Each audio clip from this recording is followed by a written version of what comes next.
Plague Ship by Andre Norton. Chapter 1. Perfumed Planet. Dane Thorson, cargo master apprentice of the Solar Queen, Galactic Free Trader Spacer, Terra Registry, stood in the middle of the ship's cramped bather, while Rip Shannon, assistant astrogator and his senior in the service of trade by some 4 years, applied gobs of highly scented paste to the skin between Dane's rather prominent shoulder blades. The small cabin was thickly redolent with spicy odors, and Rip sniffed appreciatively. "You're sure going to be about the best-smelling Terran who ever set boot on Sargol's soil." His soft slur of speech ended in a rich chuckle. Dane snorted and tried to estimate the progress over one shoulder. "The things we have to do for trade." His comment carried a hint of present embarrassment. "Get it well in. This stuff's supposed to hold for hours. It'd better. According to Van, those Salariki can talk your ears right off your head and say nothing worth hearing. And we have to sit and listen until we get a straight answer out of them. Phew!" He shook his head. In such close quarters the scent, pleasing as it was also overpowering. "We would have to pick a world such as this." Rip's dark fingers halted their circular motion. "Dane," he warned, "don't you go talking against this venture. We got it soft, and we're going to be credit happy, if it works out." But, perversely, Dane held to a gloomier view of the immediate future. "If," he repeated. "There's a galaxy of ifs in this Sargol proposition. All very well for you to rest easy on your fins. You don't have to run about smelling like a spiceworks before you can get the time of day from one of the natives." Rip put down the jar of cream. "Different worlds, different customs." He iterated the old tag of the service. "Be glad this one is so easy to conform to. There are some I can think of. There." He ended his massage with a stinging slap. "You're all evenly greased. Good thing you don't have Van's bulk to cover. It takes him a good hour to get his cream on, even with Frank helping to spread. Your clothes ought to be steamed up and ready, too, by now." He opened a tight wall cabinet, originally intended to sterilize clothing which might be contaminated by contact with organisms inimical to Terrans. A cloud of steam, fragrant with the same spicy scent, poured out. Dane gingerly tugged loose his trade uniform, its brown silky fabric damp on his skin as he dressed. Luckily, Sargol was warm. When he stepped out on its ruby-tinted soil this morning, no lingering taint of his off-world origin must remain to disgust the sensitive nostrils of the Salariki. He supposed he would get used to this process. After all, this was the first time he had undergone the ritual. But he couldn't lose the secret conviction that it was all very silly. Only what Rip had pointed out was the truth. One adjusted to the customs of aliens, or one didn't trade, and there were other things he might have had to do on other worlds which would have been far more upsetting to that core of private fastidiousness which few would have suspected existed in his tall, lanky frame. "Phew! Out in the open with you!" Ollie Camille, apprentice engineer, screwed his 2 regular features into an expression of extreme distaste, and waved Dane by him in the corridor. For the sake of his shipmates' olfactory nerves, Dane hurried on to the port, which gave on the ramp now tying the Queen to Sargol's crust. But there he lingered, waiting for Van Ryck, the cargo master of the Spacer, and his immediate superior. It was early morning, and now that he was out of the confinement of the ship, the fresh morning winds cut about him, rippling through the blue-green grass forest beyond, to take much of his momentary irritation with them. There were no mountains in this section of Sargol. the highest elevations being rounded hills tightly clothed with the same 10-foot grass which covered the plains. From the Queen's observation ports one could watch the constant ripple of the grass, so that the planet appeared to be largely clothed in a shimmering, flowing carpet. To the west were the seas, stretches of shallow water so cut up by strings of islands that they more resembled a series of salty lakes. And it was what was to be found in those seas which had lured the Solar Queen to Sargal.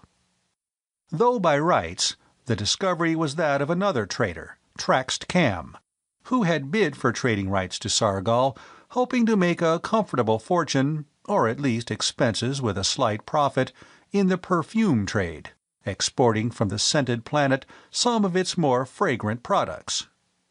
But once on Sargal he had discovered the Koros stones, gems of a new type, a handful of which, offered across the board in one of the inner planet trading marts, had nearly caused a riot among bidding gem merchants. And Cam had been well on the way to becoming one of the princes of trade when he had been drawn into the vicious net of the Limbian pirates and finished off. Because they too had stumbled into the trap which was Limbo, and had had a very definite part in breaking up that devilish installation, the crew of the Solar Queen had claimed as their reward the trading rights of Traxt Cam in default of legal heirs. So here they were on Sargal, with the notes left by Cam as their guide, and as much lore concerning the Salariki as was known crammed into their minds. Dane sat down on the end of the ramp, his feet on Sargallian soil, thin red soil with glittering bits of gold flake in it. He did not doubt that he was under observation from hidden eyes, but he tried to show no sign that he guessed it. The adult Salariki maintained at all times an attitude of aloof and complete indifference toward the traders, but the juvenile population were as curious as their elders were contemptuous. Perhaps there was a method of approach in that. Dane considered the idea. Van Ryck and Captain Jellicoe had handled the first negotiations, and the process had taken most of a day, the result totaling exactly nothing. In their contacts with the off-world men, the feline-ancestored Salariki were ceremonious, wary, and completely detached. But Cam had gotten to know them somehow, or he would not have returned from his first trip with that pouch of Koros stones. Only, among his records salvaged on Limbo, he had left absolutely no clue as to how he had beaten down native sales resistance. It was baffling. But patience had to be the middle name of every trader, and Dane had complete faith in Van. Sooner or later, the cargo master would find a key to unlock the Salariki. As if the thought of Dane's chief had summoned him, Van Ryck, his scented tunic sealed to his bull's neck in unaccustomed trimness, his cap on his blond head, strode down the ramp, broadcasting waves of fragrance as he moved. He sniffed vigorously as he approached his assistant, and then nodded in approval. "So, you're all greased and ready. Is the captain coming too, sir?" Van Ryck shook his head. "This is our headache. Patience, my boy, patience." He led the way through a thin screen of grass on the other side of the scorched landing field to a well-packed earth road. Again Dane felt eyes, knew that they were being watched. But no Salarik stepped out of concealment. At least they had nothing to fear in the way of attack. Traders were immune, taboo, and the trading stations were set up under the white diamond shield of peace, a peace guaranteed on blood oath by every clan chieftain in the district. Even in the midst of inter-clan feuding, deadly enemies met in amity under that shield and would not turn claw-knife against each other within a 2-mile radius of its protection. The grass forest rustled betrayingly, but the Terrans displayed no interest in those who spied upon them. An insect with wings of brilliant green gauze detached itself from the stalk of a grass tree and fluttered ahead of the traders, as if it were an official herald. From the red soil crushed by their boots arose a pungent odor, which fought with the scent they carried with them. Dane swallowed 3 or 4 times and hoped his superior officer had not noticed that sign of discomfort. Though Van Ryck, in spite of his general air of sleepy benevolence and careless goodwill, noticed everything, no matter how trivial, which might have a bearing on the delicate negotiations of galactic trade. He had not climbed to his present status of expert cargo master by overlooking anything at all. Now he gave an order. "Take an equalizer." Dane reached for his belt pouch, flushing, fiercely determined inside himself that no matter how smells warred about him that day, he was not going to let it bother him. He swallowed the tiny pellet Medic Tau had prepared for just such trials, and tried to occupy his mind with the work to come. If there would be any work. Or would another long day be wasted in futile speeches of mutual esteem, which gave formal lip service to trade and its manifest benefits? Oh! The cry, which was half wail, half arrogant warning, sounded along the road behind them. Van Ryck's stride did not vary. He did not turn his head, show any sign he had heard that heralding fanfare for a clan chieftain.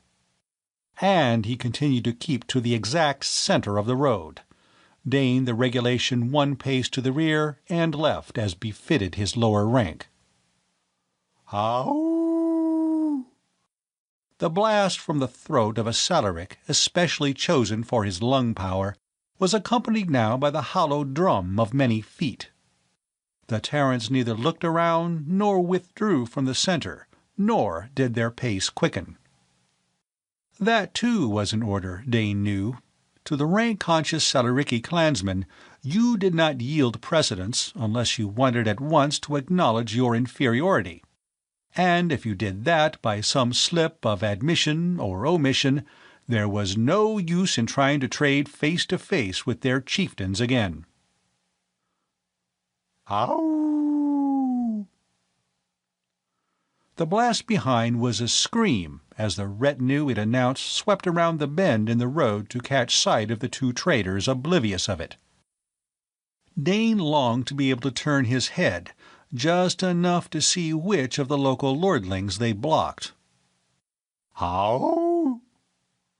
There was a questioning note in the cry now, and the heavy thud-thud of feet was slacking.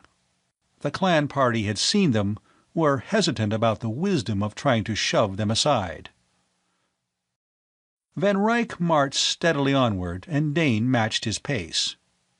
They might not possess a leather-lunged herald to clear their road, but they gave every indication of having the right to occupy as much of it as they wished. And that unruffled poise had its effect upon those behind. The pound of feet slowed to a walk which would keep a careful distance behind the 2 Terrans.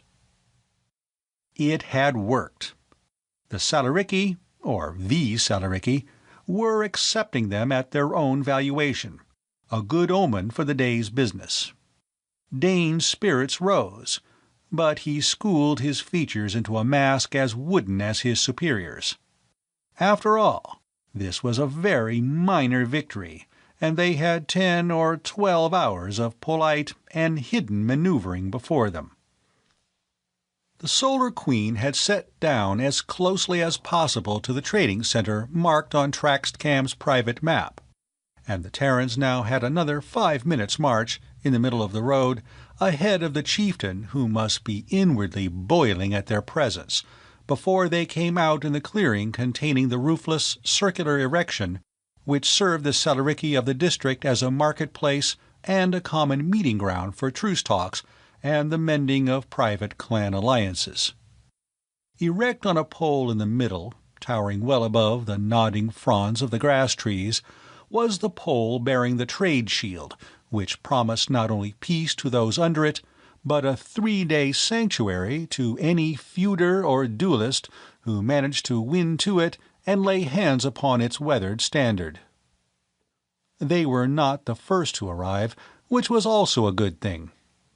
Gathered in small groups about the walls of the council place were the personal attendants' liege warriors, and the younger relatives of at least 4 or 5 clan chieftains. But Dane noted at once there was not a single curtain litter or riding orgle to be seen. None of the feminine part of the Salariki species had arrived. Nor would they until the final trade treaty was concluded and established by their fathers, husbands, or sons. With the assurance of one who was master in his own clan, Van Ryck, displaying no interest at all in the shifting mass of lower-ranked Salariki, marched straight on to the door of the enclosure. 2 or 3 of the younger warriors got to their feet, their brilliant cloaks flicking out like spreading wings. But when Van Ryck did not even lift an eyelid in their direction, they made no move to block his path. As fighting men, Dane thought, trying to study the specimens before him with a totally impersonal stare, the Salariki were an impressive lot. Their average height was close to 6 feet, their distant feline ancestry apparent only in small vestiges. A Salaric's nails on both hands and feet were retractile. His skin was gray, his thick hair, close to the texture of plushy fur, extended down his backbone and along the outside of his well-muscled arms and legs, and was tawny yellow, blue-gray, or white. To Terran eyes, the broad faces, now all turned in their direction, lacked readable expression. The eyes were large and set slightly aslant in the skull, being startlingly orange-red or a brilliant turquoise-green-blue. They wore loincloths of brightly dyed fabrics with wide sashes forming corselets about their slender middles, from which gleamed the gem-set hilts of their claw knives, the possession of which proved their adulthood. Cloaks as flamboyant as their other garments hung in bat-wing folds from their shoulders, and each and every one moved in an invisible cloud of perfume. Brilliant as the assemblage of liegemen without had been, the gathering of clan leaders and their upper officers within the council place was a riot of color and odor. The chieftains were installed on the wooden stools, each with a small table before him on which rested a goblet bearing his own clan sign, a folded strip of patterned cloth, his trade shield, and a gemmed box containing the scented paste he would use for refreshment during the ordeal of conference. A breeze fluttered sash ends and tugged at cloaks. Otherwise, the assembly was motionless and awesomely quiet. Still making no overtures, Van Ryck crossed to a stool and table which stood a little apart and seated himself. Dane went into the action required of him. Before his superior he set out a plastic pocket flask, its color as alive in the sunlight as the crudely cut gems which the Salariki sported, a fine silk handkerchief, and, last of all, a bottle of Terran smelling salts, provided by Medic Tau as a necessary restorative after some hours' combination of Salariki oratory and Salariki perfumes. Having thus done the duty of a liegeman, Dane was at liberty to seat himself cross-legged on the ground behind his chief, as the other sons, heirs, and advisers had gathered behind their lords. The chieftain, whose arrival they had in a manner delayed, came in after them, and Dane saw that it was Fashdor, another piece of luck, since that clan was a small one and the chieftain had little influence. Had they so slowed Halfer or Paft, it might be a different matter altogether. Fashdor was established at his seat, his belongings spread out, and Dane, counting unobtrusively, was certain that the council was now complete. 7 clans, Traxt Cam had recorded, divided the sea-coast territory, and there were 7 chieftains here. indicative of the importance of this meeting, since some of these clans, beyond the radius of the shield piece, must be fighting a vicious blood feud at this very moment. Yes, 7 were here. Yet there still remained a single stool, directly across the circle from Van Ryck. An empty stool. Who was the latecomer? That question was answered almost as it flashed into Dane's mind. But no Celerici lordling came through the door. Dane's self-control kept him in his place, even after he caught the meaning of the insignia emblazoned across the newcomer's tunic. Traitor. And not only a traitor, but a company man. But why? And how? The companies only went after big game. This was a planet thrown open to free traders, the independents of the star lanes. By law and right, no company man had any place here. Unless... Behind a face Dane strove to keep as impassive as Van's, his thoughts raced. Traxt Cam as a free trader had bid for the right to exploit Sargol when its sole exportable product was deemed to be perfume, a small, unimportant trade as far as the companies were concerned. And then the Koro stones had been found, and the importance of Sargol must have boomed as far as the big boys could see. They probably knew of Traxt Cam's death as soon as the patrol report on Limbo had been sent to headquarters. The companies all maintained their private information and espionage services. And, with Traxt Cam dead, without an heir, they had seen their chance and moved in. Only, Dane's teeth set firmly, they didn't have the ghost of a chance now. Legally, there was only one trader on Sargol, and that was the Solar Queen. Captain Jellicoe had his record signed by the patrol to prove that. And all this intersolar man would do now was to bow out and try poaching elsewhere. But the IS man appeared to be in no haste to follow that only possible course.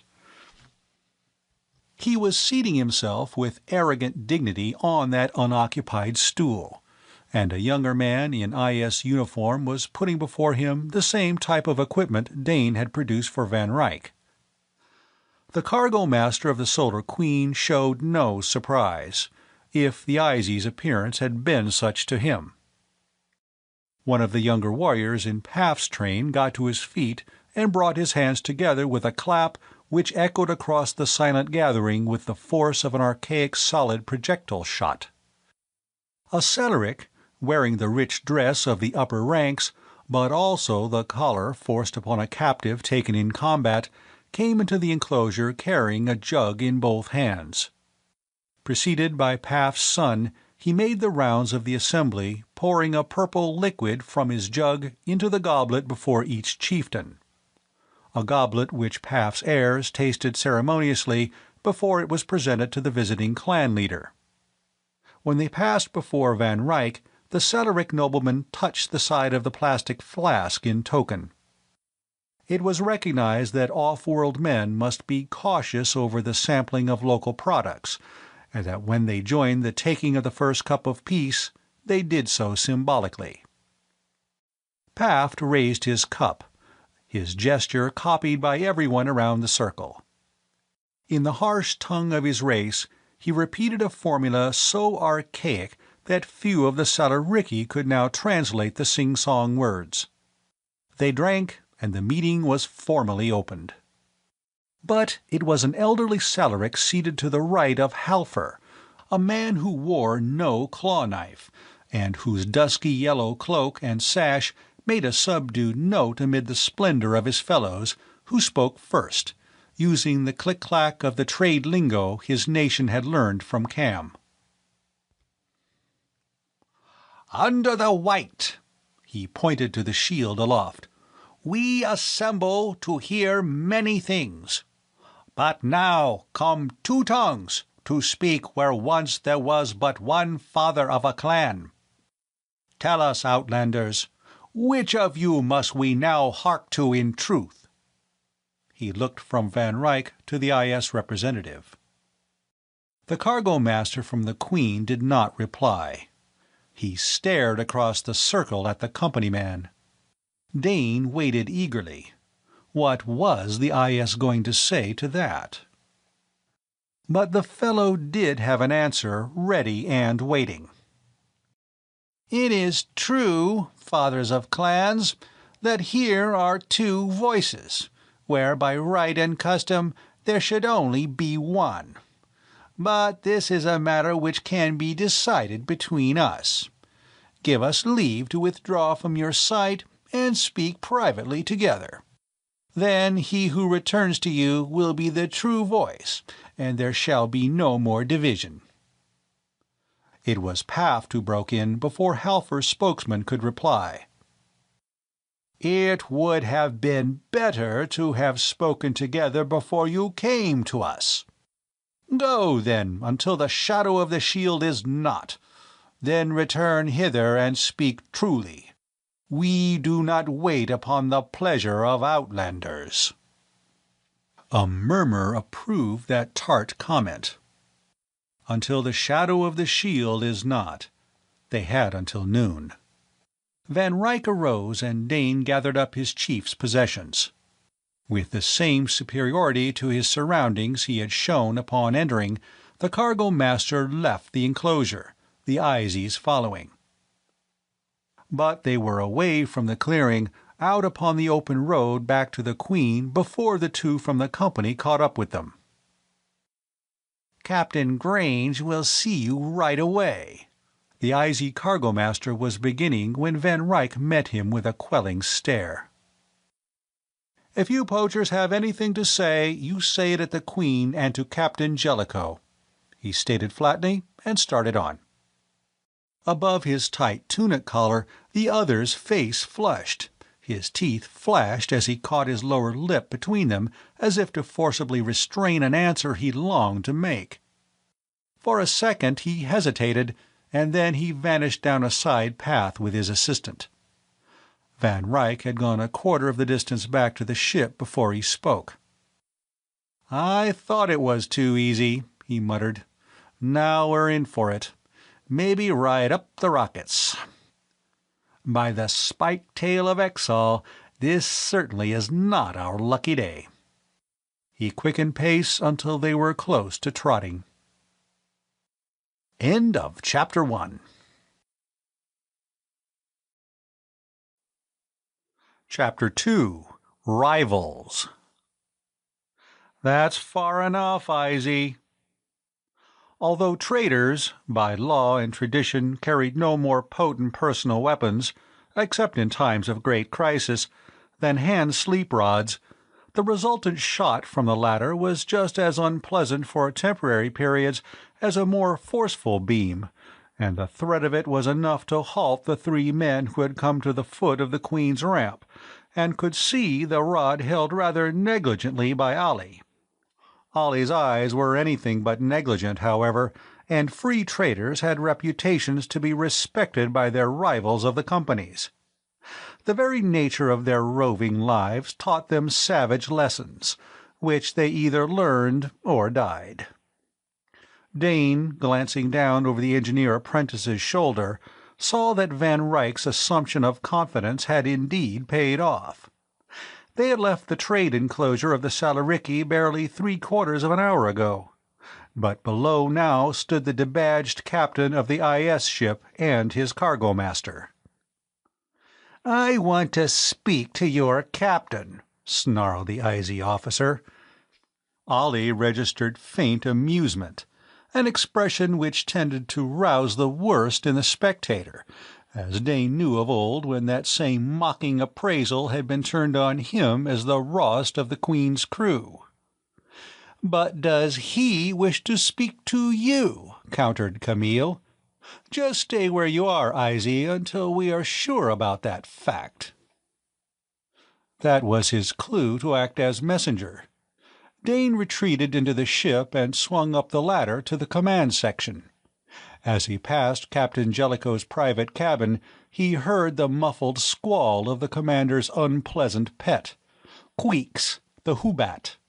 a nightmare combination of crab, parrot, and toad, wearing a blue feather coating and inclined to scream and spit at all comers.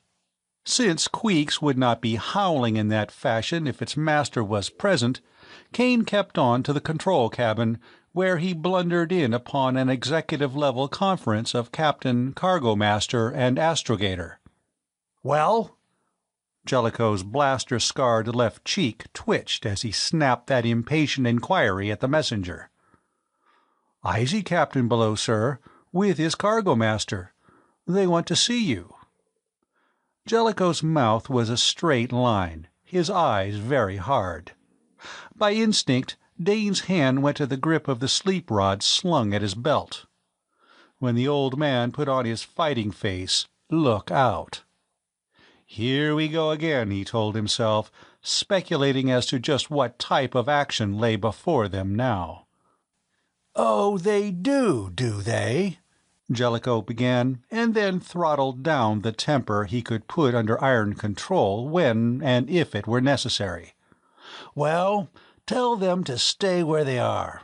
Van, we'll go down." For a moment the cargo master hesitated. His heavy-lidded eyes looked sleepy. He seemed almost disinterested in the suggestion. And when he nodded, it was with the air of someone about to perform some boring duty. "All right, sir."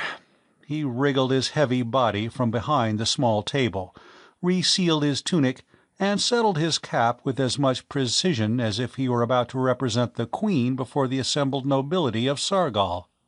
Dane hurried down the ladders, coming to a halt beside Ollie. It was the turn of the man at the foot of the ramp to bark an impatient demand. "Well?" Was that the theme word of every captain's vocabulary? "You wait," Dane replied, with no inclination to give the easy officer any courtesy address. Close to a Terran year aboard the Solar Queen had inoculated him with pride in his own section of service. A free trader was answerable to his own officers and to no one else on Earth, or among the stars, no matter how much discipline and official etiquette the companies used to enhance their power. He half expected the IS officers to leave after an answer such as that. For a company captain to be forced to wait upon the convenience of a free trader must be galling in the extreme. And the fact that this one was doing just that was an indication that the Queen's crew did, perhaps, have the edge of advantage in any coming bargain. In the meantime, the IZ contingent fumed below, while Ollie lounged, whistling against the exit port, playing with his sleep rod, and Dane studied the grass forest. His boot nudged a packet just inside the port casing, and he glanced inquiringly from it to Ollie. "Cat ransom," the other answered his unspoken question. So that was it, the fee for Sinbad's return. "What is it today?" "Sugar, about a tablespoonful," the engineer assistant returned, "and 2 colored stelos. So far they haven't run up the price on us. I think they're sharing out the spoil evenly. A new cub brings him back every night." As did all Terran ships, the Solar Queen carried a cat as an important member of the regular crew. And the portly Sinbad, before their landing on Sargal, had never presented any problem. He had done his duty of ridding the ship of unusual and usual pests and cargo despoilers with dispatch, neatness, and energy, and when in port on alien worlds had never shown any inclination to go a-roving. But the sense of Sargal had apparently intoxicated him, shearing away his solid dignity and middle-aged dependability. Now Sinbad flashed out of the Queen at the opening of her port in the early morning, and was brought back, protesting with both voice and claws, at the end of the day by that member of the juvenile population whose turn it was to collect the standing reward for his forceful delivery. Within 3 days it had become an accepted business transaction which satisfied everyone but Sinbad. The scrape of metal boot soles on ladder rungs warned of the arrival of their officers. Ollie and Dane withdrew down the corridor, leaving the entrance open for Jellicoe and Van Ryck. Then they drifted back to witness the meeting with the Izies. There were no prolonged greetings between the two parties, no offer of hospitality, as might have been expected between Terrans on an alien planet a quarter of the galaxy away from the Earth which had given them a common heritage. Jellicoe, with Van Ryck at his shoulder, halted before he stepped from the ramp, so that the three intersolar men, captain, cargo master, and escort, whether they wished or no, were put in the disadvantageous position of having to look up to a captain whom they, as members of one of the powerful companies, affected to despise. The lean, well-muscled, trim figure of the Queen's commander gave the impression of hard-bitten force held in check by will control, just as his face, under its thick layer of space burn, was that of an adventurer accustomed to make split-second decisions, an estimate underlined by that seam of blaster burn across one flat cheek. Van Ryck, with a slight change of dress, could have been a company man in the higher ranks, or so the casual observer would have placed him, until an observer marked the eyes behind those sleepy drooping lids, or caught a certain note in the calm, unhurried drawl of his voice. To look at the two senior officers of the free-trading spacer were the antithesis of each other. In action, they were each half a powerful steamroller whole.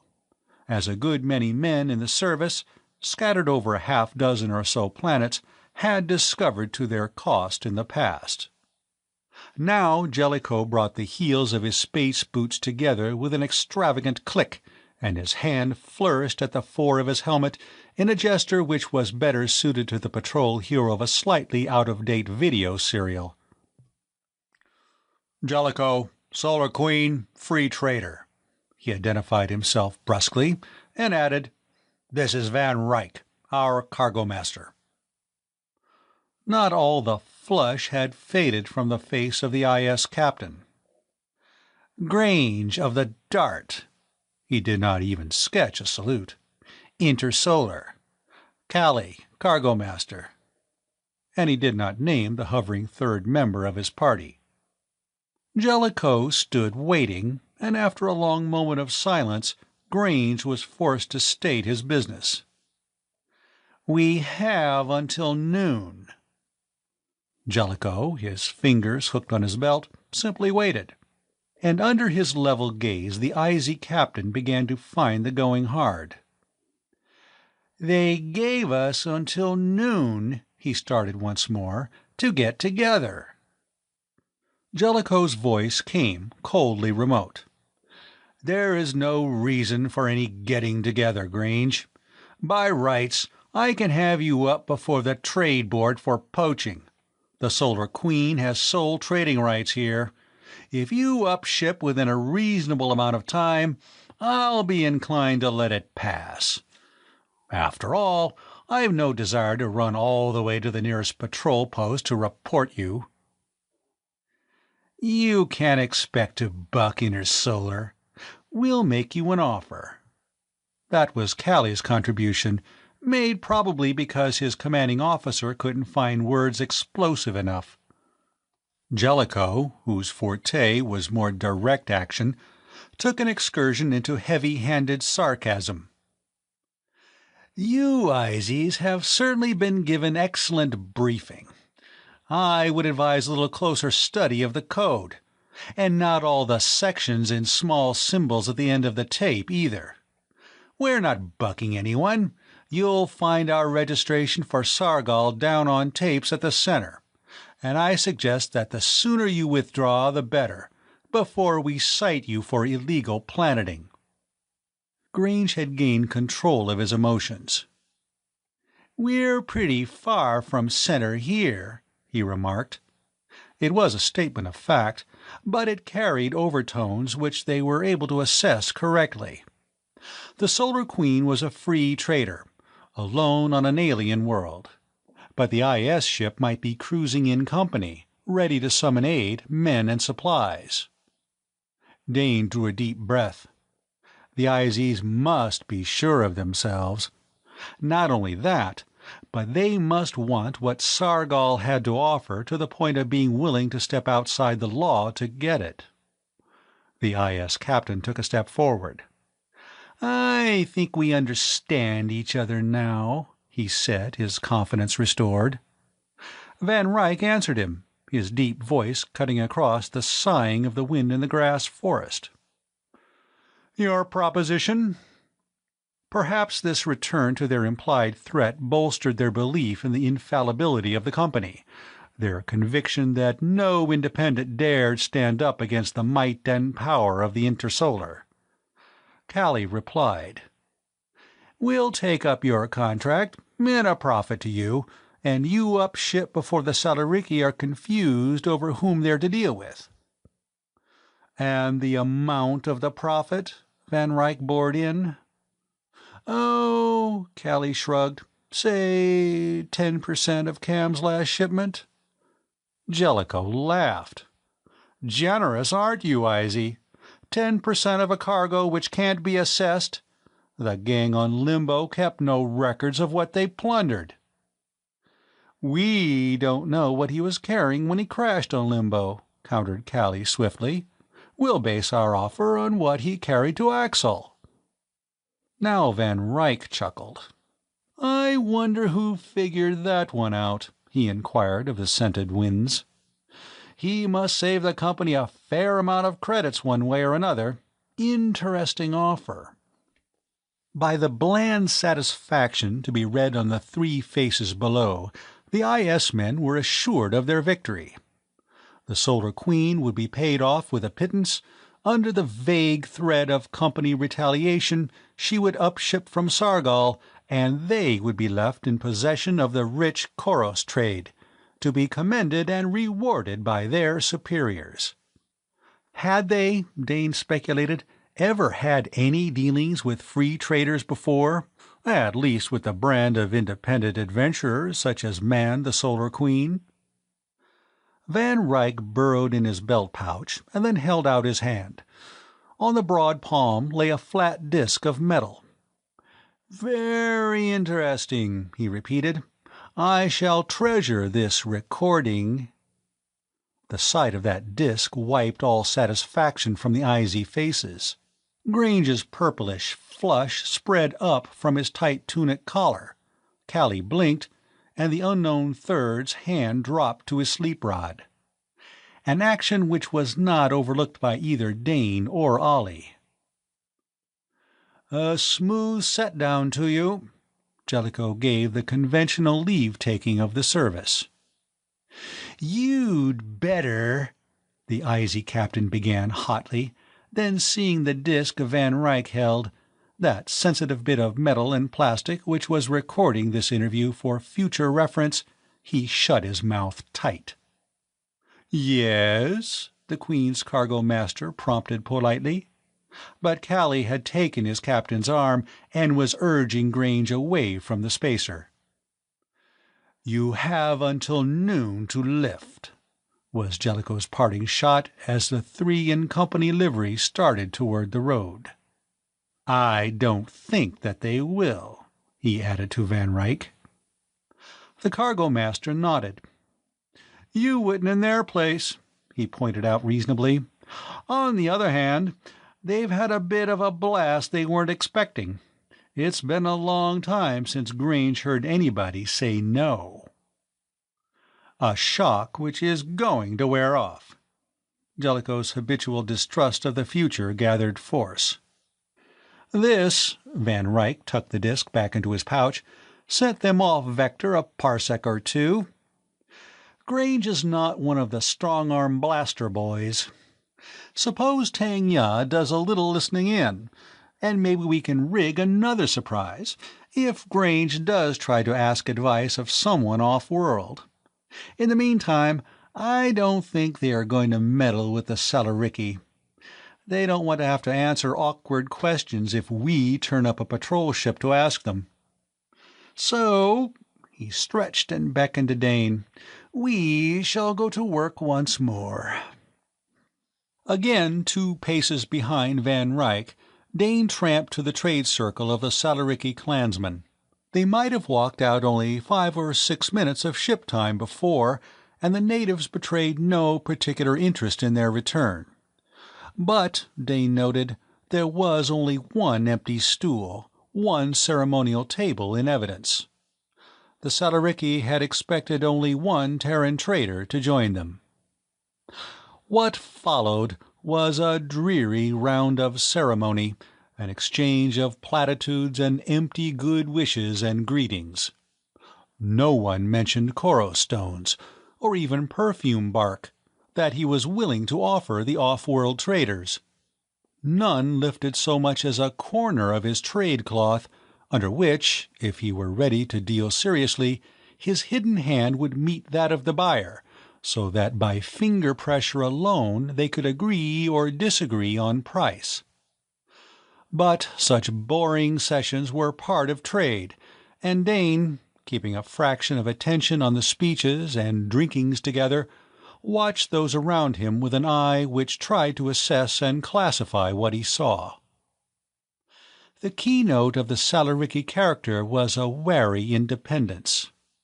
The only form of government they would tolerate was a family clan organization.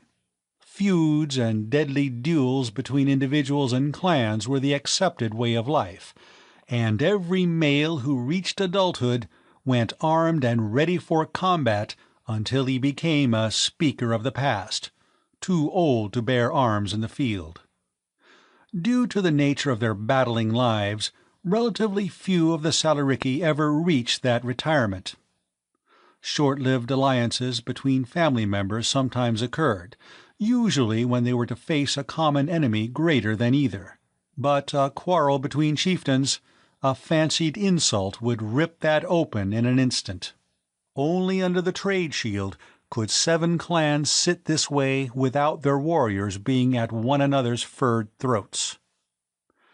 An hour before sunset, Paff turned his goblet upside down on his table, a move followed speedily by every chieftain in the circle. The conference was at an end for that day, and as far as Dane could see, it had accomplished exactly nothing, except to bring the Izies into the open. What had Traxt Cam discovered which had given him the trading contract with these suspicious aliens? Unless the men from the Queen learned it, they could go on talking until the contract ran out and get no farther than they had today. From his training, Dane knew that oft-times contact with an alien race did require long and patient handling. But between study and experience in the situation himself there was a gulf, and he thought somewhat ruefully that he had much to learn before he could meet such a situation with Van Ryck's unfailing patience and aplomb. The cargo master seemed in nowise tired by his wasted day, and Dane knew that Van would probably sit up half the night, going over for the 100th time Traxt Cam's sketchy recordings in another painstaking attempt to discover why and how the other free trader had succeeded where the Queen's men were up against a stone wall. The harvesting of Koro stones was, as Dane and all those who had been briefed from Cam's records knew, a perilous job. Though the rule of the Salariki was undisputed on the land masses of Sargal, it was another matter in the watery world of the shallow seas. There the Gorp were in command of the territory, and one had to be constantly alert for attack from the sly reptilian intelligence, so alien to the thinking processes of both Salariki and Terran that there was, or seemed to be, no point of possible contact. One went gathering Koros gems after balancing life against gain. And perhaps the Salariki did not see any profit in that operation. Yet Traxt Cam had brought back his bag of gems. Somehow he had managed to secure them in trade. Van Ryck climbed the ramp, hurrying on into the Queen as if he would not get back to his records soon enough. But Dane paused and looked back at the grass jungle a little wistfully. To his mind, these early morning hours were the best time on Sargol. The light was golden, the night winds had not yet arisen. He disliked exchanging the freedom of the open for the confinement of the spacer. And, as he hesitated there, 2 of the juvenile population of Sargol came out of the forest. Between them they carried one of their hunting nets, a net which now enclosed a quiet but baneful-eyed captive, Sinbad, being delivered for knightly ransom. Dane was reaching for the pay to give the captors, when, to his real astonishment, one of them advanced and pointed with an extended forefinger claw to the open port. "Go in." He formed the trade lingo words with care.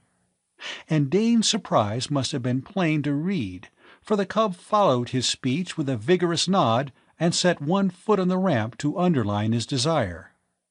For one of the Salarici, who had continually manifested their belief that Terrans and their ship were an offense to the nostrils of all right-living men, to wish to enter the spacer was an astonishing about-face.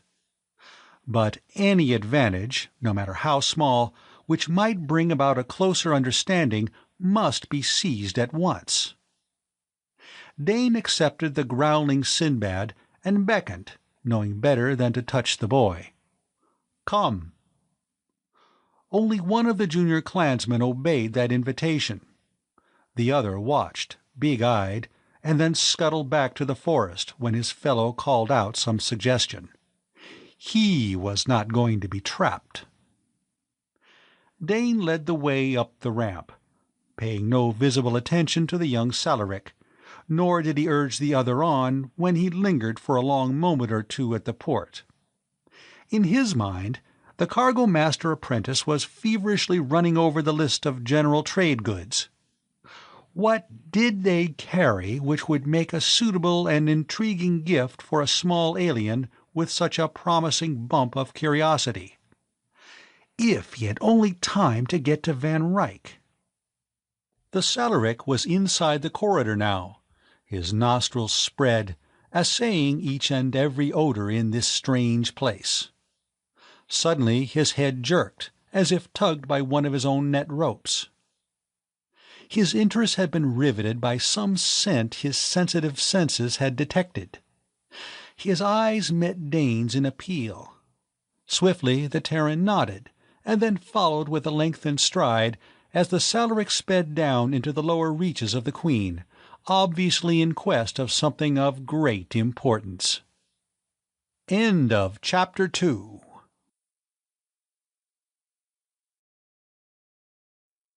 Chapter 3. Contact at Last. What in? Frank Mura, steward, storekeeper, and cook of the Queen, retreated into the nearest cabin doorway as the young Salaric flashed down the ladder into his section. Dane, with the now resigned Sinbad in the crook of his arm, had tailed his guest and arrived just in time to see the native come to an abrupt halt before one of the most important doors in the spacer, the portal of the hydro garden which renewed the ship's oxygen and supplied them with fresh fruit and vegetables to vary their diet of concentrates. The Salaric laid one hand on the smooth surface of the sealed compartment and looked back over his shoulder at Dane with an inquiry to which was added something of a plea. Guided by his instinct, that this was important to them all, Dane spoke to Mura. "Can you let him in there, Frank?" It was not sensible. It might even be dangerous. But every member of the crew knew the necessity for making some sort of contact with the natives. Mura did not even nod, but squeezed by the Salaric and pressed the lock. There was a sign of air, the crisp smell of growing things, lacking the languorous perfumes of the world outside, puffed into the faces. The cub remained where he was, head up, his wide nostrils visibly drinking in that smell. Then he moved with the silent, uncanny speed which was the heritage of his race, darting down the narrow aisle toward a mass of greenery at the far end. Sinbad kicked and growled. This was his private hunting ground, the preserve he kept free of invaders. Dane put the cat down. The Salaric had found what he was seeking. He stood on tiptoe to sniff at a plant, his yellow eyes half closed, his whole stance spelling ecstasy. Dane looked to the steward for enlightenment. "What's he so interested in, Frank?" "Catnip." "Catnip?" Dane repeated. The word meant nothing to him, but Mura had a habit of picking up strange plants and cultivating them for study. "What is it?" "One of the Terran mints, an herb." Mura gave a short explanation as he moved down the aisle toward the alien. He broke off a leaf and crushed it between his fingers. Dane, his sense of smell largely deadened by the pungency with which he had been surrounded by most of that day, could distinguish no new odor. But the young Salaric swung around to face the steward, his eyes wide, his nose questing. And Sinbad gave a whining yowl and made a spring to push his head against the steward's now aromatic hand. So, now they had it, an opening wedge. Dane came up to the three. "All right to take a leaf or two?" he asked Mura. "Why not? I grow it for Sinbad. To a cat it is like hemel smoke, or a tankard of Lacabad." And by Sinbad's actions Dane guessed that the plant did hold for the cat the same attraction those stimulants produced in human beings.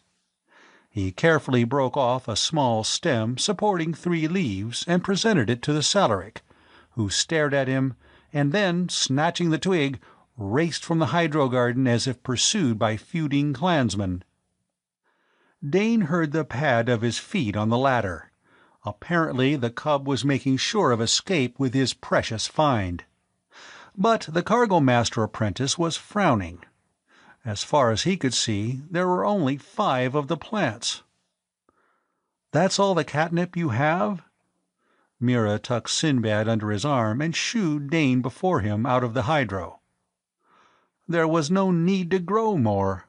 A small portion of the herb goes a long way with this one." He put the cat down in the corridor. "The leaves may be preserved by drying. I believe that there is a small box of them in the galley."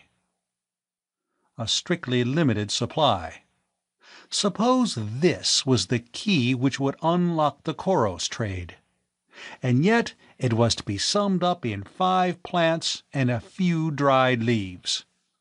However, Van Ryck must know of this as soon as possible. But to Dane's growing discomfiture, the cargo-master showed no elation as his junior poured out the particulars of his discovery. Instead, there were definite signs of displeasure to be read by those who knew Van Ryck well. He heard Dane out and then got to his feet. Tolling the younger man with him by a crooked finger, he went out of his combined office-living quarters to the domain of medic Craig Tau. "Problem for you, Craig." Van Ryck seated his bulk on the wall jump seat Tau pulled down for him. Dane was left standing just within the door, very sure now that instead of being commended for his discovery of a few minutes before, he was about to suffer some reprimand. And the reason for it still eluded him. "What do you know about that plant Mura grows in the hydro, the one called catnip?" Tau did not appear surprised at that demand. The medic of a free trading spacer was never surprised at anything. He had his surfeit of shocks during his first years of service, and after that accepted any occurrence, no matter how weird, as matter of fact. In addition, Tau's hobby was magic, the hidden knowledge possessed and used by witch-doctors and medicine-men on alien worlds. He had a library of recordings, odd scraps of information, of certified results of certain very peculiar experiments. Now and then he wrote a report, which was sent into central service, read with raised eyebrows by perhaps half a dozen incredulous desk-warmers, and filed away to be safely forgotten. But even that had ceased to frustrate him. "It's an herb of the mint family, from Terra," he replied. "Mira grows it for Sinbad. It has quite a marked influence on cats. Frank's been trying to keep him anchored to the ship by allowing him to roll in fresh leaves. He does it, then continues to sneak out whenever he can." That explained something for Dane, why the Salariki cub wished to enter the Queen tonight. Some of the scent of the plant had clung to Sinbad's fur, had been detected, and the Salarick had wanted to trace it to its source. "Is it a drug?" Van Ryck prodded. "In the way that all herbs are drugs. Human beings have dosed themselves in the past with a tea made of the dried leaves. It has no great medicinal properties. To felines it is a stimulation, and they get the same satisfaction from rolling in and eating the leaves as we do from drinking." "The Salariki are, in a manner of speaking, felines," Van Ryck mused. Tao straightened. "The Salariki have discovered catnip, I take it." Van Ryck nodded at Dane, and for the second time the cargo-master apprentice made his report. When he was done, Van Ryck asked a direct question of the medical officer. "What effect would catnip have on a Salarick?" It was only then that Dane grasped the enormity of what he had done. They had no way of gauging the influence of an off-world plant on an alien metabolism. What if he had introduced to the natives of Sargol a dangerous drug, started that cub on some path of addiction? He was cold inside. Why, he might even have poisoned the child. Tao picked up his cap, and after a second's hesitation, his emergency medical kit. He had only one question for Dane. "Any idea of who the cub is? What clan he belongs to?" And Dane, chill with real fear, was forced to answer in the negative. What had he done? "Can you find him?"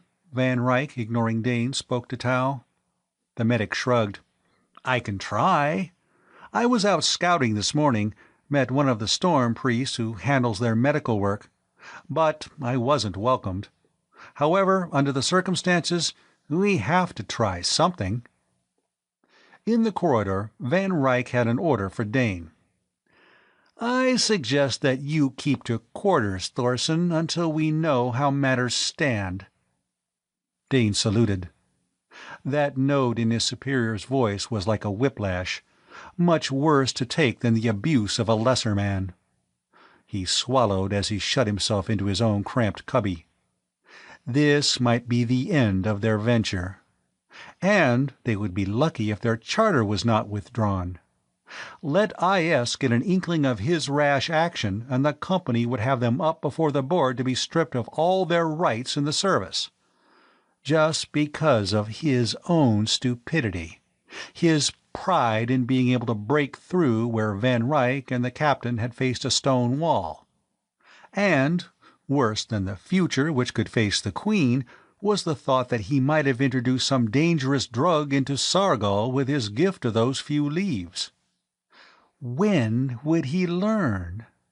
He threw himself down on his bunk and despondently pictured the string of calamities which could, and maybe would, stem from his thoughtless and hasty action.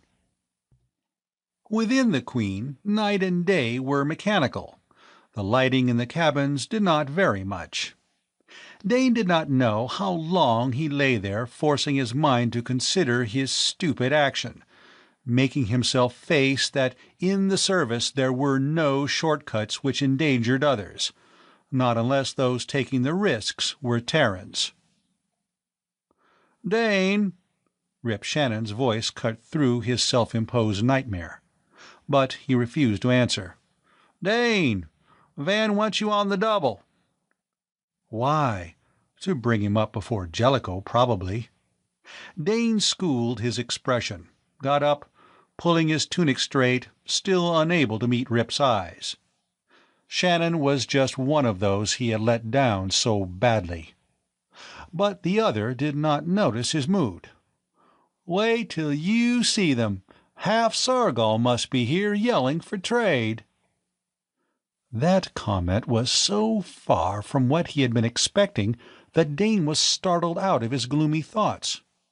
Rip's brown face was one wide smile. His black eyes danced. It was plain he was honestly elated. "Get a move on, fire rockets," he urged, "or Van will blast you for fair." Dane did move, up the ladder to the next level and out on the port ramp. What he saw below brought him up short. Evening had come to Sargol, but the scene immediately below was not in darkness. Blazing torches advanced in lines from the grass forest, and the portable floodlight of the spacer added to the general glare, turning night into noonday. Van Ryck and Jellicoe sat on stools facing at least 5 of the 7 major chieftains with whom they had conferred to no purpose earlier, and behind these leaders milled a throng of lesser Salariki. Yes, there was at least one carrying chair, and also an orgel, from the back of which a veiled noblewoman was being assisted to dismount by 2 retainers. The women of the clans were coming, which could mean only that trade was at last in progress. But trade for what? Dane strode down the ramp. He saw Paft, his hand carefully covered by his trade cloth, advance to Van Ryck, whose own fingers were decently veiled by a handkerchief. Under the folds of fabric their hands touched. The bargaining was in the first stages, and it was important enough for the clan leaders to conduct themselves, where, according to Cam's records, it had been usual to delegate that power to a favored liegeman. Catching the light from the ship's beam and from the softer flares of the Salariki torches was a small pile of stones resting on a stool to one side. Dane drew a deep breath. He had heard the Koros stones described, had seen the 3D print of one found among Cam's recordings, but the reality was beyond his expectations. He knew the technical analysis of the gems, that they were, as the amber of Terra, the fossilized resin exuded by ancient plants, maybe the ancestors of the grass trees, long buried in the saline deposits of the shallow seas where chemical changes had taken place to produce the wonder jewels. In color they shaded from a rosy apricot to a rich mauve, but in their depths other colors, silver, fiery gold, spun sparks which seemed to move as the gem turned, and, which was what first endeared them to the Salariki, when worn against the skin and warmed by body heat, they gave off a perfume which enchanted not only the Sargolian natives, but all in the galaxy wealthy enough to own one. On another stool placed at Van Ryck's right hand, as that bearing the chorus stones was at Paft's, was a transparent plastic box containing some wrinkled brownish leaves. Dane moved as unobtrusively as he could to his proper place at such a trading session, behind Van Ryck. More Salariki were tramping out of the forest, torch-bearing retainers and cloaked warriors. A little to one side was a third party Dane had not seen before. They were clustered about a staff which had been driven into the ground, a staff topped with a white streamer marking a temporary trading ground. These were Salariki right enough, but they did not wear the colorful garb of those about them. Instead, they were all clad alike in muffling, sleeved robes of a drab green, the storm priests, their robes denoting the color of the Sargolian sky just before the onslaught of their worst tempests. Cam had not left many clues concerning the religion of the Salariki, but the storm priests had, in narrowly defined limits, power, and their recognition of the Terran traders would add to good feeling. In the knot of storm priests a Terran stood, Medic Tau, and he was talking earnestly with the leader of the religious party. Dane would have given much to have been free to cross and ask Tau a question or two. Was all this assembly the result of the discovery in the hydro? But even as he asked himself that, the trade cloths were shaken from the hands of the bargainers, and Van Ryck gave an order over his shoulder. "Measure out 2 spoonfuls of the dried leaves into a box." He pointed to a tiny plastic container. With painstaking care, Dane followed directions.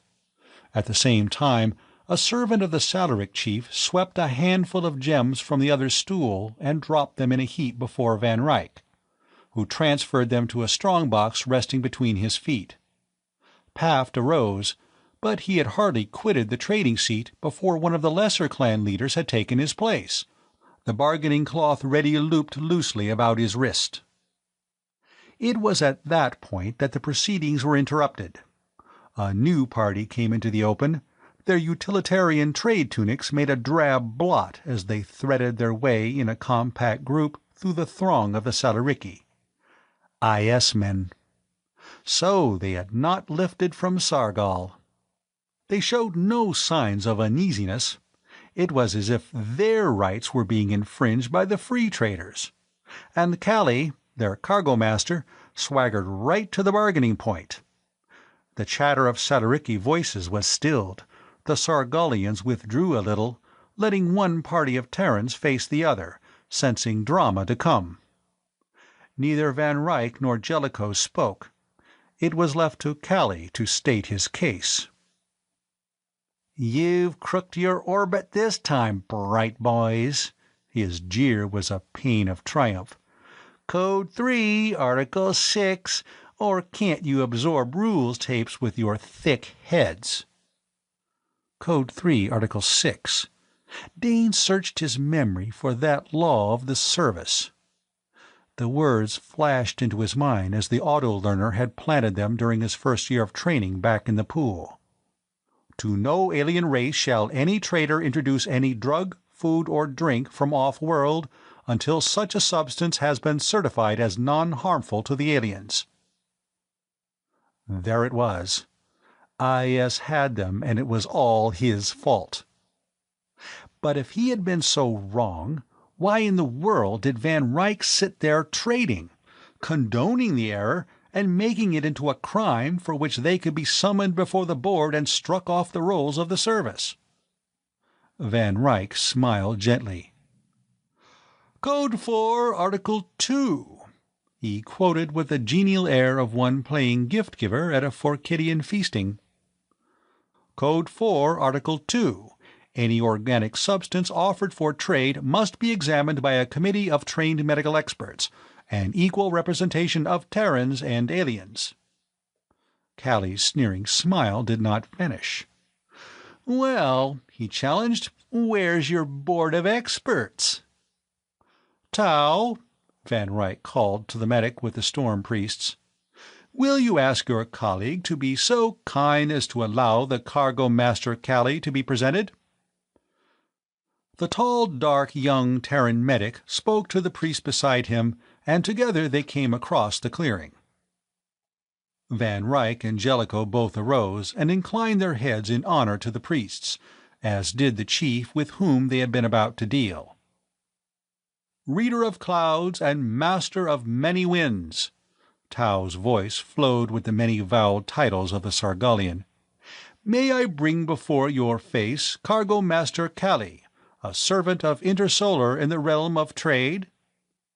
The storm priest's shaven skull and body gleamed steel-gray in the light. His eyes, of that startling blue-green, regarded the IS party with cynical detachment. "You wish of me?" Plainly, he was one who believed in getting down to essentials at once. Callie could not be overawed. "These free traders have introduced among your people a powerful drug which will bring much evil." He spoke slowly in simple words, as if he were addressing a cub. "You have evidence of such evil?" countered the storm priest. "In what manner is this new plant evil?" For a moment Callie was disconcerted, but he rallied quickly. "It has not been tested. You do not know how it will affect your people." The storm priest shook his head impatiently. "We are not lacking in intelligence, traitor. This plant has been tested, both by your master of life secrets and ours. There is no harm in it. Rather, it is a good thing, to be highly prized, so highly that we shall give thanks that it was brought unto us. This speech together is finished." He pulled the loose folds of his robe closer about him and walked away. "Now," Van Ryck addressed the IS party, "I must ask you to withdraw. Under the rules of trade, your presence here can be actively resented." But Kelly had lost little of his assurance. "You haven't heard the last of this. A tape of the whole proceedings goes to the board." "As you wish. But in the meantime—" Van Ryck gestured to the waiting Sadariki, who were beginning to mutter impatiently. Callie glanced around, heard those mutters, and made the only move possible, away from the Queen. He was not quite so cocky, but neither had he surrendered. Dane caught at Tao's sleeve and asked the question which had been burning in him since he had come upon the scene. "What happened? About the catnip?" There was a lightening of the serious expression on Tao's face. "Fortunately for you, that child took the leaves to the storm priest. They tested and approved it. And I can't see that it has any ill effects. But you were just lucky, Thorson. It might have gone another way." Dane sighed. "I know that, sir," he confessed. "I'm not trying to rock it out." Tao gave a half-smile. "We all off-fire our tubes at times," he conceded. "Only next time—" He did not need to complete that warning as Dane caught him up. "There isn't going to be a next time like this, sir. Ever." End of Chapter 3. Chapter 4. Gorp Hunt. But the interruption had disturbed the tenor of trading. The small chief who had so eagerly taken Paff's place had only 2 chorus stones to offer, and even to Dane's inexperienced eyes they were inferior in size and color to those the other clan leader had tendered.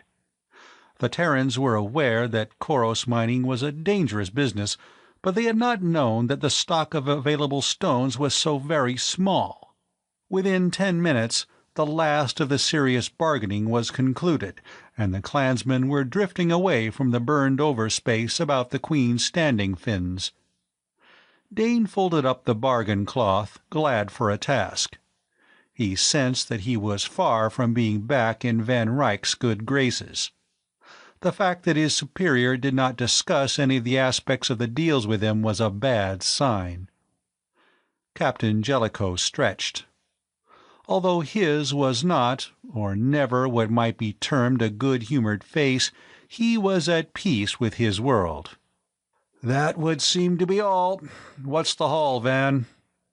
10 first-class stones, about 50 second grade, and 20 or so of third. The chiefs will go to the fisheries tomorrow. Then we'll be in to see the really good stuff. "And how's the herbs holding out?" That interested Dane, too. Surely the few plants in the hydro and the dried leaves could not be stretched too far. "As well as we could expect," Van Ryck frowned. "But Craig thinks he's on the trail of something to help." The storm priests had uprooted the staff marking the trading station and were wrapping the white streamer about it. Their leader had already gone, and now Tao came up to the group by the ramp. "Van says you have an idea," the captain hailed him. "We haven't tried it yet, and we can't unless the priests give it a clear lane." "That goes without saying," Jellicoe agreed. The captain had not addressed that remark to him personally, but Dane was sure it had been directed at him. Well, they needn't worry. Never again was he going to make that mistake. They could be very sure of that. He was part of the conference which followed in the mess cabin only because he was a member of the crew. How far the reason for his disgrace had spread he had no way of telling, but he made no overtures, even to Rip. Tao had the floor with Mura as efficient lieutenant. He discussed the properties of catnip and gave information on the limited supply the Queen carried. Then he launched into a new suggestion. Felines of Terra, in fact a great many other of our native mammals, have a similar affinity for this. Mura produced a small flask, and Tao opened it, passing it to Captain Jellicoe, and so from hand to hand around the room. Each crewman sniffed at the strong aroma. It was a heavier scent than that given off by the crushed catnip. Dane was not sure he liked it. But a moment later Sinbad streaked in from the corridor and committed the unpardonable sin of leaping to the tabletop just before Mura, who had taken the flask from Dane. He meowed plaintively and clawed at the steward's cuff. Mura stoppered the flask and put the cat down on the floor. "What is it?" Jellicoe wanted to know. "Anisette, a liquor made from the oil of anise, from seeds of the anise plant. It is a stimulant, but we use it mainly as a condiment. If it is harmless for the Salaricky, it ought to be a bigger bargaining point than any perfumes or spices IS can import. And remember, with their unlimited capital, they can flood the market with products we can't touch, selling at a loss if need be to cut us out. Because their ship is not going to lift from Sargal just because she has no legal right here." "There's this point," Van Ryck added to the lecture.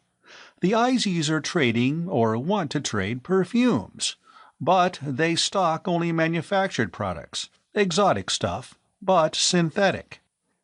He took from his belt pouch 2 tiny boxes. Before he caught the rich scent of the paste inside them, Dane had already identified each as luxury items from Casper, chemical products which sold well and at high prices in the civilized ports of the galaxy. The cargo master turned the boxes over, exposing the symbol on their undersides, the mark of IS. "These were offered to me in trade by a Salarick.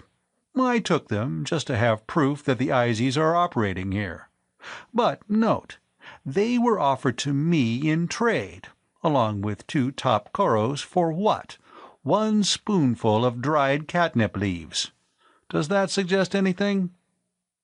Mura answered first. "The Salaricky prefer natural products to synthetic." "I think so. Do you suppose that was Cam's secret?" speculated astrogator Steen Wilcox. "If it was," Jellicoe cut in, "he certainly kept it. If we had only known this earlier." They were all thinking of that, of their storage space carefully packed with useless trade goods. Where, if they had known, the same space could have carried herbs with 5 or 25 times as much buying power. "Maybe now that their sales resistance is broken, we can switch to some of the other stuff," Tang Ya, torn away from his beloved communicators for the conference, said wistfully. "They like color. How about breaking out some rolls of Harlinian moth silk?" Van Ryck sighed wearily. "Oh, we'll try. We'll bring out everything and anything. But we could have done so much better." He brooded over the tricks of fate which had landed them on a planet wild for trade, with no proper trade goods in either of their holds. There was a nervous little sound of a throat being apologetically cleared. Jasper Weeks, the small wiper from the engine-room detail, the third-generation Venusian colonist whom the more vocal members of the Queen's complement were apt to forget upon occasion, seeing all eyes upon him, spoke, though his voice was hardly above a hoarse whisper. "Cedar, lackelbarch, forschweed." "Cinnamon," Mura added to the list. "Imported in small quantities." "Naturally. Only the problem now is, "How much cedar, lackle bark, forshweed, cinnamon do we have on board?" demanded Van Ryck. His sarcasm did not register with Weeks, for the little man pushed by Dane and left the cabin to their surprise. In the quiet which followed, they could hear the clatter of his boots on ladder rungs as he descended to the quarters of the engine-room staff. Tang turned to his neighbor, Johann Stotz, the Queen's engineer. "What's he going for?" Stotz shrugged. Weeks was a self-effacing man, so much so that even in the cramped quarters of the spacer very little about him as an individual impressed his mates, a fact which was slowly dawning on them all now. Then they heard the scramble of feet hurrying back, and Weeks burst in with energy which carried him across to the table behind which the captain and Van Ryck now sat. In the wiper's hands was a plastisteel box, the treasure chest of a spaceman. Its tough exterior was guaranteed to protect the contents against everything but outright disintegration. Weeks put it down on the table and snapped up the lid. A new aroma, or aromas, was added to the scents now at war in the cabin. Weeks pulled out a handful of fluffy white stuff which frothed up about his fingers like soap lather. Then, with more care, he lifted up a tray divided into many small compartments, each with a separate sealing lid of its own. The men of the Queen moved in, their curiosity aroused, until they were jostling one another. Being tall, Dane had an advantage, though Van Ryck's bulk and the wide shoulders of the captain were between him and the object they were so intent upon. In each division of the tray, easily seen through the transparent lids, was a carved figure. The weird denizens of the Venusian polar swamps were there, along with lifelike effigies of Terran animals, a Martian sand-mouse in all its monstrous ferocity, and the native animal and reptile life of 100 different worlds. Weeks put down a second tray beside the first, again displaying a menagerie of strange life forms. But when he clicked open one of the compartments and handed the figurine it contained to the captain, Dane understood the reason for now bringing forward the carvings. The majority of them were fashioned from a dull blue-gray wood, and Dane knew that if he picked one up he would discover that it weighed close to nothing in his hand. That was lackle bark, the aromatic product of a Venusian vine, and each little animal or reptile lay encased in a soft dab of frothy white, froshweed, the perfumed seed casing of the Martian canal plants. One or two figures on the second tray were of a red-brown wood, and these Van Ryck sniffed at appreciatively. "Cedar, Terran cedar," he murmured. Weeks nodded eagerly, his eyes alight. "I am waiting now for sandalwood. It is also good for carving." Jellicoe stared at the array in puzzled wonder. "You made these?" Being an amateur xenobiologist of no small standing himself, the shapes of the carvings more than the material from which they fashioned held his attention. All those on board the Queen had their own hobbies.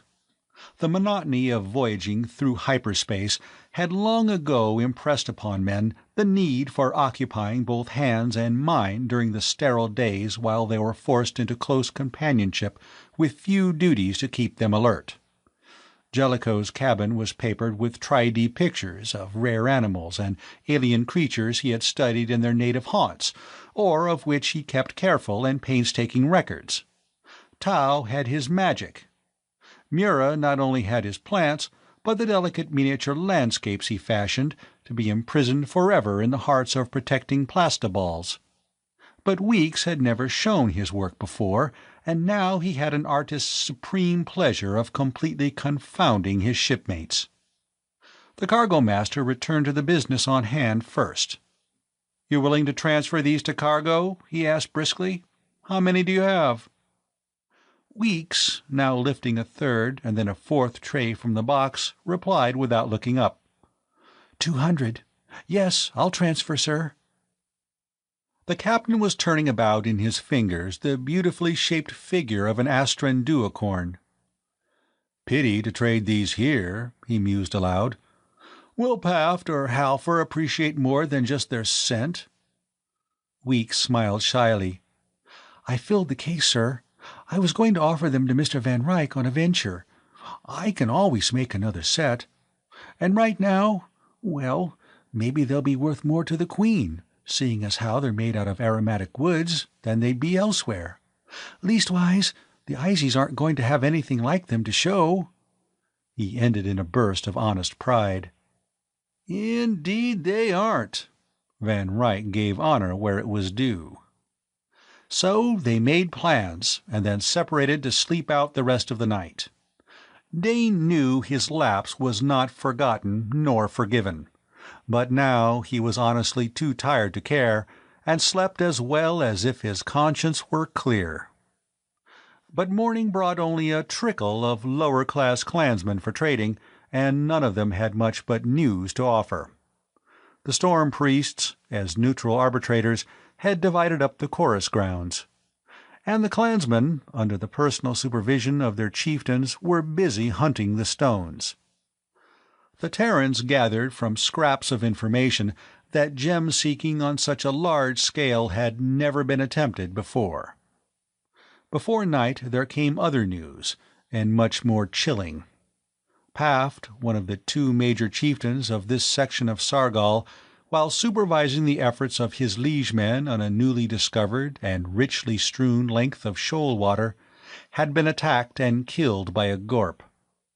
The unusual activity of the Salariki in the shallows had in turn drawn to the spot battalions of the intelligent, malignant reptiles who had struck in strength, slaying and escaping before the Salariki could form an adequate defense, having killed the land-dweller sentries silently and effectively before advancing on the laboring main bodies of gem-hunters. A loss of a certain number of miners or fishers had been pre-seen as the price one paid for Koros in quantity. But the death of a chieftain was another thing altogether, having repercussions which carried far beyond the fact of his death. When the news reached the Salariki about the Queen, they melted away into the grass forest, and for the first time the Terrans felt free from spying eyes. "What happens now?" Ali inquired. "Do they declare all deals off?" "That might just be the unfortunate answer," agreed Van Ryck. "Could be," Rip commented to Dane, "that they'd think we were in some way responsible." But Dane's conscience, sensitive over the whole matter of Salariki trade, had already reached that conclusion. The Terran party, unsure of what were the best tactics, wisely decided to do nothing at all for the time being. But when the Salariki seemed to have completely vanished on the morning of the second day, the men were restless. Had Paft's death resulted in some inter-clan quarrel over the airship, and the other clans withdrawn to let the various contenders for that honor fight it out? Or, what was more probable and dangerous, had the aliens come to the point of view that the Queen was in the main responsible for the catastrophe, and were engaged in preparing too warm a welcome for any traders who dared to visit them? With the latter idea in mind, they did not stray far from the ship, and the limit to their traveling was the edge of the forest from which they could be covered, and so they did not learn much. It was well into the morning before they were dramatically apprised that, far from being considered in any way an enemy, they were about to be accepted in a tie as close as clan to clan during one of the temporary but binding truces. The messenger came in state, a young Salaric warrior, his splendid cloak rent and hanging in tattered pieces from his shoulders, as a sign of official grief. He carried in one hand a burned-out torch, and in the other an unsheathed claw-knife, its blade reflecting the sunlight with a wicked glitter. Behind him trotted 3 couples of retainers, their cloaks also ragged fringes, their knives drawn. Standing up on the ramp to receive what could only be a formal deputation were captain, astrogator, cargo-master, and engineer, the senior officers of the spacer. In the rolling periods of the trade lingo, the torch-bearer identified himself as Groft, son and heir of the late lamented Paft. Until his chieftain father was avenged in blood, he could not assume the high seat of his clan, nor the leadership of the family. And now, following custom, he was inviting the friends and sometimes allies of the dead Paft to a gorp hunt. Such a gorp hunt, Dane gathered from amidst the flowers of ceremonial Salariki speech, as had never been planned before on the face of Sargal. Salariki without number in the past had died beneath the ripping talons of the water reptiles, but it was seldom that a chieftain had so fallen, and his clan were firm in their determination to take a full-blood price from the killers. "And so, Sky Lords," Groft brought his oration to a close, "we come to ask that you send your young men to this hunting, so that they may know the joy of plunging knives into the scaled death and see the horned ones die bathed in their own vile blood." Dane needed no hint from the Queen's officers that this invitation was a sharp departure from custom. By joining with the natives in such a foray, the Terrans were being admitted to kinship of a sort, cementing relations by a tie which the IS, or any other interloper from off-world, would find hard to break. It was such a piece of excellent good fortune as they would not have dreamed of 3 days earlier. Van Ryck replied, his voice properly sonorous, sounding out the rounded periods of the rolling tongue which they had all been taught during the voyage, using Cam's recording. Yes, the Terrans would join with pleasure in so good and great a cause. They would lend the force of their arms to the defeat of all Gorp they had the good fortune to meet.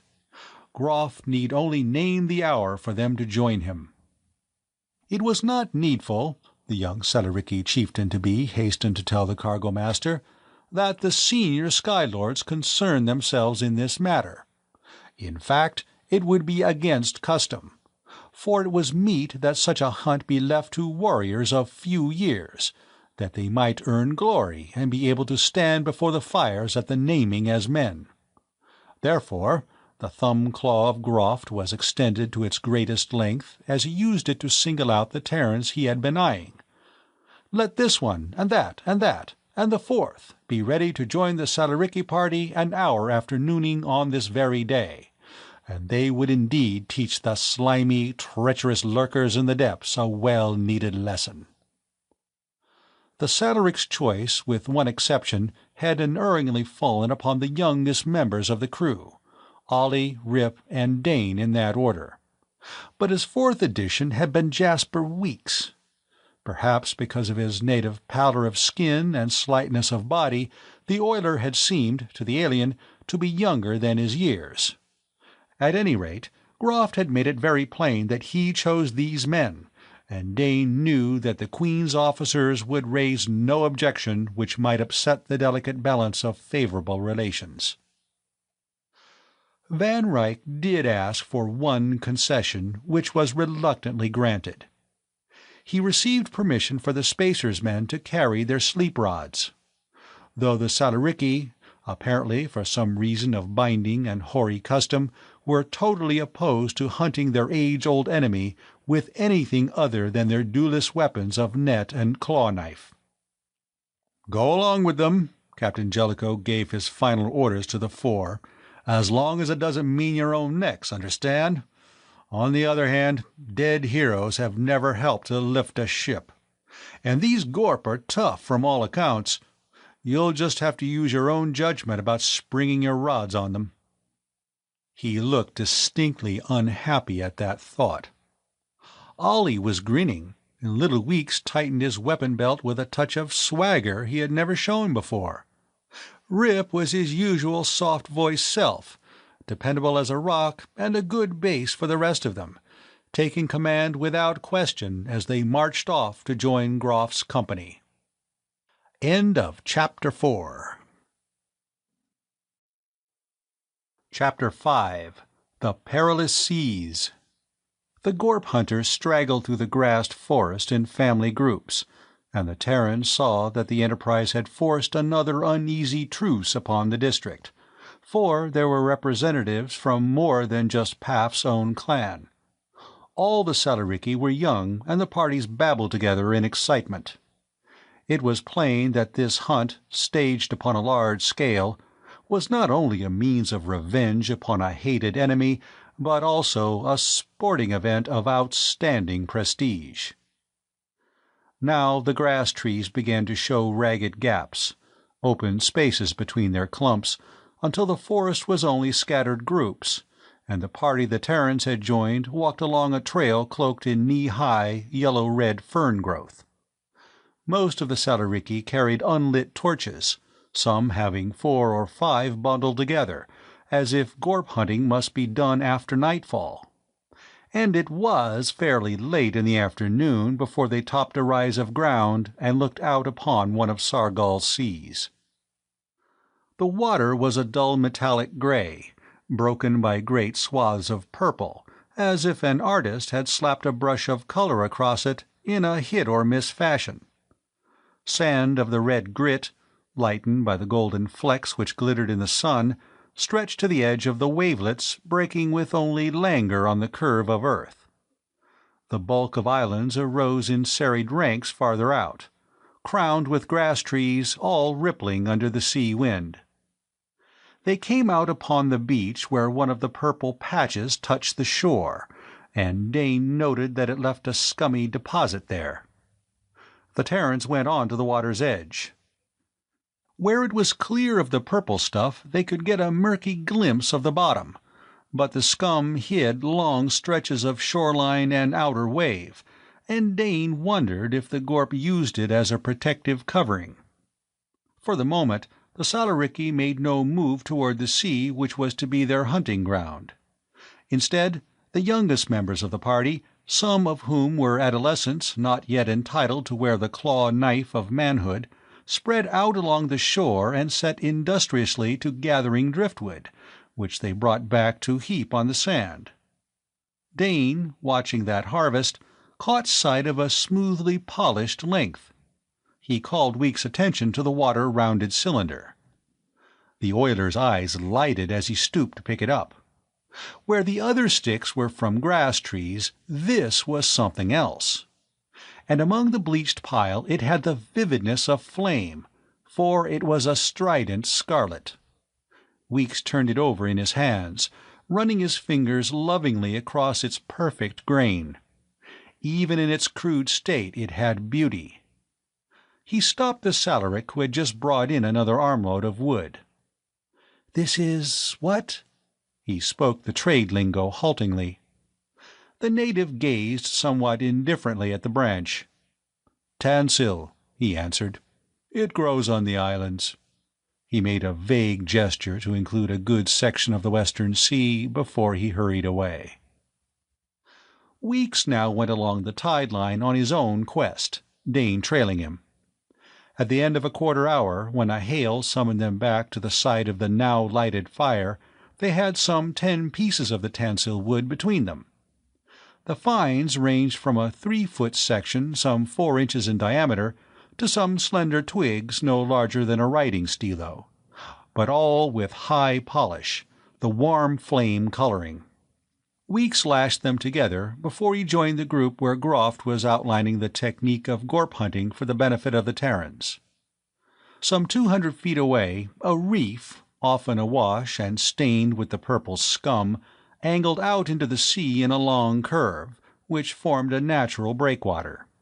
This was the point of attack. But first the purple film must be removed so that land and sea dwellers could meet on common terms. The fire blazed up, eating hungrily into the driftwood, and from it ran the young Salariki with lighted brands, which at the water's edge they whirled about their heads and then hurled out onto the purple patches. Fire arose from the water and ran with frantic speed across the crests of the low waves, while the Salariki coughed and buried their noses in their perfume boxes, for the wind drove shoreward an overpowering stench. Where the cleansing fire had run on the water there was now only the natural metallic gray of the liquid. The cover was gone. Older Salariki warriors were choosing torches from those they had brought, doing it with care. Groft approached the Terrans, carrying 4. "These you use now." What for? Dane wondered. The sky was still sunlit. He held the torch, watching to see how the Salariki made use of them. Groft led the advance, running lightly out along the reef with agile and graceful leaps to cross the breaks where the sea hurled in over the rock. And after him followed the other natives, each with a lighted torch in hand. The torch they hunkered down to plant firmly in some crevice of the rock before taking a stand beside that beacon. The Terrans, less sure-footed in the space boots, picked their way along the same path, wet with spray, wrinkling their noses against the lingering puffs of the stench from the water. Following the example of the Salariki, they faced seaward. But Dane did not know what to watch for. Cam had left only the vaguest general descriptions of Gorp, and beyond the fact that they were reptilian, intelligent, and dangerous, the Terrans had not been briefed. Once the warriors had taken up their stand along the reef, the younger Salariki went into action once more.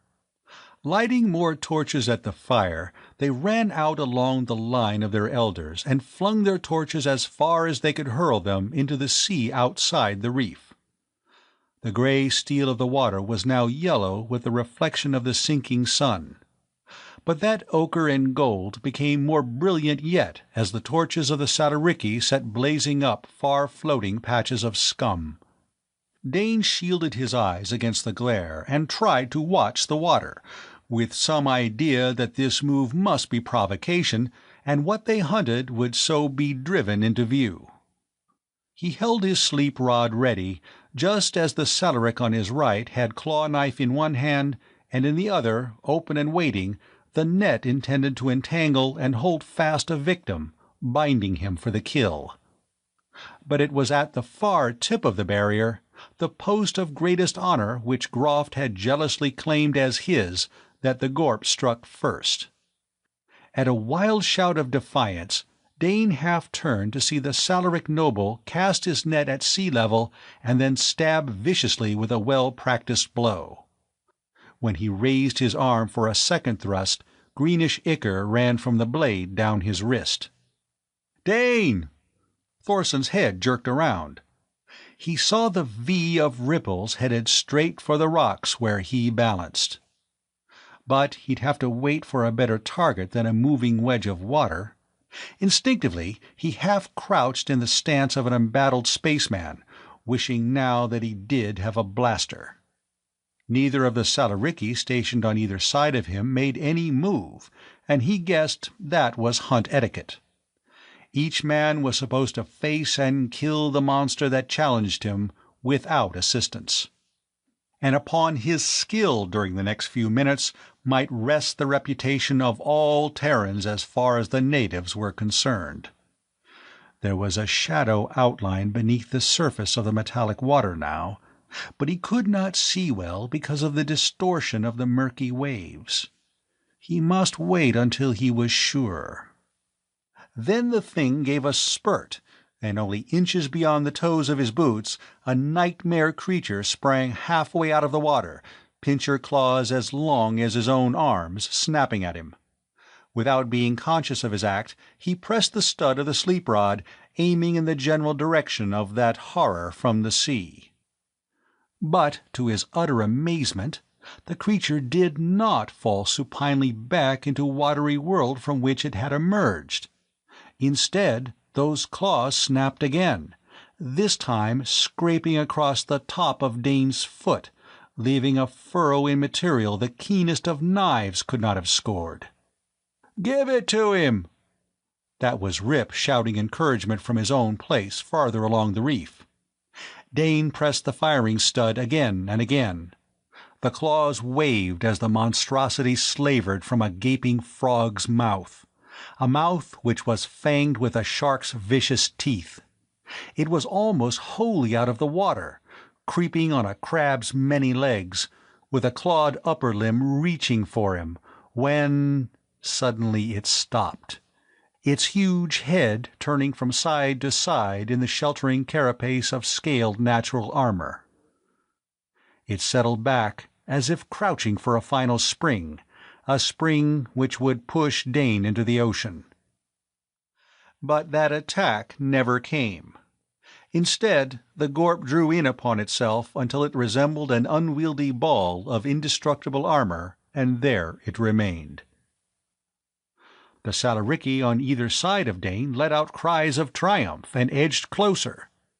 One of them twirled his net suggestively, seeing that the Terran lacked what was to him an essential piece of hunting equipment.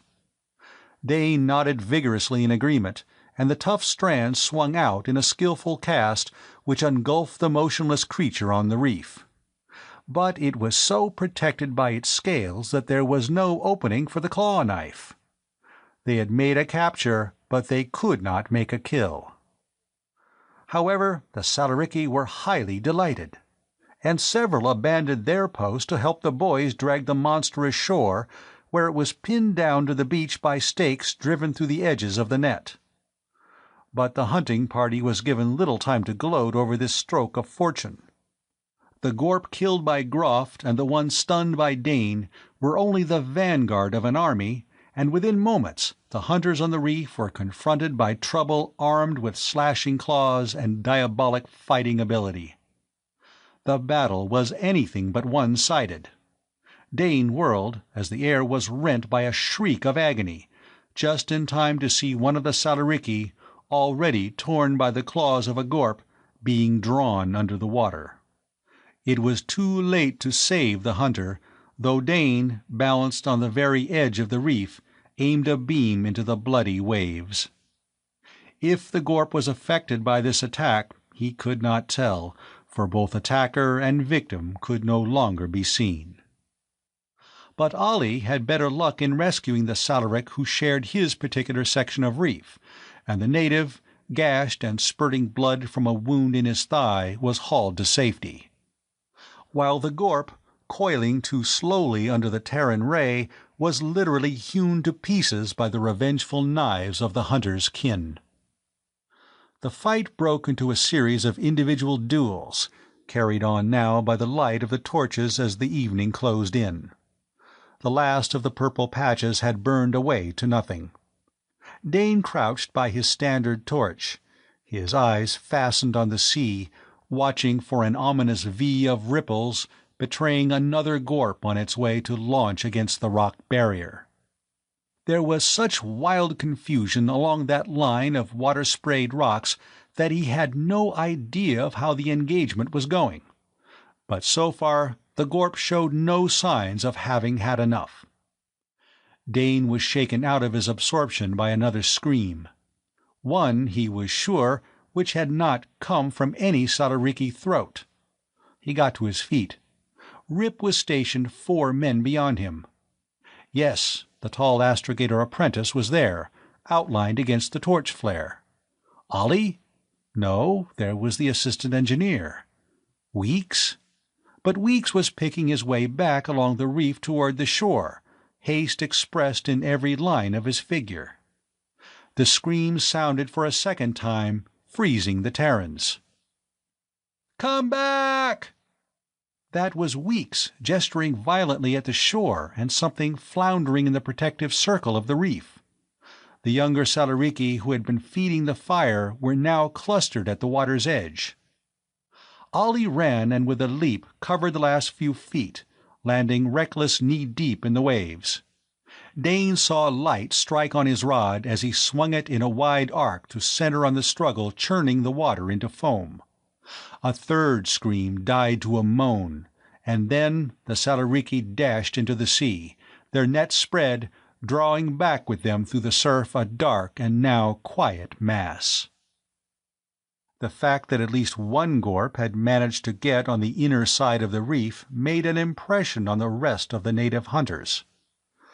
After an uncertain minute or two, Groft gave the signal to withdraw, which they did with grisly trophies. Dane counted 7 Gorp bodies.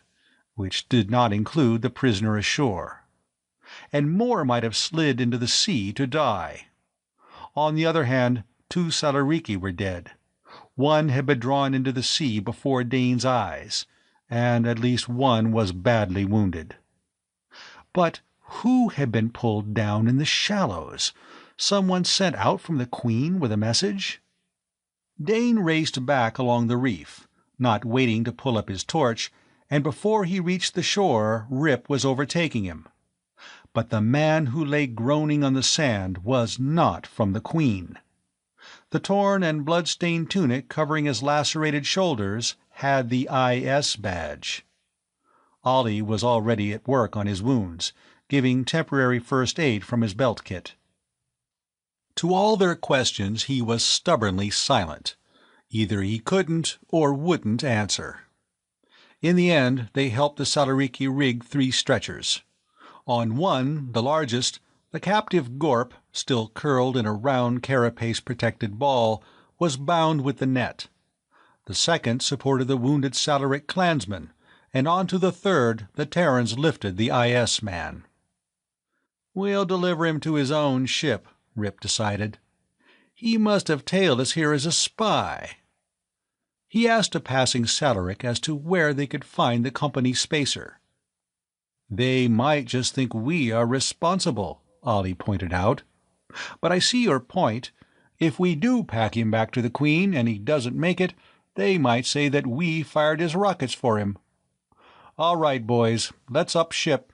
He doesn't look too good to me." With a torch-bearing Salaric boy as a guide, they hurried along a path taking in turns the burden of the stretcher. Luckily, the IS ship was even closer to the sea than the Queen, and as they crossed the slagged ground, congealed by the break fire, they were trotting. Though the company ship was probably one of the smallest Intersolar carried on her rosters, it was a third again as large as the Queen, with part of that third undoubtedly dedicated to extra cargo space. Beside her, their own spacer would seem not only smaller, but battered and worn. But no free trader would have willingly assumed the badges of a company man, not even for the command of such a ship fresh from the cradles of a builder. When a man went up from the training pool for his first assignment, he was sent to the ship where his temperament, training, and abilities best fitted. And those who were designated as free traders would never fit into the pattern of company men. Of late years, the breach between those who lived under the strict parental control of one of the 5 great galaxy-wide organizations and those still too much of an individual to live any life but that of a half-explorer, half-pioneer, which was the free traders, had widened alarmingly. Antagonism flared, rivalry was strong. But as yet, the great companies themselves were at polite cold war with one another for the big plums of the scattered systems. The free traders took the crumbs, and there was not much disputing, save in cases such as had arisen on Sargal, when suddenly crumbs assumed the guise of very rich cake, rich and large enough to attract a giant. The party from the Queen was given a peremptory challenge as they reached the other ship's ramp. Rip demanded to see the officer of the watch, and then told the story of the wounded man as far as they knew it. The IZ was hurried aboard, nor did his shipmates give a word of thanks. "That's that," Rip shrugged. "Let's go before they slam the hatch so hard they'll rock their ship off her fins." "Polite, aren't they?" asked Weeks mildly. "What do you expect of IZs?" Ollie wanted to know. "To them, free traders are just rim planet trash. Let's report back where we are appreciated." They took a shortcut which brought them back to the Queen, and they filed up her ramp to make their report to the captain. But they were not yet satisfied with Groft and his Gorp slayers. No Salaric appeared for trade in the morning, surprising the Terrans. Instead, a second delegation, this time of older men and a storm priest, visited the spacer with an invitation to attend Paf's funeral feast, a rite which would be followed by the formal elevation of Groff to his father's position, now that he had revenged that parent.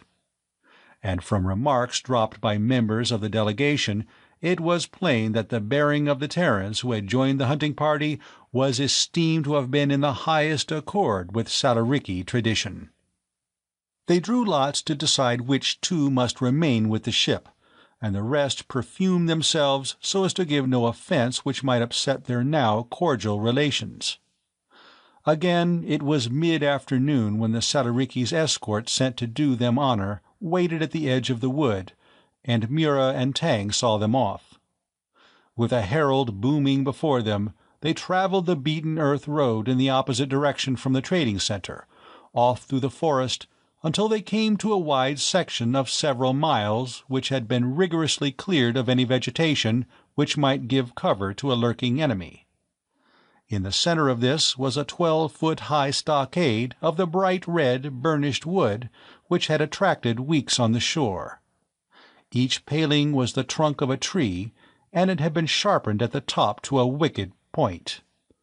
On the field side was a wide ditch, crossed at the gate by a bridge, the planking of which might be removed at will. And as Dane passed over, he looked down into the moat that was dry. The Salariki did not depend upon water for a defense, but on something else which his experience of the previous night had taught him to respect. There was no mistaking that shade of purple. The highly inflammable scum the hunters had burnt from the top of the waves had been brought inland and lay a greasy blanket some 8 feet below. It would only be necessary to toss a torch on that, and the defenders of the stockade would create a wall of fire to baffle any attackers. The Salariki knew how to make the most of their world's natural resources.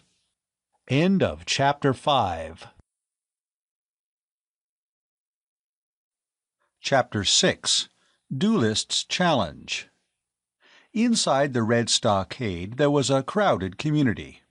The Salariki demanded privacy of a kind, and even the unmarried warriors did not share barracks, but each had a small cubicle of his own.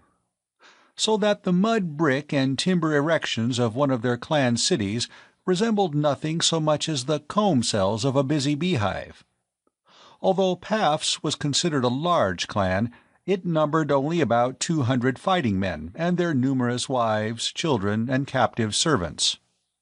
Not all of them normally lived at this center, but for the funeral feasting they had assembled, which meant a lot of doubling up and tenting out under makeshift cover between the regular buildings of the town, so that the Terrans were glad to be guided through this crowded maze to the great hall which was its heart.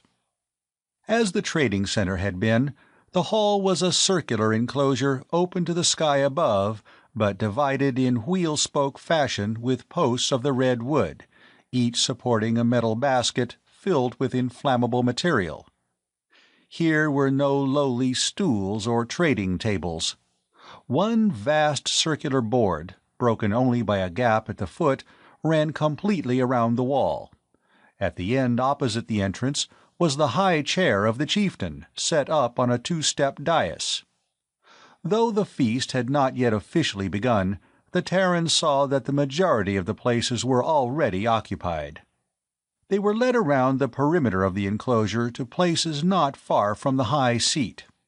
Van Ryck settled down with a grunt of satisfaction. It was plain that the free traders were numbered among the nobility. They could be sure of good trade in the days to come. Delegations from the neighboring clans arrived in close companies of 10 or 12, and were granted seats, as had been the Terrans, in groups. Dane noted that there was no intermingling of clan with clan, and, as they were to understand later that night, there was a very good reason for that precaution. "Hope all our adaptation shots work," Ollie murmured, eyeing with no pleasure at all the succession of platters now being borne through the inner opening of the table. While the traders had learned long ago that the wisest part of valor was not to sample alien strong drinks, Ceremony often required that they break bread, or its otherworld equivalent, on strange planets.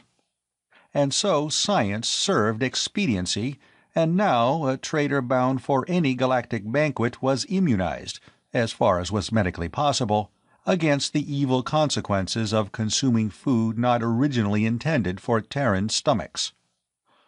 One of the results being that Terrans acquired a far-flung reputation for possessing bird-like appetites, since it was always better to nibble and live than to gorge and die.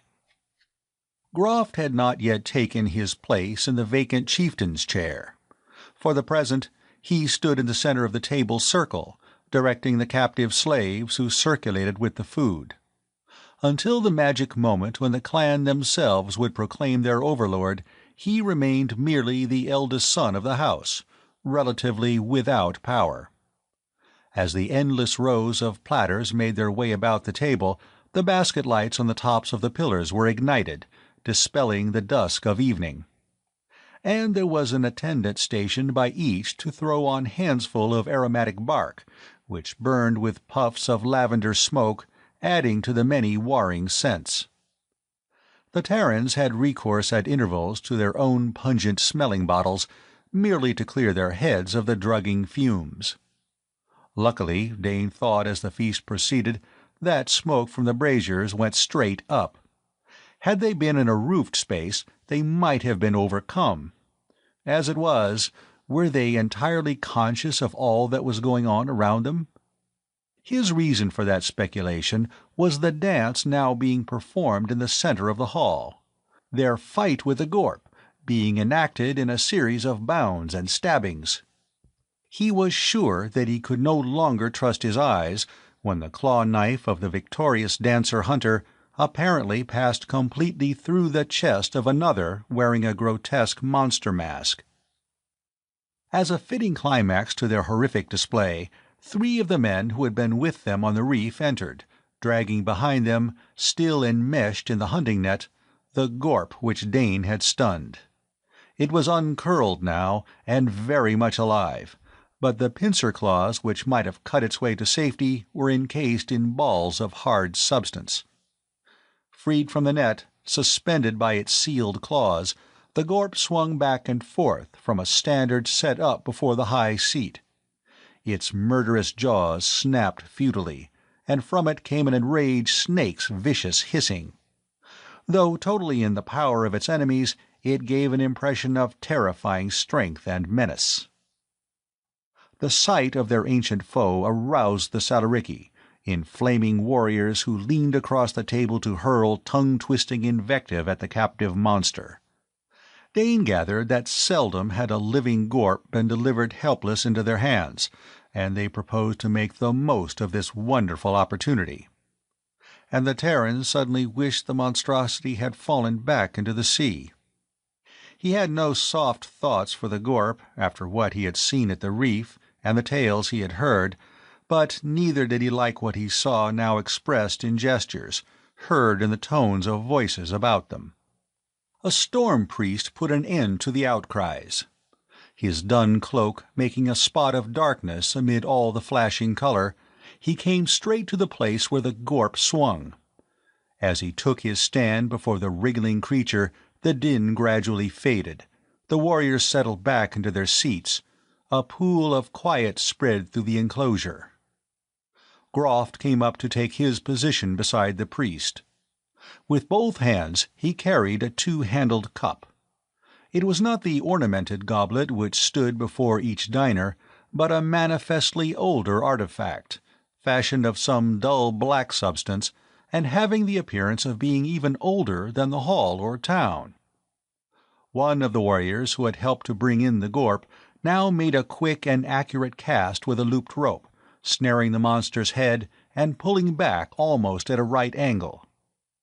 With deliberation, the storm priest produced a knife, the first straight-bladed weapon Dane had seen on Sargal. He made a single thrust in the soft underpart of the Gorp's throat, catching in the cup he took from Groft some of the ichor which spurted from the wound. The Gorp thrashed madly, spattering table and surrounding Salariki with its life fluid, but the attention of the crowd was riveted elsewhere. Into the old cup the priest poured another substance from a flask brought by an underling. He shook the cup back and forth, as if to mix its contents thoroughly, and then handed it to Groft. Holding it before him, the young chieftain leaped to the tabletop, and so to stand before the high seat. There was a hush throughout the enclosure. Now even the gorp had ceased its wild struggles and hung limp in its bonds. Groft raised the cup above his head and gave a loud shout in the archaic language of his clan. He was answered by a chant from the warriors who would in battle follow his banner, chant punctuated with the slinking slap of knife blades brought down forcibly on the board. 3 times he recited some formula and was answered by the others. Then, in another period of sudden quiet, he raised the cup to his lips and drank off its contents in a single draught, turning the goblet upside down when he had done to prove that not a drop remained within. A shout tore through the great hall. The Salarici were all on their feet, waving their knives over their heads in honor to their new ruler. And Groft, for the first time, seated himself in the high seat. The clan was no longer without a chieftain. Groft held his father's place. "Show over?" Dane heard Stott's murmur and Van Ryck's disappointing reply. "Not yet. They'll probably make a night of it. Here comes another round of drinks." "And trouble with them." That was Captain Jellicoe being prophetic. "By the Coalsack's ripcord!" That exclamation had been jolted out of Rip, and Dane turned to see what had so jarred the usually serene astrogator apprentice. He was just in time to witness an important piece of Sargallian social practice. A young warrior, surely only within a year or so of receiving his knife, was facing an older Salaric, both on their feet. The head and shoulder fur of the older fighter was dripping wet, and an empty goblet rolled across the table to bump to the floor. A hush had fallen on the immediate neighbors of the pair, and there was an air of expectancy about the company. "Threw his drink all over the other fellow," Rip's soft whisper explained. "That means a duel." Here and now? Dane had heard of the personal combat proclivities of the Salarici. "Should be to the death for an insult such as that," Ollie remarked, as usual surveying the scene from his chosen role as bystander. As a child, he had survived the unspeakable massacres of the Crater War. Nothing had been able to crack his surface armor since. The young fool! That was Steen Wilcox sizing up the situation from the angle of a naturally cautious nature and some 15 years of experience on a great many different worlds. He'll be mustered out for good before he knows what happened to him. The younger Salaric had barked a question at his elder, and had been promptly answered by that dripping warrior. Now their neighbors came to life with an efficiency which suggested that they had been waiting for such a move. It had happened so many times that every man knew just the right procedure from that point on. In order for a Sargallian feast to be a success, the Terrans gathered from overheard remarks at least one duel must be staged sometime during the festivities. And those not actively engaged did a lot of brisk betting in the background. "Look there, at that fellow in the violet cloak," Rip directed Dane. "See what he just laid down?" The nobleman in the violet cloak was not one of Groff's liegemen, but a member of the delegation from another clan. And what he had laid down on the table, indicating as he did so his choice as winner in the coming combat, the elder warrior, was a small piece of white material, on which reposed a slightly withered but familiar leaf. The neighbor he wagered with eyed the stake narrowly, bending over to sniff at it, before he piled up 2 gem-set armlets, a personal scent box, and a thumb ring to balance. At this practical indication of just how much the Terran herb was esteemed, Dane regretted anew their earlier ignorance. He glanced along the board and saw that Van Ryck had noted that stake and was calling their captain's attention to it. But such side issues were forgotten as the duelists vaulted into the circle rimmed by the table, a space now vacated for their action. They were stripped to their loincloths, their cloaks thrown aside. Each carried his net in his right hand, his claw-knife ready in his left. As yet the traders had not seen Salaric against Salaric in action, and in spite of themselves they edged forward in their seats, as intent as the natives upon what was to come. The finer points of the combat were lost on them, and they did not understand the drilled casts of the nets, which had become as formalized through the centuries as the ancient and now almost forgotten swordplay of their own world. The young Salaric had greater agility and speed, but the veteran who faced him had the experience. To Terran eyes, the duel had some of the weaving, sweeping movements of the earlier ritual dance. The swift evasions of the nets were graceful, and so timed that many times the meshes grazed the skin of the fighter who fled entrapment. Dane believed that the elder man was tiring, and the youngster must have shared that opinion. There was a leap to the right, a sudden flurry of dart and retreat, and then a net curled high and fell, enfolding flailing arms and kicking legs. When the clutch rope was jerked tight, the captured youth was thrown off balance. He rolled frenziedly, but there was no escaping from the imprisoning strands. A shout applauded the victor. He stood now above his captive, who lay supine, his throat or breast ready for either stroke of the knife his captor wished to deliver. But it appeared that the winner was not minded to end the encounter with blood. Instead, he reached out a long, befurred arm, took up a filled goblet from the table, and with serious deliberation poured its contents onto the upturned face of the loser. For a moment there was a dead silence around the feast board, and then a second roar, to which the honestly relieved Terrans added spurts of laughter. The sputtering youth was shaken free of the net and went down on his knees, tendering his opponent his knife, which the other thrust along with his own into his sash-belt. Dane gathered from overheard remarks that the younger man was, for a period of time to be determined by clan council, now the servant-slave of his overthrower, and that since they were closely united by blood ties, this solution was considered eminently suitable, though had the elder killed his opponent, no one would have thought the worse of him for that deed. It was the Queen's men who were to provide the next center of attraction. Groft climbed down from his high seat and came to face across the board those who had accompanied him on the hunt. This time there was no escaping the sipping of the potent drink, which the new chieftain slopped from his own goblet into each of theirs. The fiery mouthful almost gagged Dane, but he swallowed manfully and hoped for the best, as it burned like acid down his throat into his middle, there to mix uncomfortably with the viands he had eaten.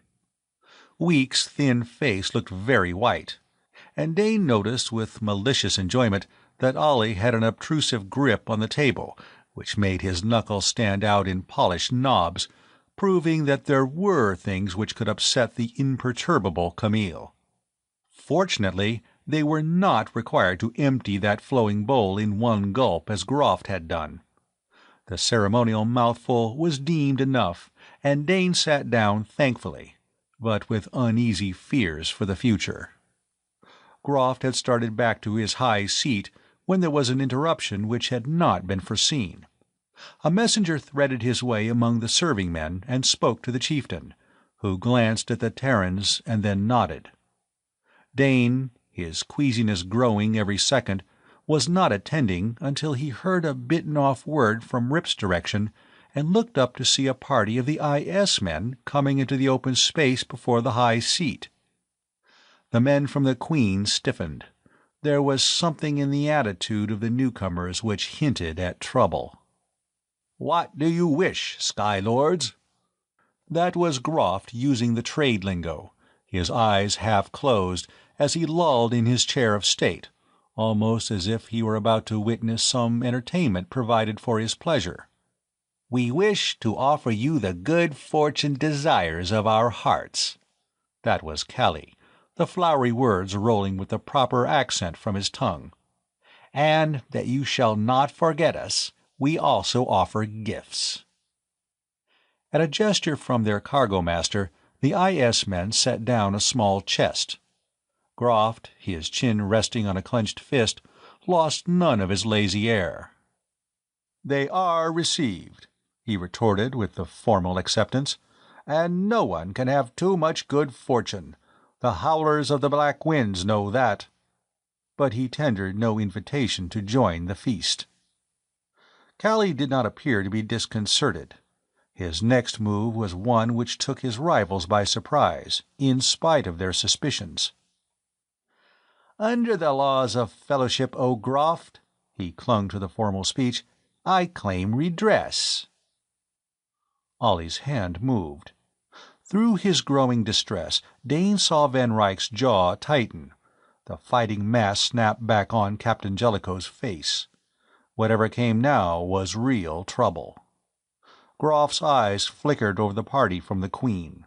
Though he had just pledged cup friendship with 4 of them, he had the malicious humor of his race. He would make no move to head off what might be coming. "By the right of the knife and the net," he intoned, "you have the power to claim personal satisfaction. Where is your enemy?" Callie turned to face the free traders. "I hereby challenge a champion to be set out from these off-worlders to meet by the blood and by the water my champion." The Salaricky were getting excited. This was superb entertainment, an engagement such as they had never hoped to see, alien against alien. The rising murmur of their voices was like the growl of a hunting beast. Groft smiled, and the pleasure that expression displayed was neither Terran nor human. But then the clan leader was not either, Dane reminded himself. "4 of these warriors are clan-bound," he said, "but the others may produce a champion." Dane looked along the line of his comrades. Ollie, Rip, Weeks, and himself had just been ruled out. That left Jellicoe, Van Ryck, Carl Costi, the giant jetman whose strength they had to rely upon before, Stotts the engineer, Medic Tau, and Steen Wilcox. If it were strength alone, he would have chosen Costi, but the big man was not too quick a thinker. Jellicoe got to his feet, the embodiment of a Star Lane fighting man. In the flickering light, the scar on his cheek seemed to ripple. "Who's your champion?" he asked Callie. The IZ cargo master was grinning. He was confident he had pushed them into a position from which they could not extricate themselves. "You accept challenge?" he countered. Jellicoe merely repeated his question, and Callie beckoned forward one of his men.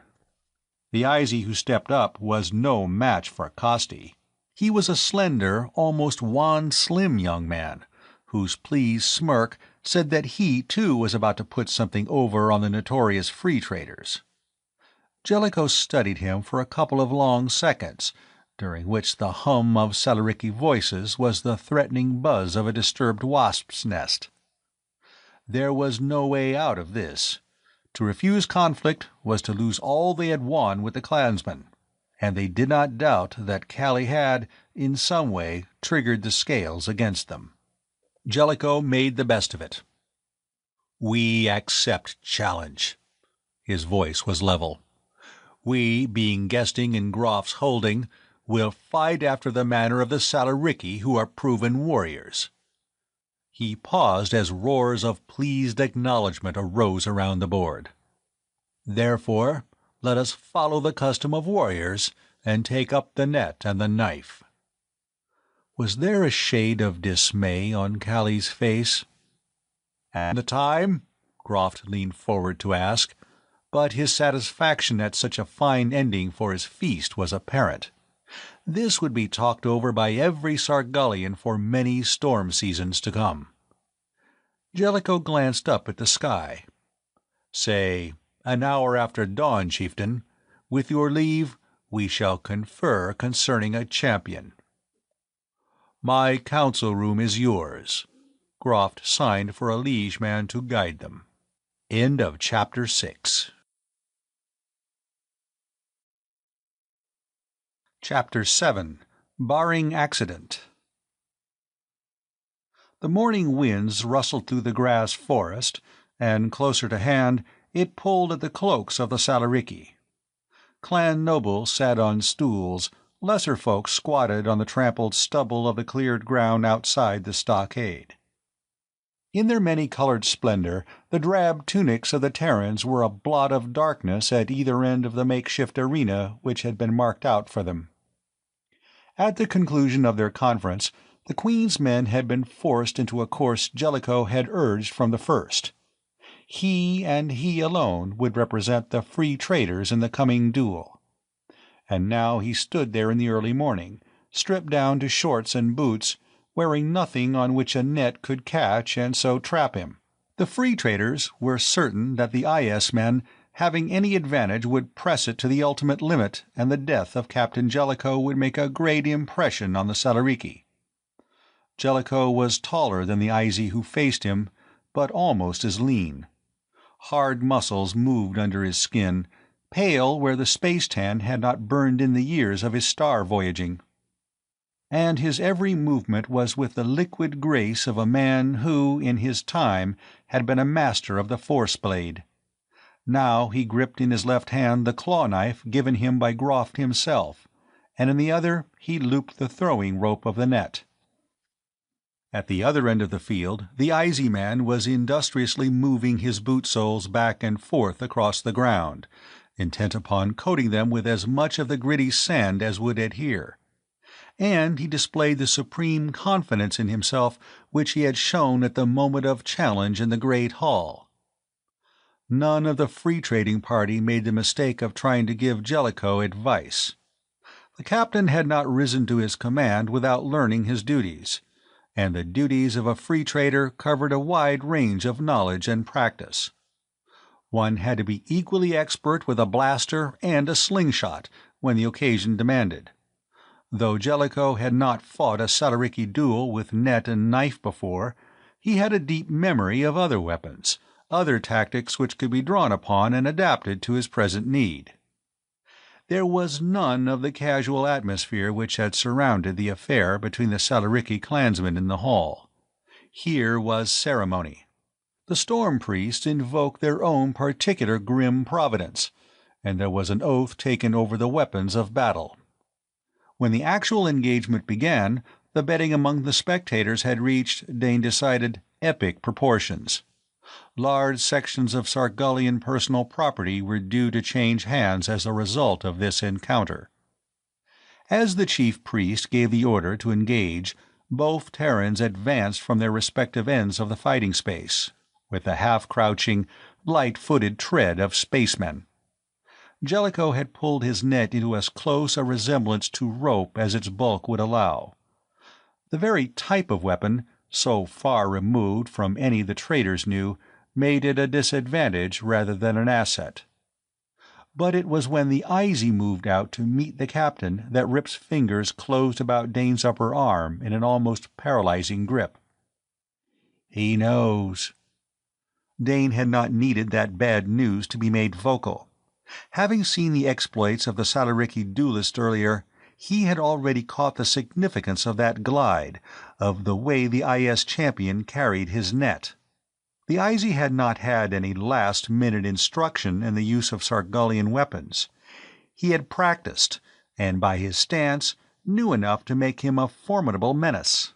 The clamor about the Queen's party rose as the battle-wise eyes of the clansmen noted that, and the odds against Jellicoe reached fantastic heights while the hearts of his crew sank.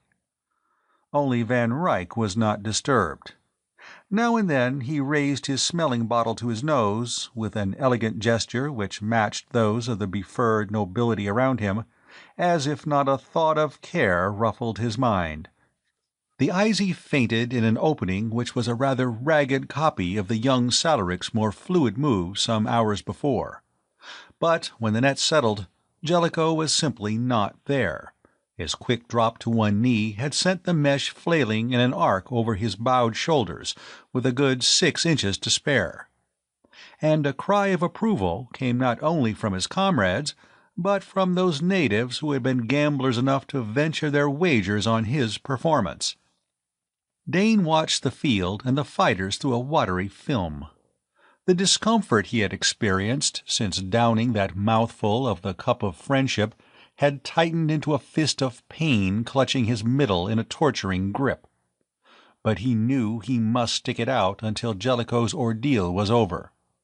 Someone stumbled against him, and he glanced up to see Ollie's face, a horrible gray-green under the tan, close to his own. For a moment the engineer apprentice caught at his arm for support, and then, with a visible effort, straightened up. So he wasn't the only one. He looked for Rip and Weeks, and saw that they, too, were ill. But for a moment all that mattered was the stretch of trampled earth and the two men facing each other. The Eisy made another cast, and this time, although Jellicoe was not caught, the slap of the mesh raised a red welt on his forearm. So far the captain had been content to play the defensive role of retreat, studying his enemy, planning ahead. The Eisy plainly thought the game was his, that he had only to wait for a favorable moment and cinch the victory. Dane began to think it had gone on for weary hours, and he was dimly aware that the Salarichi were also restless.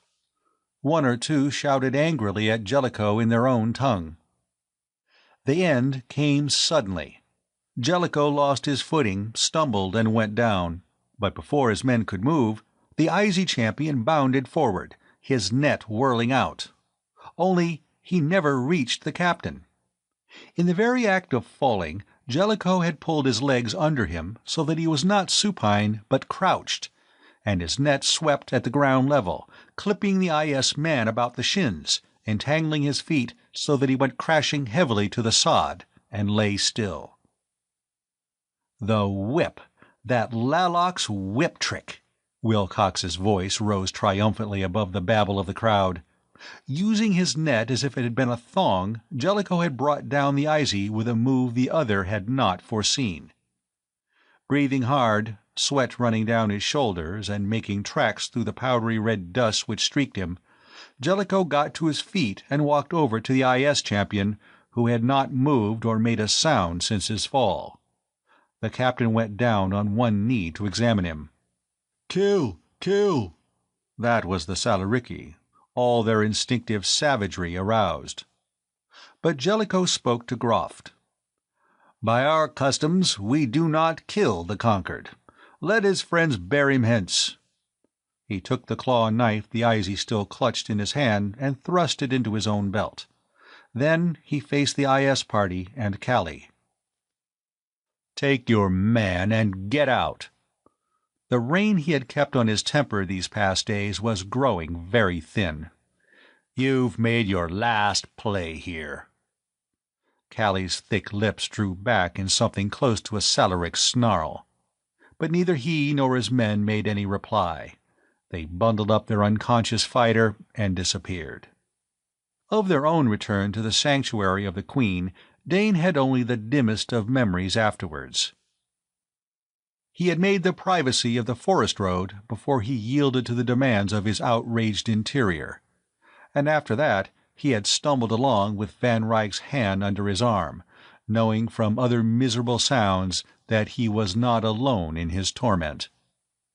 It was some time later, months, he thought when he first roused, that he found himself lying in his bunk, feeling very weak and empty as if a large section of his middle had been removed, but also at peace with his world. As he levered himself up, the cabin had a nasty tendency to move slowly to the right, as if he were a pivot on which it swung, and he had all the sensations of being in free fall, though the Queen was still firmly planeted. But that was only a minor discomfort compared to the disturbance he remembered. Fed the semi-liquid diet prescribed by Tao and served up by Mura to him and his fellow sufferers, he speedily got back his strength. But it had been a close call. He did not need Tao's explanation to underline that. Weeks had suffered the least of the four, he the most, though none of them had had an easy time, and they had been out of circulation 3 days.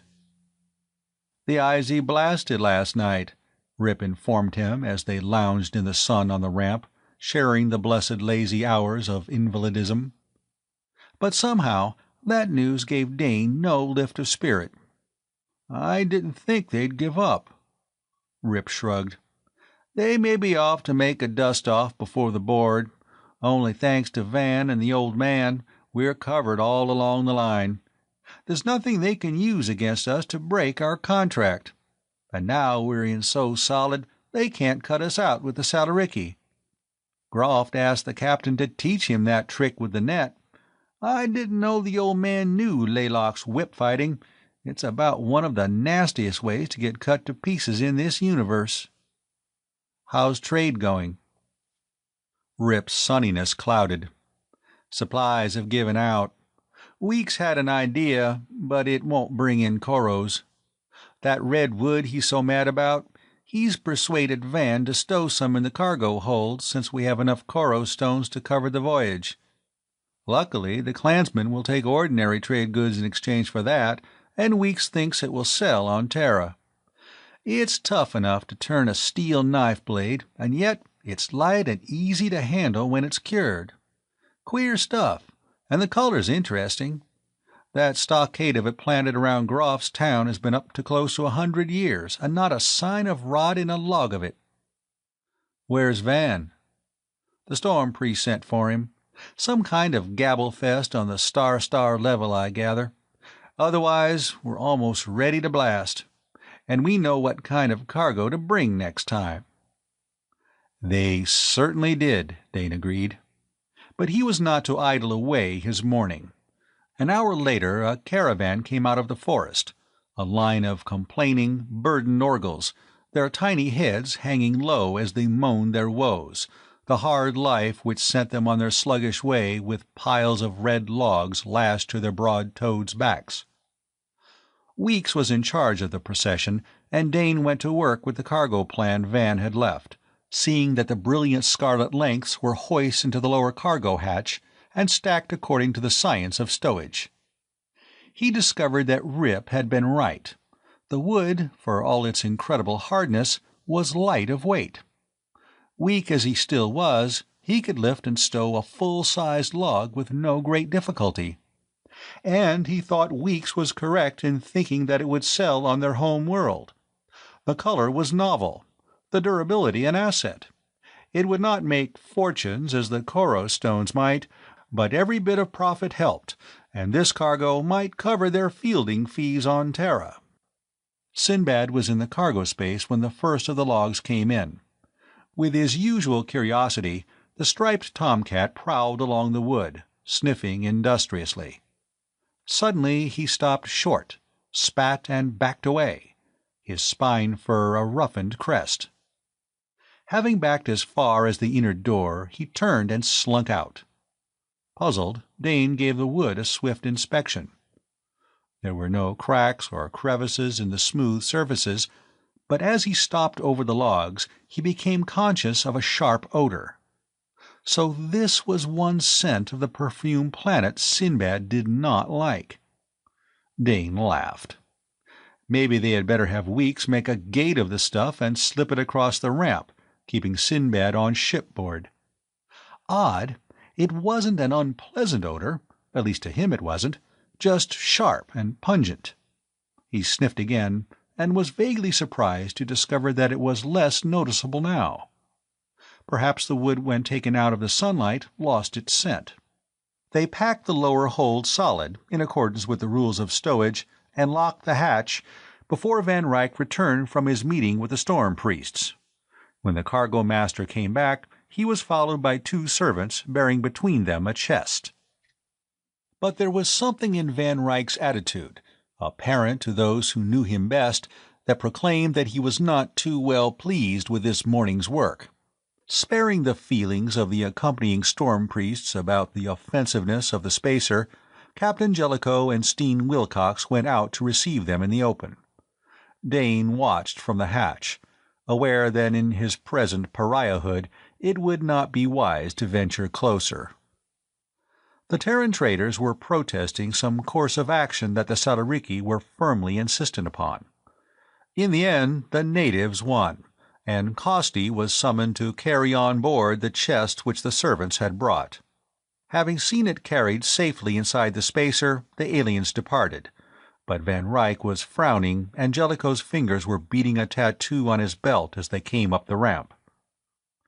"I don't like it," Jellicoe stated as he entered. "It was none of my doing," Van Ryck snapped. "I'll take risks if I have to, but there's something about this one." He broke off, two deep lines showing between his thick brows. "Well, you can't teach a Sasseril to spit," he ended philosophically. "We'll have to do the best we can." But Jellicoe did not look at all happy as he climbed to the control section, and before the hour was out, the reason for the captain's uneasiness was common property throughout the ship.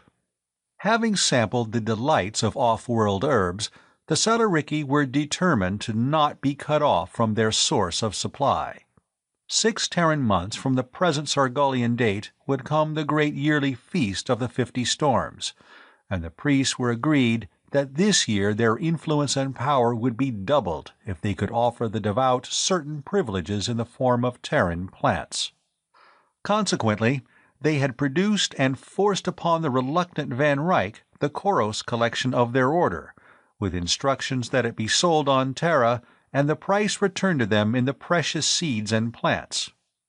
In vain the cargo master and captain had pointed out that galactic trade was a chancy thing at best, that accident might prevent return of the Queen to Sargal. But the priests had remained adamant, and saw in all such arguments only a devious attempt to raise prices. They quoted in their return the information they had levered out of the company men, that traders had their code, and that once pay had been given in advance, the contract must be fulfilled. They, and they alone, wanted the full cargo of the Queen on their next voyage, and they were taking the one way they were sure of achieving that result. So a fortune in Koro stones, which as yet did not rightfully belong to the traders, was now in the Queen's strong-room, and her crew were pledged by the strongest possible tie known in their service to set down on Sargal once more before the allotted time had passed.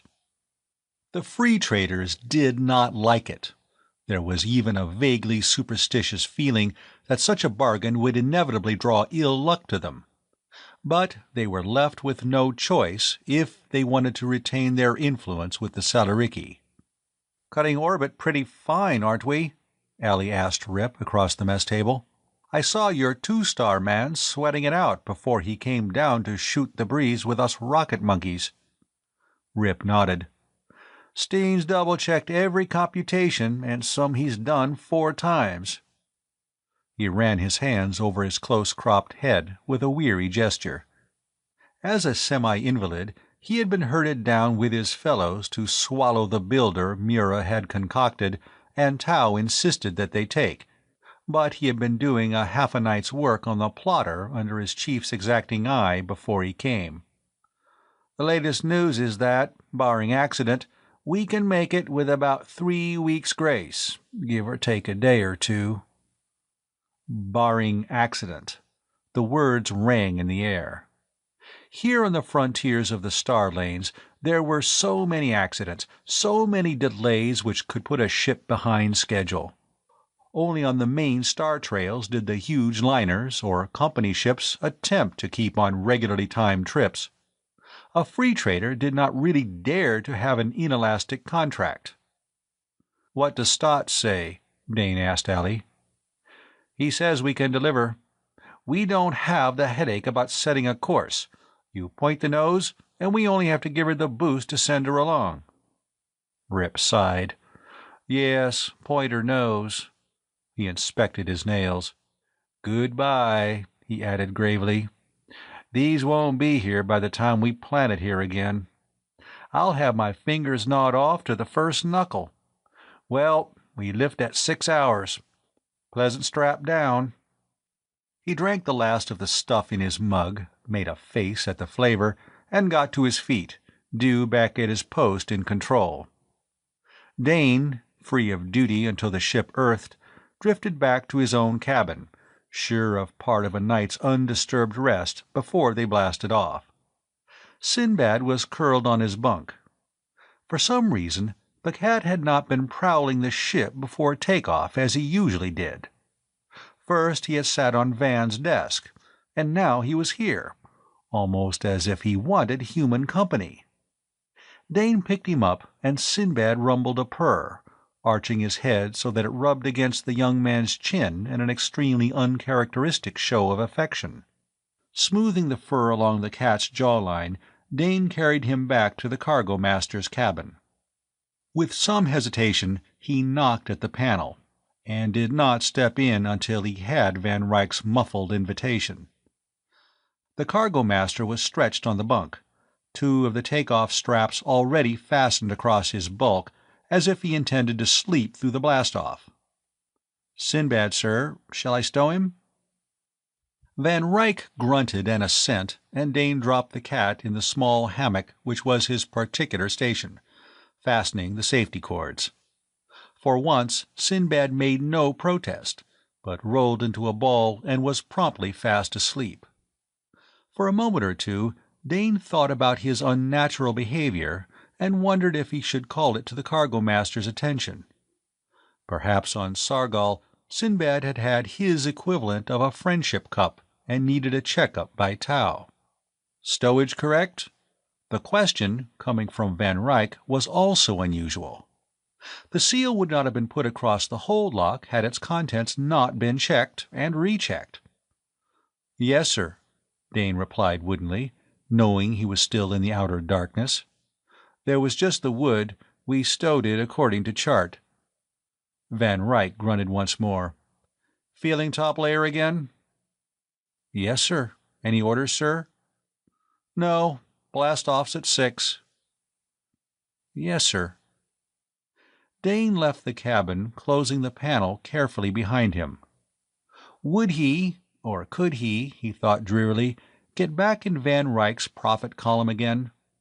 Sargol had been unlucky as far as he was concerned. First he had made that stupid mistake, and then he got sick. And now, what was the matter?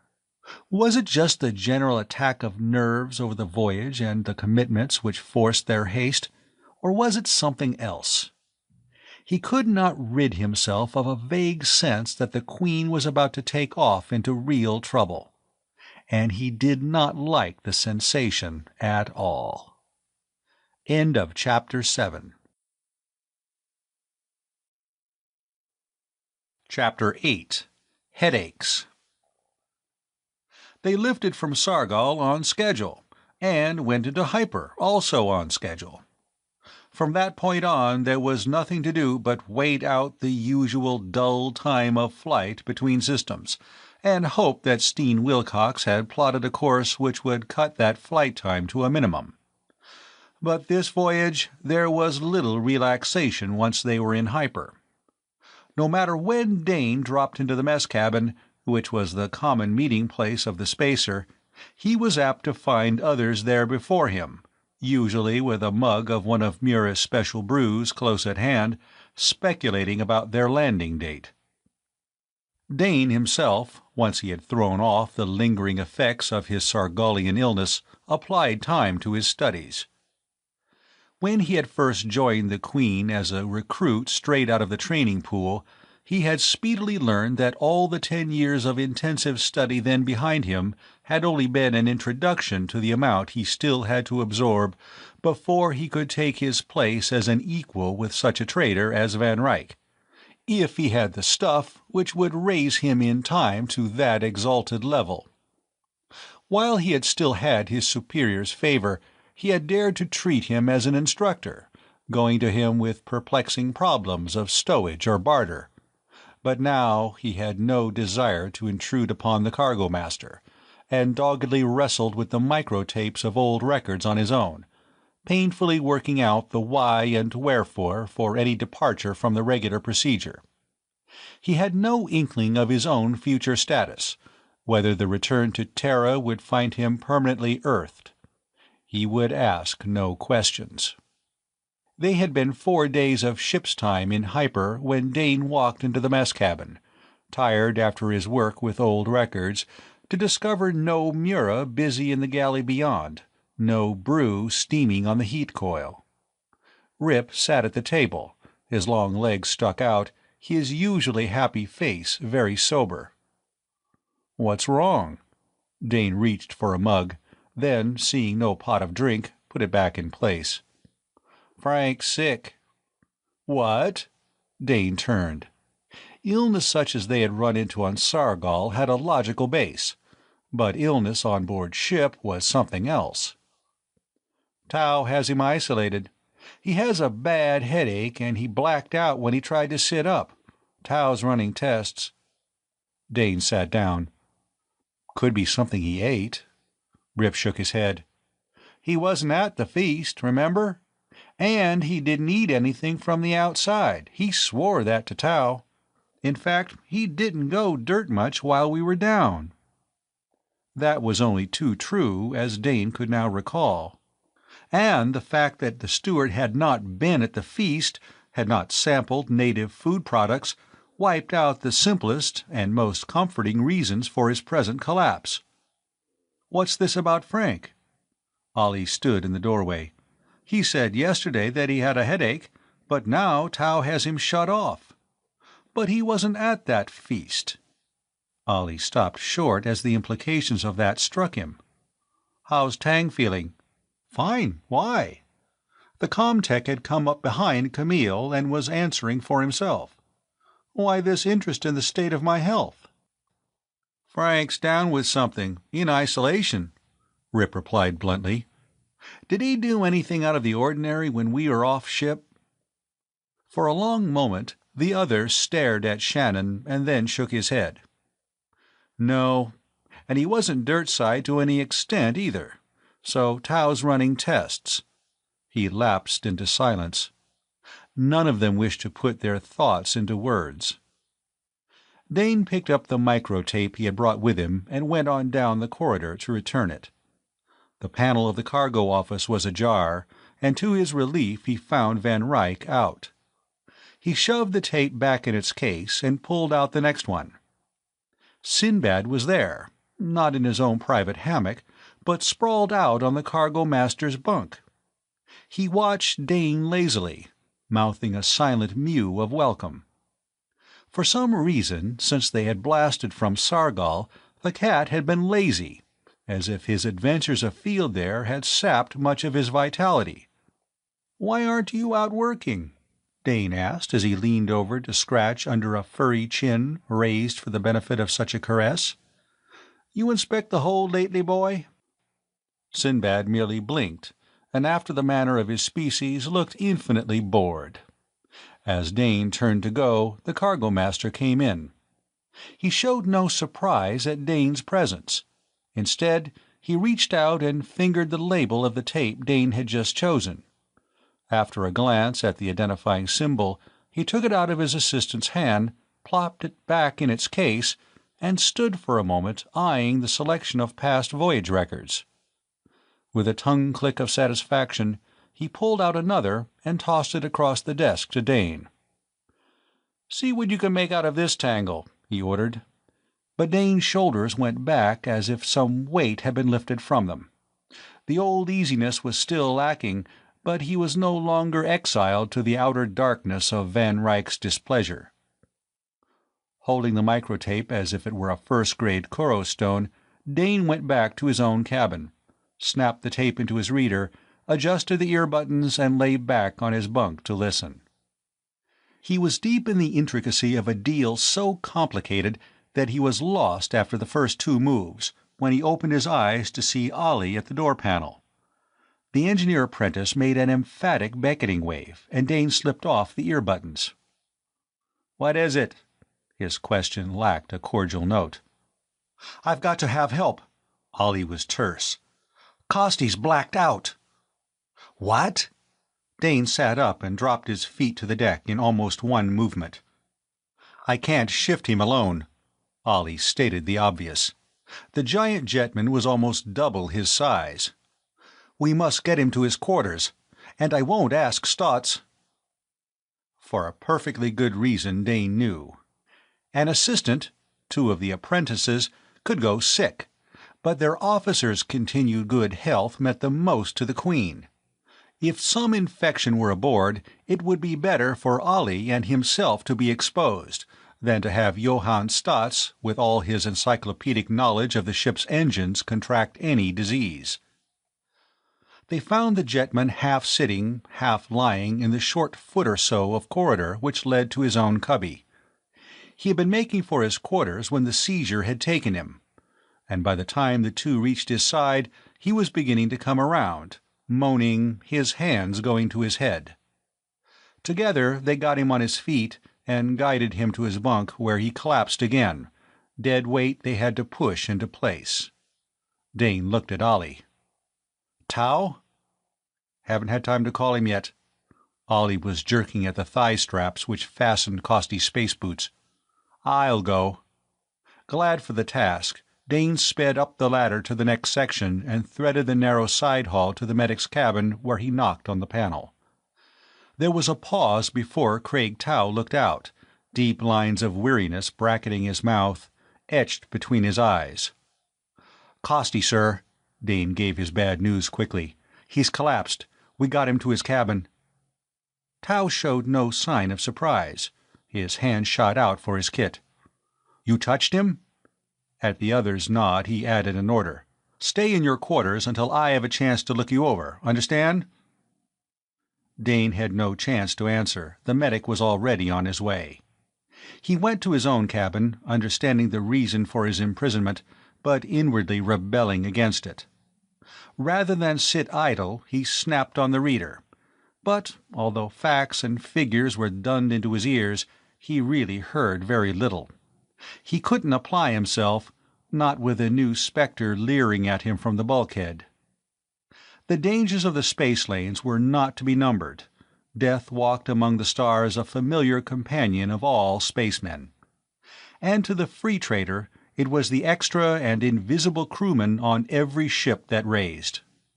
But there were deaths and deaths. And Dane could not forget the gruesome legends Van Ryck collected avidly as his hobby, had recorded in his private library of the folklore of space.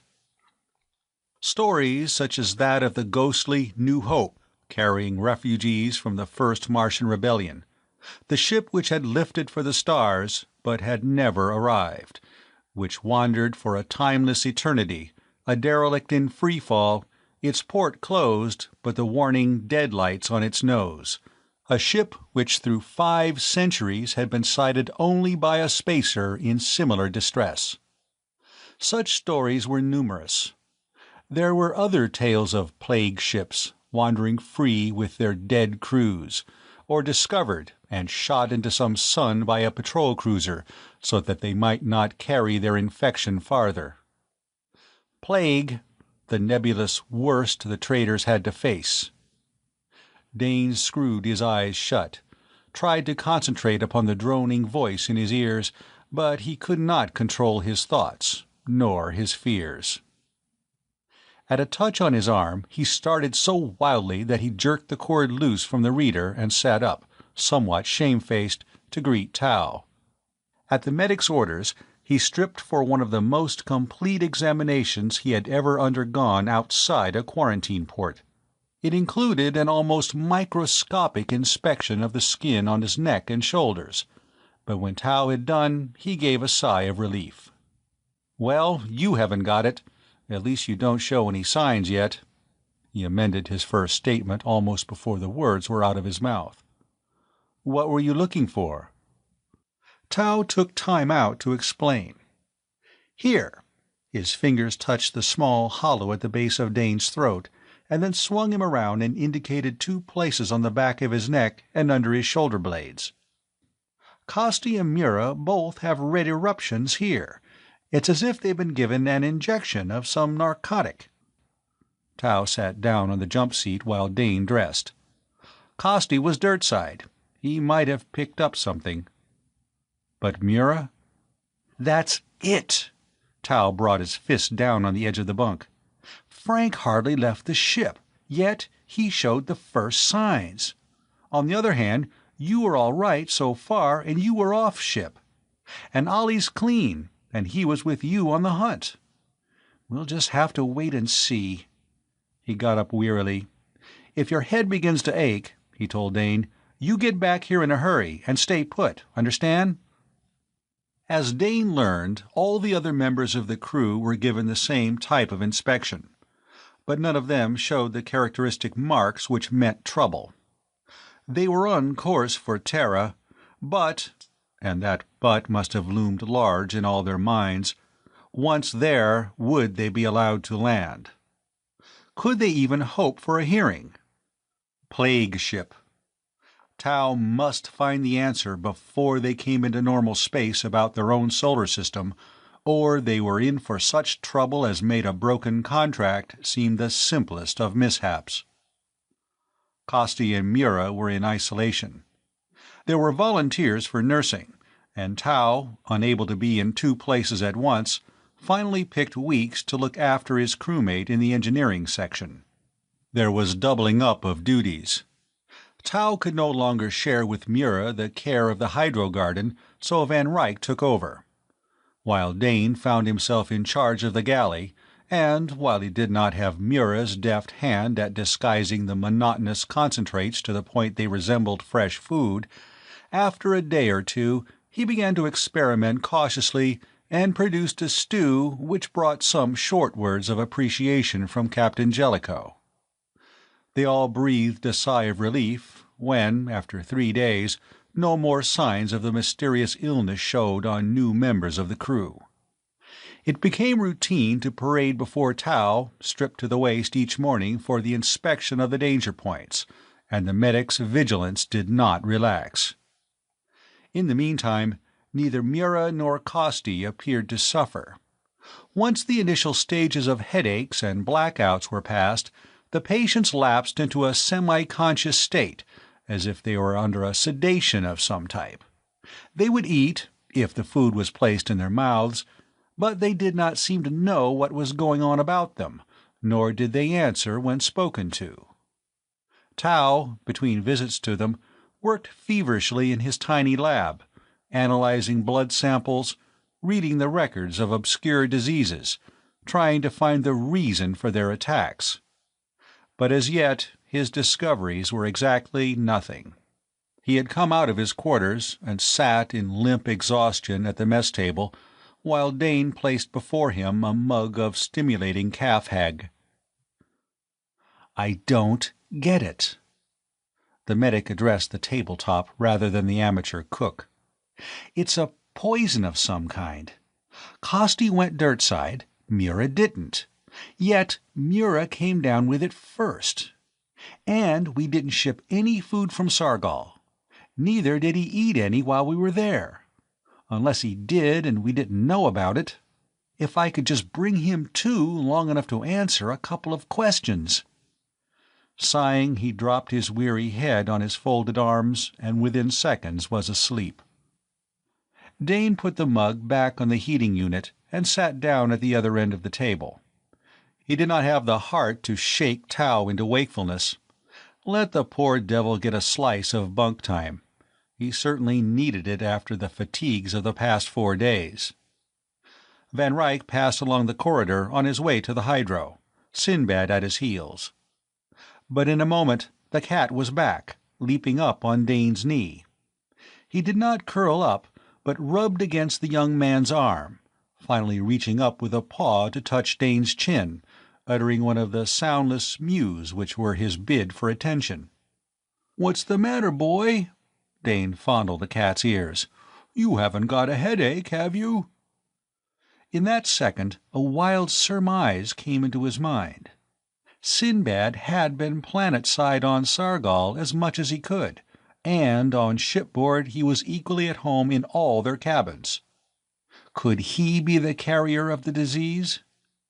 A good idea, Only if it were true, then logically the second victim should have been Van or Dane, whereas Sinbad lingered most of the time in their cabins, not Costi.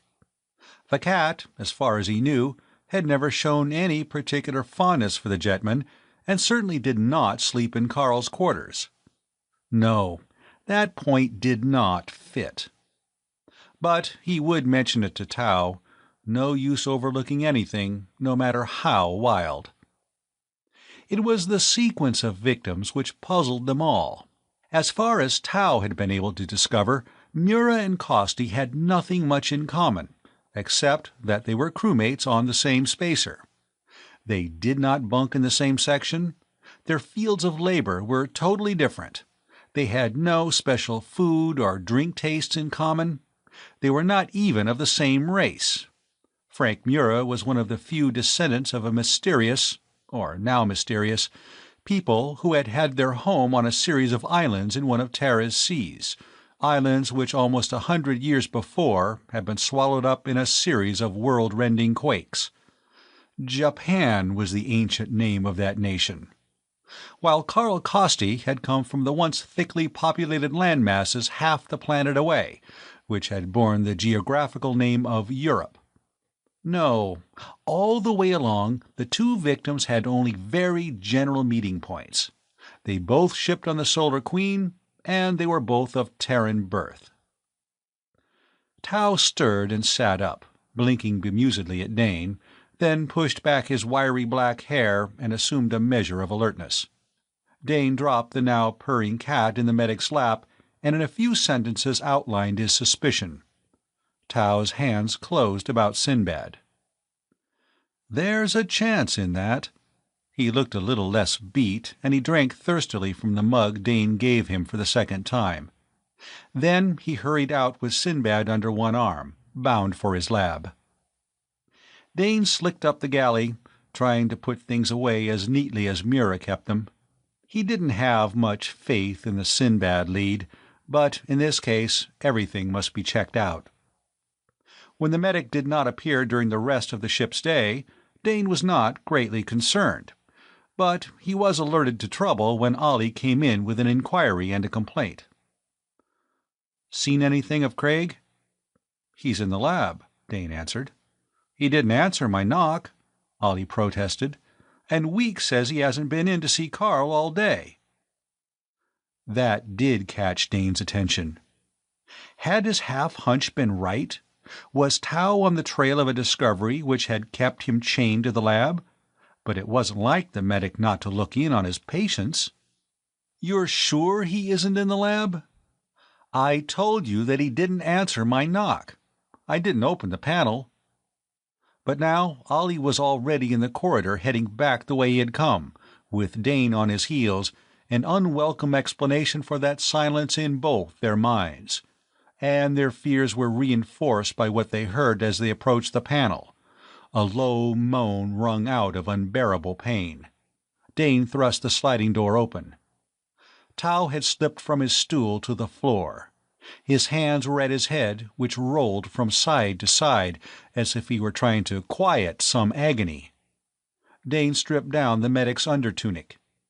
There was no need to make a careful examination. In the hollow of Craig Tao's throat was the telltale red blotch. "Sinbad." Dane glanced around the cabin. "Did Sinbad get past you?" he demanded of the puzzled Ollie. "No, I haven't seen him all day." Yet the cat was nowhere in the tiny cabin, and it had no concealed hiding place. To make doubly sure, Dane secured the panel before they carried Tao to his bunk. The medic had blacked out again, passed into the lethargic second stage of the malady. At least he was out of the pain, which appeared to be the worst symptom of the disease. "It must be Sinbad," Dane said as he made his report directly to Captain Jellicoe. "And yet—" "Yes, he's been staying in Van's cabin," the captain mused. "And you've handled him. He slept on your bunk. Yet you and Van are all right. I don't understand that. Anyway, to be on the safe side, we better find and isolate him before—" He didn't have to underline any words for the grim-faced men who listened.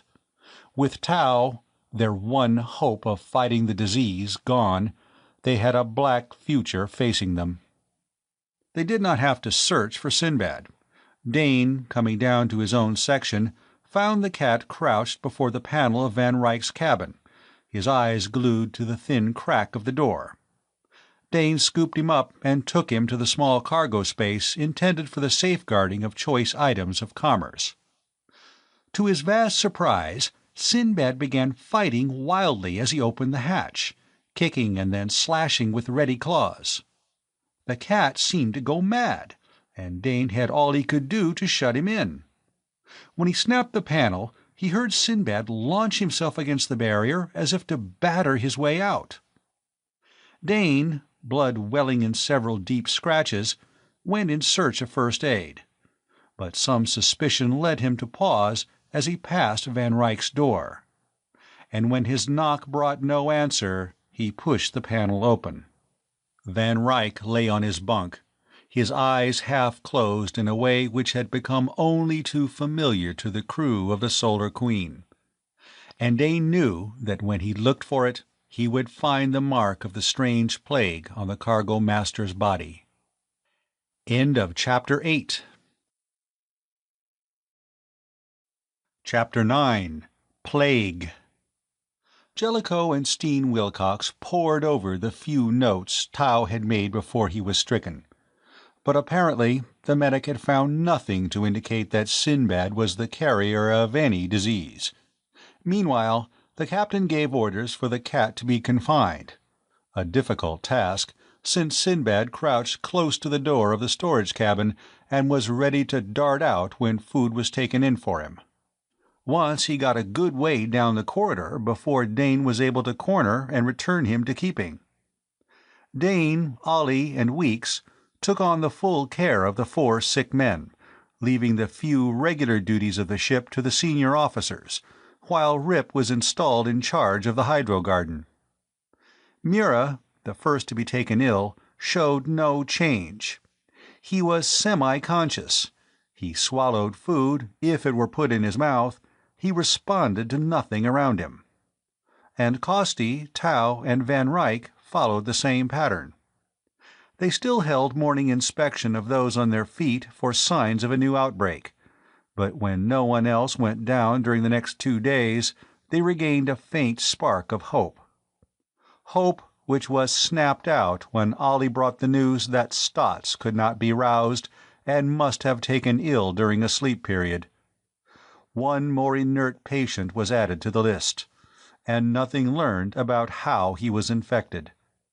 Except that they could eliminate Sinbad, since the cat had been in custody during the time Stotts had apparently contracted the disease.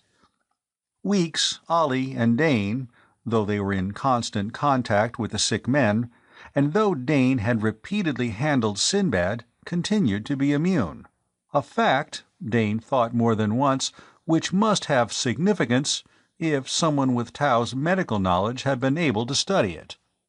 By all rights, they should be the most susceptible, but the opposite seemed true. And Wilcox duly noted that fact among the data they had recorded. It became a matter of watching each other, waiting for another collapse. And they were not surprised when Tang Ya reeled into the mess, his face livid and drawn with pain. Rip and Dane got him to his cabin before he blacked out.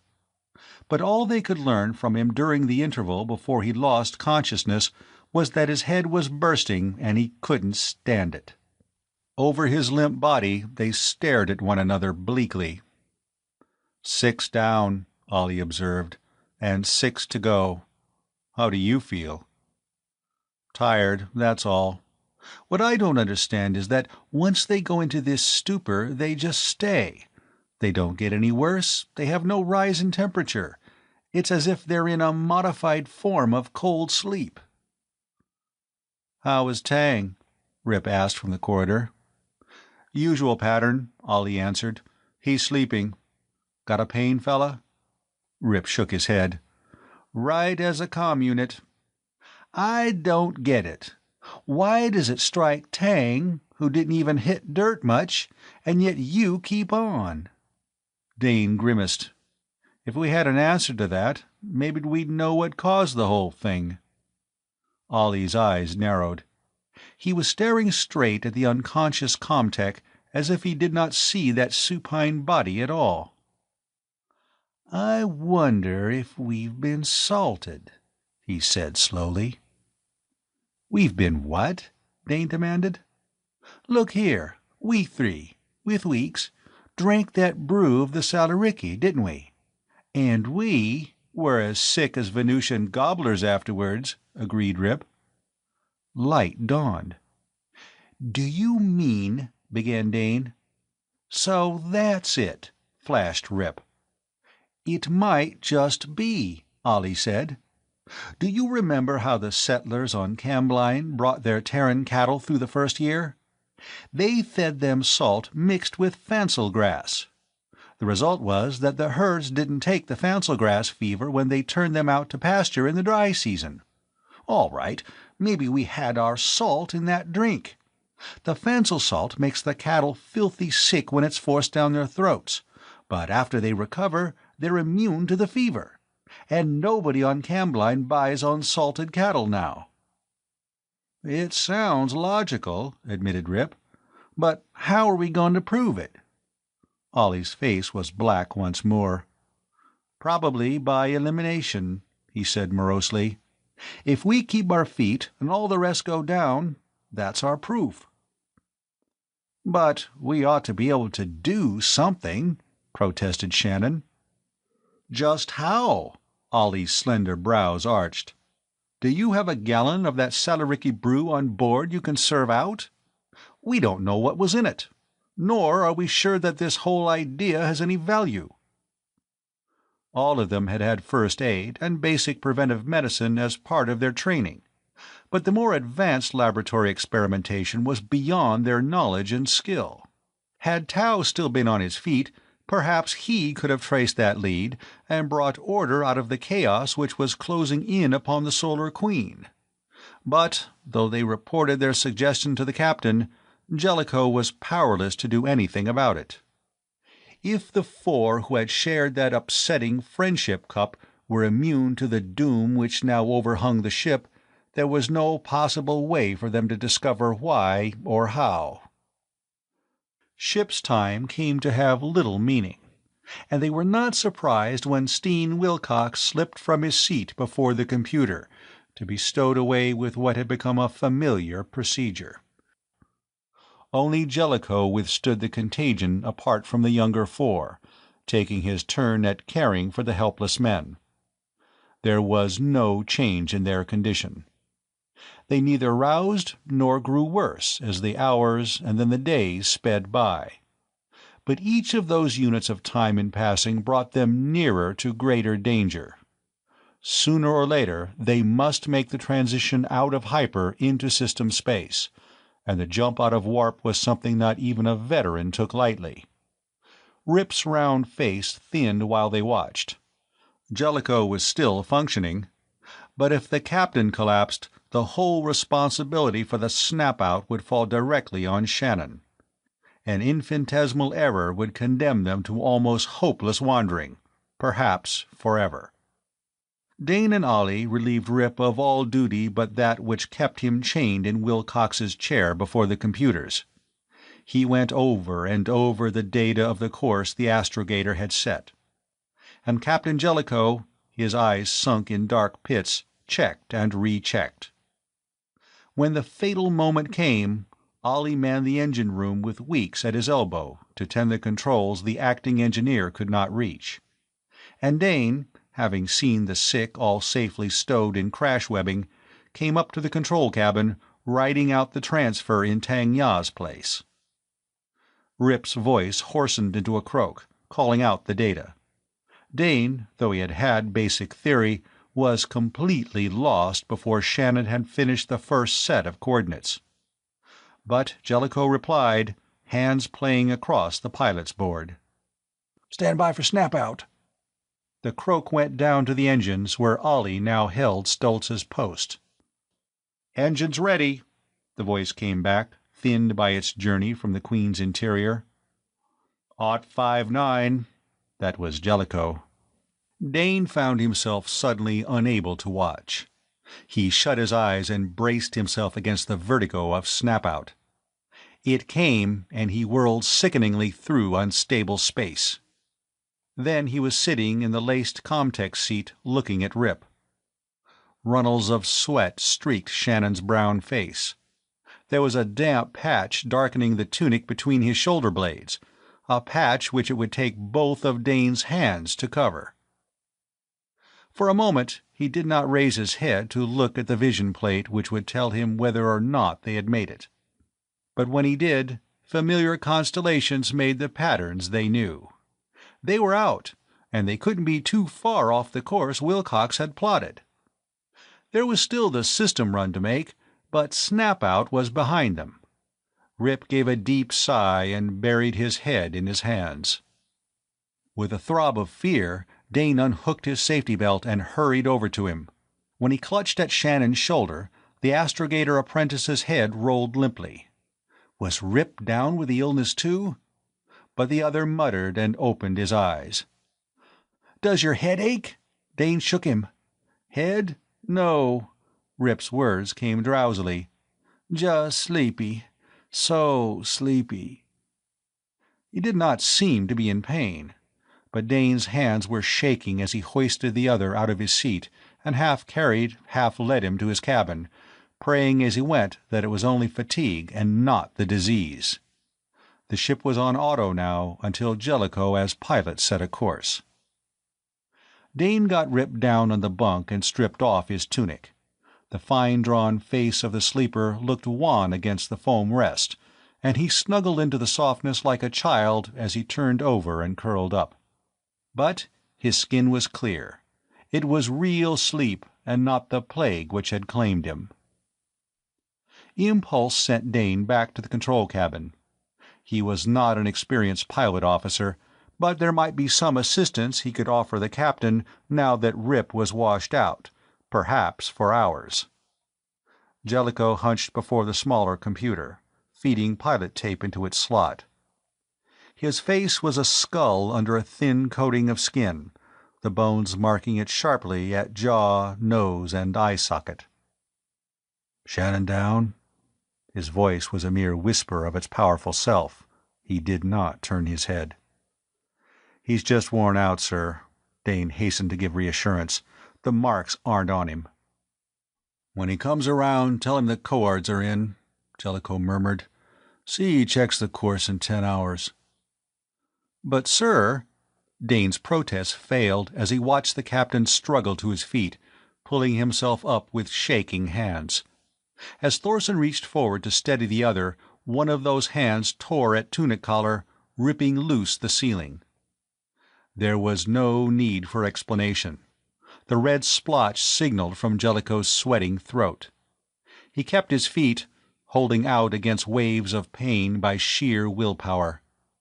Then Dane got a grip on him, got him away from the computer, hoping he could keep him going until they reached Jellicoe's cabin. Somehow they made that journey, being greeted with raucous screams from the Hoobat. Furiously Dane slapped the cage, setting it to swinging, and so silencing the creature which stared at him with round malignant eyes as he got the captain to bed. Only 4 of them on their feet now, Dane thought bleakly as he left the cabin. If Rip came out of it in time, they could land. Dane's breath caught as he made himself face up to the fact that Shannon might be ill, that it might be up to him to bring the Queen in for a landing. And in where? The Terra quarantine was Luna City on the moon, but let them signal for a set down there, let them describe what had happened, and they might face death as a plague ship. Wearily he climbed down to the mess cabin to discover Weeks and Ollie there before him. They did not look up as he entered. "Old man's got it," he reported. "Rip?" was Allie's crossing question. "Asleep. He passed out." "What?" Weeks swung around. "Worn out," Dane amended. "Captain fed in a pilot tape before he gave up." "So, now we are 3, was Ollie's comment. "Where do we set down? Luna City?" "If they let us." Dane hinted at the worst. "But they've got to let us," Weeks exclaimed. "We can't just wander around out here." "It's been done," Ollie reminded them brutally, and that silenced Weeks. "Did the old man set Luna?" After a long pause, Ollie inquired. "I didn't check," Dane confessed.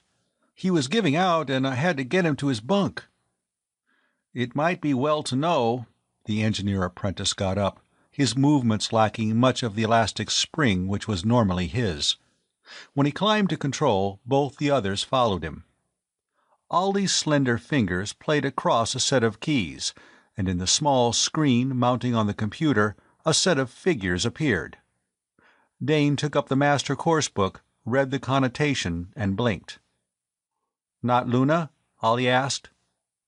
"No, but I don't understand. This must be for somewhere in the asteroid belt." Ollie's lips stretched into a pale caricature of a smile. "Good for the old man. He still had his wits about him, even after the bug bit him." "But why are we going to the asteroids?" Weeks asked, reasonably enough. "There are medics at Luna City. They can help us." "They can handle known diseases," Ollie pointed out. "But what of the code?" Weeks dropped into the Comtex place as if some of the stiffening had vanished from his thin but sturdy legs. "They wouldn't do that," he protested, but his eyes said that he knew that they might. They well might. "Oh no? Face the facts, man." Ollie sounded almost savage. "We come from a frontier planet. We're a plague ship." He did not have to underline that. They all knew too well the danger in which they now stood. "Nobody's died yet." Weeks tried to find an opening in the net being drawn about them. "And nobody's recovered." Ollie crushed that thread of hope. "We don't know what it is, how it is contracted, anything about it. Let us make a report saying that, and you know what will happen, don't you?" They weren't sure of the details, but they could guess. "So I say," Ollie continued, "the old man was right when he set us on an evasion course. If we can stay out until we really know what is the matter, we'll have some chance of talking over the high brass at Luna when we do planet." In the end, they decided not to interfere with the course the captain had set. It would take them into the fringes of solar civilization, but give them a fighting chance at solving their problem before they had to report to the authorities. In the meantime, they tended their charges, let rip sleep, and watched each other with desperate but hidden intentness, ready for another to be stricken. However, they remained, although almost stupid with fatigue at times, reasonably healthy. Time was proving that their guess had been correct. They had been somehow inoculated against the germ or virus which had struck the ship. Rip slept for 24 hours, ship time, and then came into the mess cabin ravenously hungry, to catch up on both food and news. And he refused to join with the prevailing pessimistic view of the future. Instead, he was sure that their own immunity having been proven, they had a talking point to use with the medical officers at Luna, and he was eager to alter course directly for the quarantine station. Only the combined arguments of the other 3 made him, unwillingly, agree to a short delay. And how grateful they should be for Captain Jellicoe's foresight they learned within the next day. Ollie was at the comm unit, trying to pick up Solarian news reports. When the red alert flashed on throughout the ship, it brought the others hurrying to the control cabin. The code squeaks were magnified as Ollie switched on the receiver full strength, to be translated as he pressed a second button. "Repeat, repeat, repeat. Free Trader, Solar Queen, Terra Registry, 65724910 JK. Suspected plague ship. Took off from infected planet. Warn off, warn off. Report such ship to Luna Station. Solar Queen from infected planet, to be warned off and reported." The same message was repeated 3 times before going off ether.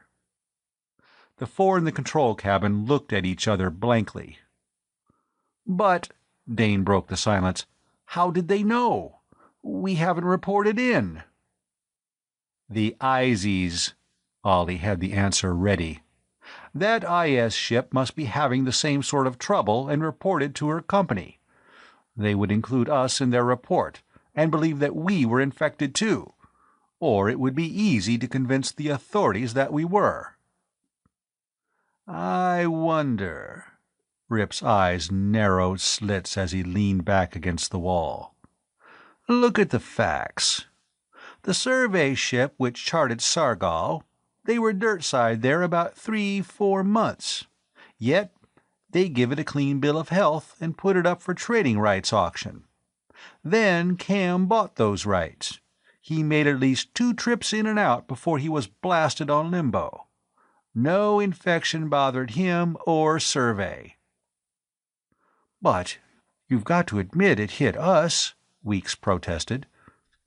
"Yes, and the IZ ship was able to foresee it, report us before we snapped out of hyper. Sounds almost as if they expected us to carry a plague, doesn't it?" Shannon wanted to know. "Planted?" Ollie frowned at the banks of controls. "But how? No IZ came on board. No Salaric either, except for the cub who showed us what they thought of catnip." Rip shrugged. "How would I know how they did?" He was beginning when Dane cut in. "If they didn't know about our immunity, the Queen might stay in hyper and never come out.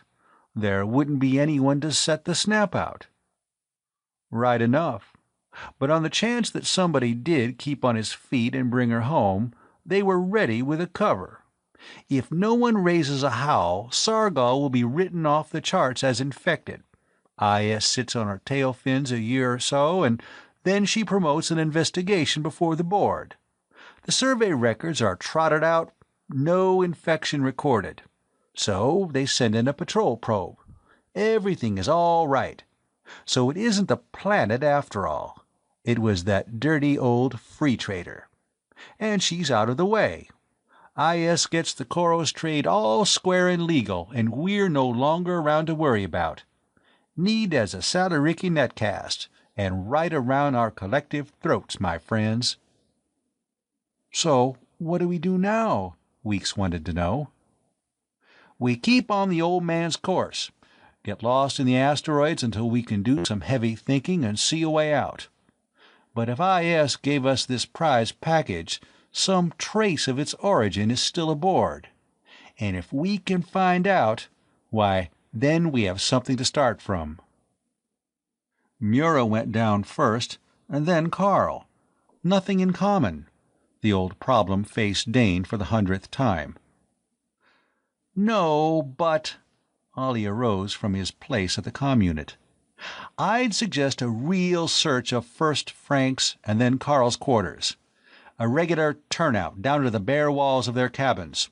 Are you with me? Flyboy, we're ahead of you." Rip contributed, already at the door panel. "Down to the bare walls it is." End of Chapter 9.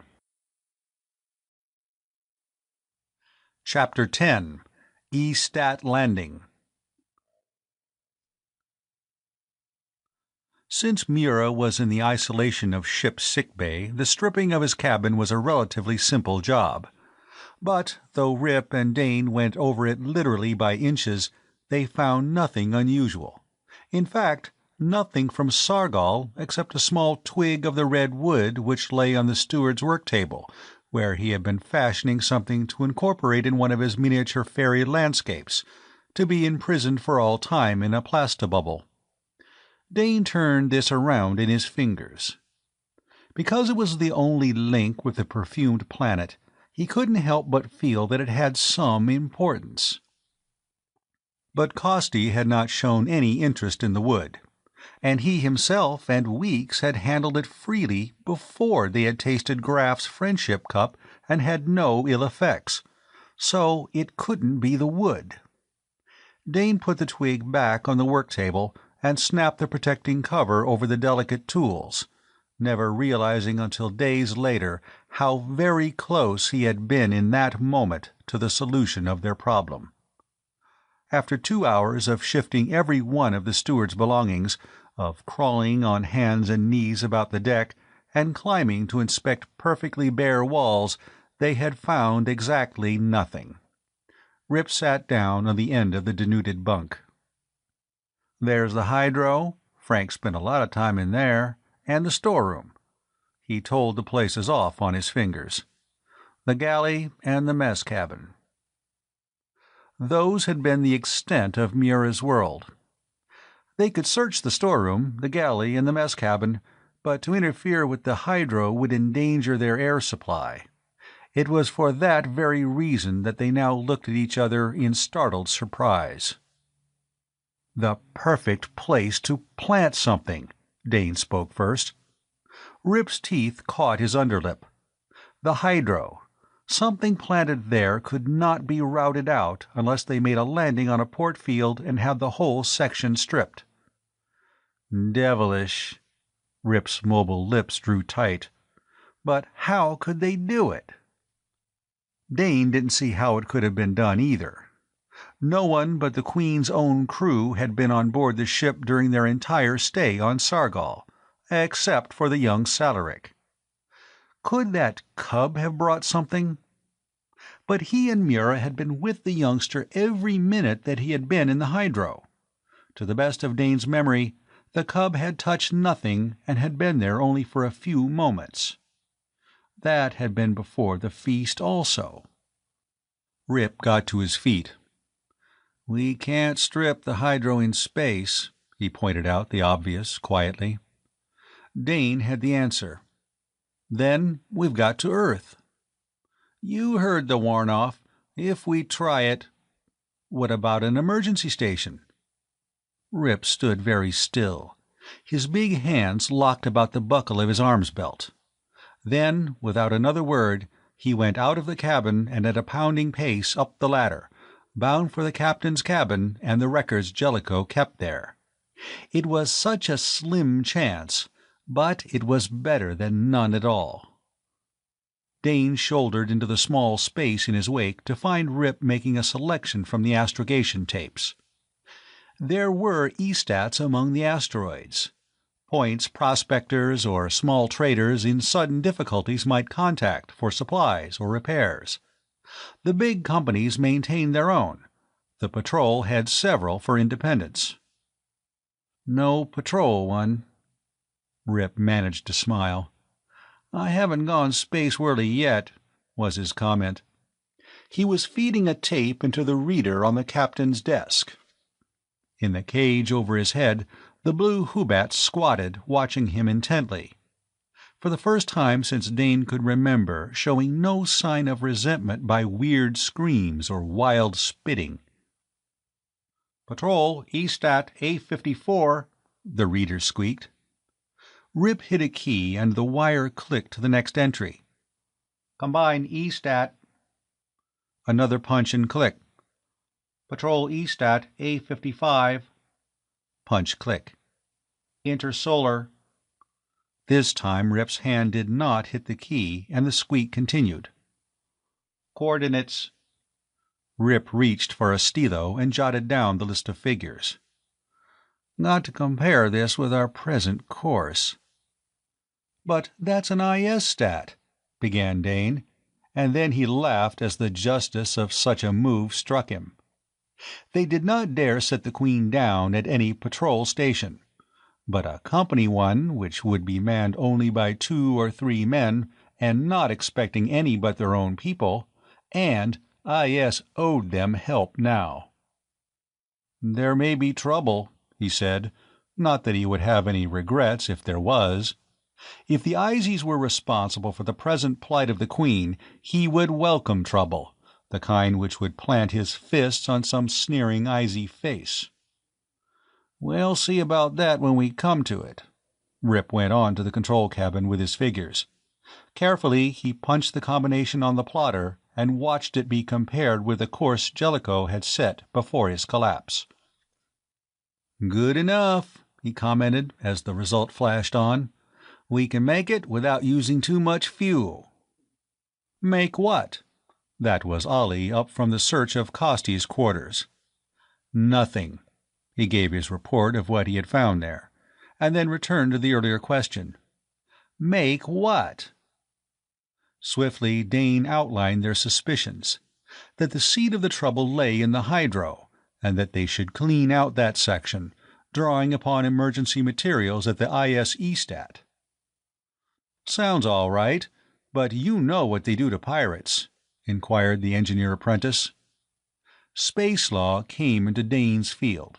He needed no prompting. "Any ship in emergency," he recited automatically, "may claim supplies from the nearest Estat, paying for them when the voyage is completed." "That means any patrol Estat. The companies are private property." "But," Dane pointed out triumphantly, "the law doesn't say so. There's nothing about any difference between company and patrol Estat in the law." "He's right," Rip agreed. "That law was framed when only the patrol had such stations. Companies put them in later to save tax, remember? Legally, we're all right." "Unless the agents on duty raise a howl," Ollie amended. "Oh, don't give me that look, Rip. I'm not sounding any worn-off on this, but I just want you to be prepared to find a cruiser riding our fins and giving us the hot flash as bandits. If you want to spoil the Izies, I'm all for it. Got a stat of theirs pinpointed?" Rip pointed to the figures on the computer. "There she is. We can set down in about 5 hours ship time. How long would it take to strip the hydro and reinstall?" "How can I tell?" Ollie sounded irritable. "I can give you Oxg for quarters for about 2 hours. Depends on how fast we can move. No telling until we make a start." He started for the corridor and then added over his shoulder, "You'll have to answer a comm challenge. Thought about that?" "Why?" Rip asked. "It might be comm repairs bringing us in. They won't be expecting trouble, and we will. We'll have the advantage." But Ollie was not to be shaken out of his usual dim view of the future. "All right, so we land, blaster in hand, and take the place. And they get off one little squeak to the patrol. Well, a short life, but an interesting one. And we'll make all the video channels for sure when we go out with rockets blasting. Nothing like having a little excitement to break the dull routine of a voyage." "We aren't going to, are we?" Dane protested. "Land armed, I mean." Ollie stared at him, and Rip, to Dane's surprise, did not immediately repudiate that thought. "Sleep rods, certainly," the astrogator apprentice said after a pause. "We'll have to be prepared for the moment when they find out who we are. And you can't reset a hydro in a few minutes, not when we have to keep Oxg on for the others. If we were able to turn that off and work in suits, it'd be a quicker job. We could dump before we set down and then pile it in at once. But this way it's going to be piecework, and it all depends on the agents at the Stat whether we have trouble or not." "We had better break out the suits now," Ollie added to Rip's estimate of the situation. "If we set down and pile out wearing suits at once, it will build up our tale of being poor wrecked spacemen." Sleep rods or not, Dane thought to himself, the whole plan was one born of desperation. It would depend on who manned the Estat and how fast the free traders could move once the Queen touched her fins to Earth. Knock out their comms. That was Ollie continuing to plan. Do that first, and then we don't have to worry about someone calling in the patrol. Rip stretched. For the first time in hours, he seemed to have returned to his usual placid self. "Good thing somebody in this spacer watches video serials. Ollie, you can brief us on all the latest tricks of the space pirates. Nothing is so wildly improbable that you can't make use of it sometime during a checkered career." He glanced over the board before he brought his hand down on a single key, set a distance apart from the other controls. "Put some local color into it," was his comment. Dane understood. Rip had turned on the distress signal at the Queen's nose. When she set down on the stat field, she would be flaming in a banner of trouble. Next to the wan deadlights, set only when a ship had no hope of ever reaching port at all, that signal was one every spacer dreaded having to flash. But it was not the deadlights. Not yet for the Queen. Working together, they brought out the spacesuits and readied them at the hatch. Then Weeks and Dane took up the task of tending their unconscious charges while Rip and Ollie prepared for landing. There was no change in the sleepers. And in Jellicoe's cabin, even Queeks appeared to be influenced by the plight of its master. For instead of greeting Dane with its normal aspect of rage, the Hoobat stayed quiescent on the floor of its cage, its top claws hooked about two of the wires, its protruding eyes staring out into the room with what seemed close to a malignant intelligence. It did not even spit as Dane passed under its abode to pour thin soup into his patient. As for Sinbad, the cat had retreated to Dane's cabin and steadily refused to leave the quarters he had chosen, resisting with tooth and claw the one time Dane had tried to take him back to Van Ryck's office and his own hammock there. Afterwards, the cargo apprentice did not try to evict him. There was comfort in seeing that plump gray body curled on the bunk he had little chance to use. His nursing duties performed for the moment, Dane ventured into the hydro. He was practiced in tending this vital heart of the ship's air supply. But outfitting a hydro was something else again.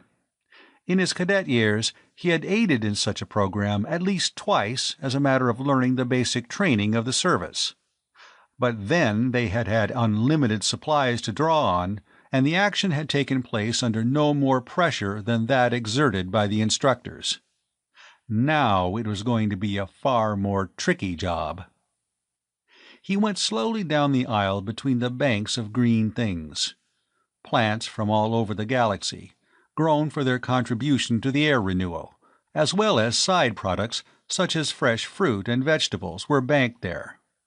The sweet odor of their verdant life was strong. But how could any of the four now on duty tell what was rightfully there and what might have been brought in? And could they be sure anything had been introduced? Dane stood there, his eyes searching those lines of greens, such a mixture of greens, from the familiar shade of terrace fields to greens tinged with shades first bestowed by other suns on other worlds, looking for one which was alien enough to be noticeable. Only Mura, who knew his garden as he knew his own cabin, could have differentiated between them. They would just dump everything and trust to luck.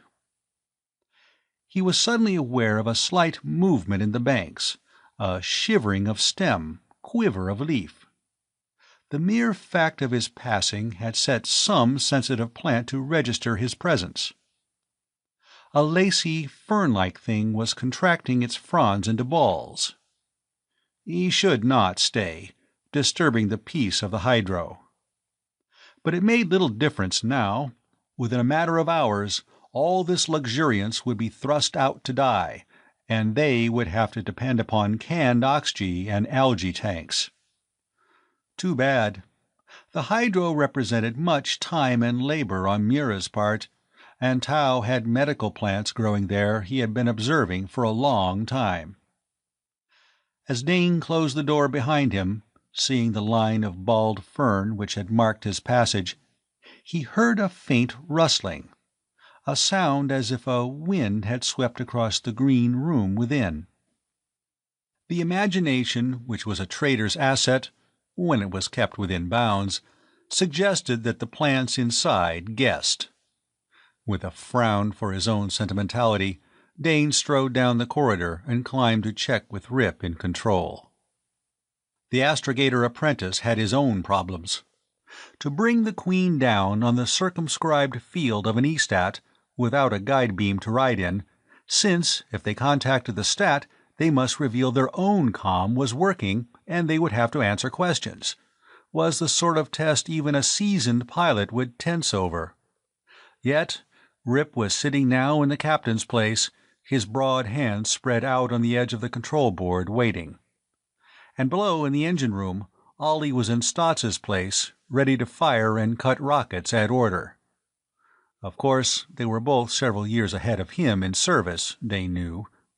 But he wondered at their quick assumption of responsibility, and whether he himself could ever reach that point of self-confidence, his memory turning to the bad mistake he had made on Sargal. There was the sharp note of a warning gong, the flash of red light on the control board. They were off automatic. From here on in, it was all Rip's work. Dane strapped down at the silent comm unit and was startled a moment later when it spat words at him, translated from space code. Identify, IS-E-Stat calling spacer, identify. So compelling was that demand that Dane's fingers went to the answer key before he remembered and snatched them back, to fold his hands in his lap. Identify. The expressionless voice of the translator droned over their heads. Rip's hands were on the control board, playing the buttons there with the precision of a musician creating some symphonic masterpiece. And the Queen was alive, now quivering through her stout plates, coming into a landing. Dane watched the visa plate. The E-Stat asteroid was of a reasonable size, but in their eyes it was a bleak, torn mote of stuff swimming through vast emptiness. Identify. The drone heightened in pitch. Rip's lips were compressed. He made quick calculations. And Dane saw that, though Jellicoe was the master, Rip was fully fit to follow in the captain's boot prints. There was a sudden silence in the cabin. The demand had stopped. The agents below must now have realized that the ship with the distress signals blazing on her nose was not going to reply. Dane found he could not watch the visa plate now. Rip's hands about their task filled his whole range of sight. He knew that Shannon was using every bit of his skill and knowledge to jockey them into position where they could ride their tail rockets down to the scorched rock of the E-Stat field. Perhaps it wasn't as smooth a landing as Jellicoe could have made, but they did it. Rip's hands were quiet. Again that patch of darkness showed on the back of his tunic. He made no move from his seat. "Secure," Ollie's voice floated up to them. Dane unbuckled his safety webbing and got up, looking to Shannon for orders. This was Rip's plan they were to carry through. Then something moved him to give honor where it was due. He touched that bowed shoulder before him. "Fin landing, brother. 4 points and down." Rip glanced up. A grin made him look his old self. "Ought to have a recording of that for the board when I go up for my pass-through." Dane matched his smile. "Too bad we didn't have someone out there with a Tri-D machine." "More likely it'd be evidence at our trial for piracy." Their words must have reached Ollie on the ship's intercom, for his deflating reply came back to remind them of why they had made that particular landing. "Do we move now?" "Check first," Rip said into the mic. Dane looked at the visa plate. Against a background of jagged rock teeth was the bubble of the E-Stat housing, more than 3/4 of it being in the hollowed-out sections below the surface of the miniature world which supported it, as Dane knew. But a beam of light shone from the dome to center on the grounded Queen. They had not caught the Stat agents napping. They made the rounds of the spacer, checking on each of the semi-conscious men. Ollie had ready the artificial oxygen tanks. They must move fast once they began the actual task of clearing and restocking the hydro. "Hope you have a good story ready," he commented as the other 3 joined him by the hatch to don the suits which would enable them to cross the airless, heatless surface of the asteroid. "We have a poisoned hydro," Dane said. "One look at the plants we dump will give you the lie. They won't accept our story without investigation." Dane was aroused. Did Ollie think he was as stupid as all that?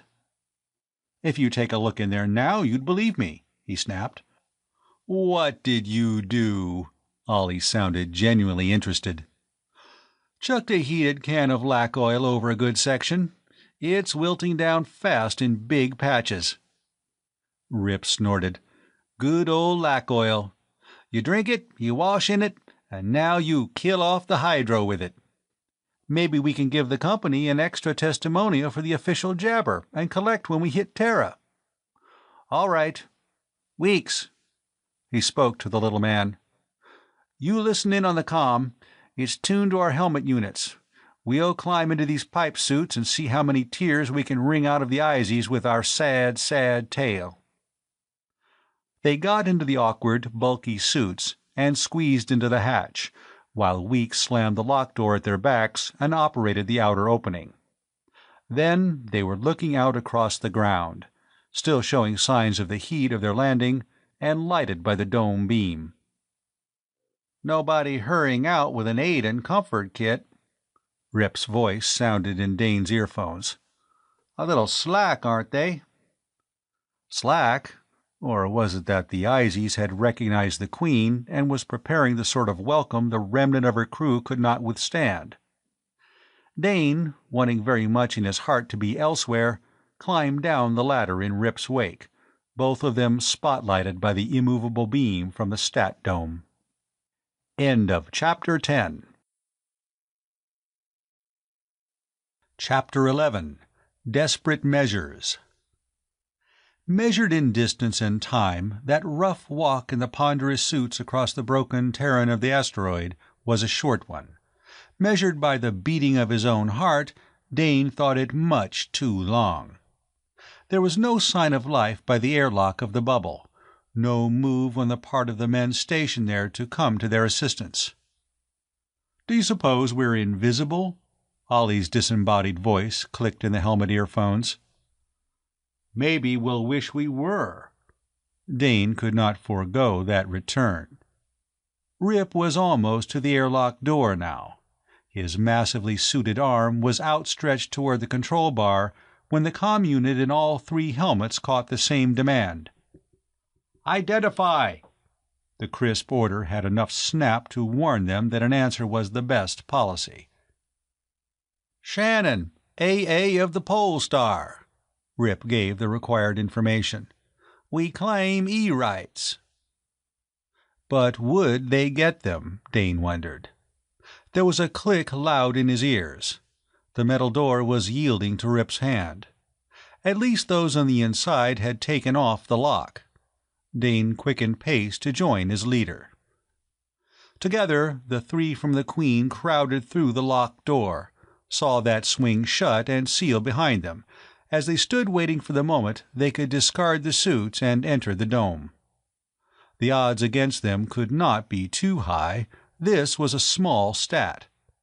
It would not house more than 4 agents at most, and they were familiar enough with the basic architecture of such stations to know just what move to make. Ollie was to go to the comm room, where he could take over if they did meet with trouble. Dane and Rip would have to handle any dissenters in the main section. But they still hoped that luck might ride their fins, and they could put over a story which would keep them out of active conflict with the Izies. The gauge on the wall registered safety, and they unfastened the protective clasps of the suits. Standing the cumbersome things against the wall as the inner door to the lock rolled back, they walked into Izie territory. As free traders, they had the advantage of being uniformly tunicked, with no company badge to betray their ship or status. So that could well be the Pole Star standing needle-slim behind them, and not the notorious Solar Queen. But each, as he passed through the inner lock, gave a hitch to his belt which brought the butt of his sleep rod closer to hand. Innocuous as that weapon was, in close quarters its effects, if only temporary, was to some purpose. and since they were prepared for trouble, they might have a slight edge over the Izies in attack. A company man, his tunic shabby and open in a negligent fashion at his thick throat, stood waiting for them. His unhelmeted head was grizzled, his coarse, tanned face with heavy jowls bristly enough to suggest he had not bothered to use smooth cream for some days. An under-officer of some spacer, retired to finish out the few years before pension in his nominal duty, fast letting down the standards of personal regime he had had to maintain on shipboard. But he wasn't all fat and soft living. The glance with which he measured them was shrewdly appraising. "What's your trouble?" he demanded without greeting. "You didn't ident coming in." "Comms are out," Rip replied as shortly. "We need E-hydro." "First time I ever heard it that the comms were wired in with the grass." The Izzy's hands were on his hips, in close proximity to something which made Dane's eyes narrow. The fellow was wearing a flare blaster. That might be regulation equipment for an E-stat agent on a lonely asteroid, but he didn't quite believe it. And probably the other was quick on the draw, too. "The comms are something else," Rip answered readily. "Our tech is working on them, but the hydro's bad all through. We'll need to dump and restock. Give you a voucher on tariff for the stuff." The icy agent continued to block the doorway into the station. "This is private, IS property. You should hit the patrol post. They cater to UFTs. We hit the nearest E-stat when we discovered that we were contaminated." Rip spoke with an assumption of patience. "That's the law, and you know it. You have to supply us and take a voucher." "How do I know that your voucher's worth the film it's recorded on?" asked the agent reasonably. "All right," Rip shrugged. "If we have to do it the hard way, we'll cargo dump to cover your bill." "Not on this field." The other shook his head. "I'll flash in your voucher first." He had them, Dane thought bitterly. Their luck had run out. Because what he was going to do was a move they dared not protest. It was one any canny agent would make in the present situation.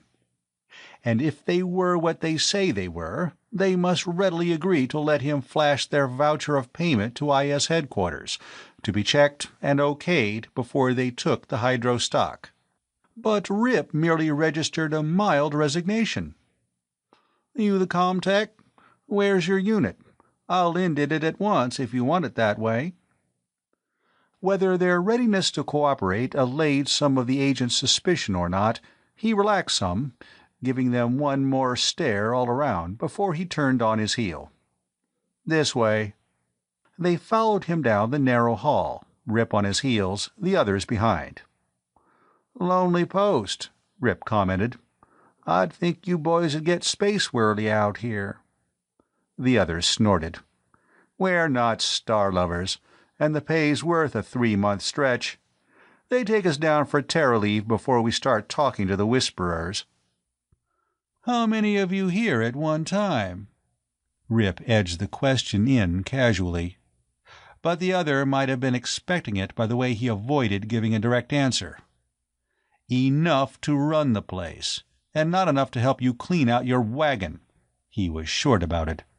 "Any dumping you do is strictly on your own.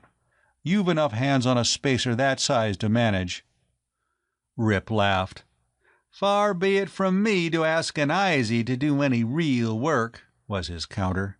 "We know all about you company men." But the agent did not take fire at that jib. Instead, he pushed back a panel and they were looking into comm unit room where another man in the tunic of the IS lounged on what was by law 24-hour duty, divided into 3 watches. "These FTs want to flash a voucher request through," their guide informed the tech. The other, interested, gave them a searching once-over before he pushed a small scriber toward Rip. "It's all yours. Clear ether," he reported. Ollie stood with his back to the wall, and Dane still lingered in the portal. Both of them fixed their attention on Rip's left hand. If he gave the agreed-upon signal... Their fingers were linked loosely in their belts, only an inch or so from their sleep rods. With his right hand, Rip scooped up the scribbler while the comtech half-turned to make adjustments to the controls, picking up a speaker to call the IS headquarters. Rip's left index finger snapped across his thumb to form a circle. Ollie's rod did not even leave his belt. It tilted up, and the invisible deadening stream from it centered upon the seated tech. At the same instant, Dane shot at the agent who had guided them there. The latter had time for a surprised grunt, and his hand was at his blaster as he sagged to his knees and then relaxed on the floor. The tech slumped across the callboard as if sleep had overtaken him at his post. Rip crossed the room and snapped off the switch which opened the wire for broadcasting, while Ollie, with Dane's help, quietly and effectively immobilized the IZs with their own belts. "There should be at least 3 men here." Rip waited by the door. "We have to get them all under control before we start work." However, the interior of the bubble, extending as it did on levels beneath the outer crust of the asteroid, was not an easy place to search. An enemy, warned of the invasion, could easily keep ahead of the party from the Queen, spying on them at his leisure or preparing traps for them. In the end, afraid of wasting time, they contented themselves with locking the doors of the corridor leading to the lower levels, making ready to raid the storeroom they had discovered during their search.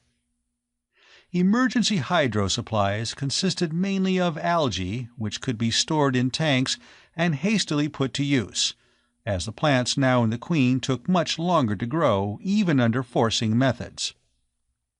Dane volunteered to remain inside the E-Stat and assemble the necessary containers at the airlock, while the other two, having had more experience, went back to the spacer to strip the hydro and prepare to switch contents. But when Rip and Ollie left, the younger cargo apprentice began to find the bubble a haunted place. He took the sealed containers out of their storage racks, stood them on a small hand truck, and pushed them to the foot of the stairs, up which he then climbed, carrying 2 of the cylinders at a time. The swish of the air current through the narrow corridors made a constant murmur of sound, but he found himself listening for something else, for a footfall other than his own, for the betraying rasp of clothing against a wall, for even a whisper of voice. And time again he paused suddenly to listen, sure that the faintest hint of such a sound had reached his ears. He had a dozen containers lined up when the welcome signal reached him by the comm unit of his field helmet. To transfer the cylinders to the lock, get out, and then open the outer door did not take long. But as he waited, he still listened for a sound which did not come. The notice that someone besides himself was free to move about the stat. Not knowing just how many of the supply tins were needed, he worked on transferring all there were in the storage racks to the upper corridor and the lock. But he still had half a dozen left to pass through when Rip sent a message that he was coming in. Out of his pressure suit, the astrogator apprentice stepped lightly into the corridor, looking at the array of containers, and shook his head. "We don't need all those." "No, leave them," he added as Dane, with a sigh, started to pick up 2 for a return trip. "There's something more important just now." He turned into the side hall which led to the comm room. Both the IS men had awakened. The comtech appeared to accept his bonds philosophically.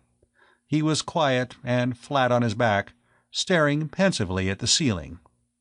But the other agent had made a worm's progress half across the room, and Rip had to halt in haste to prevent stepping on him.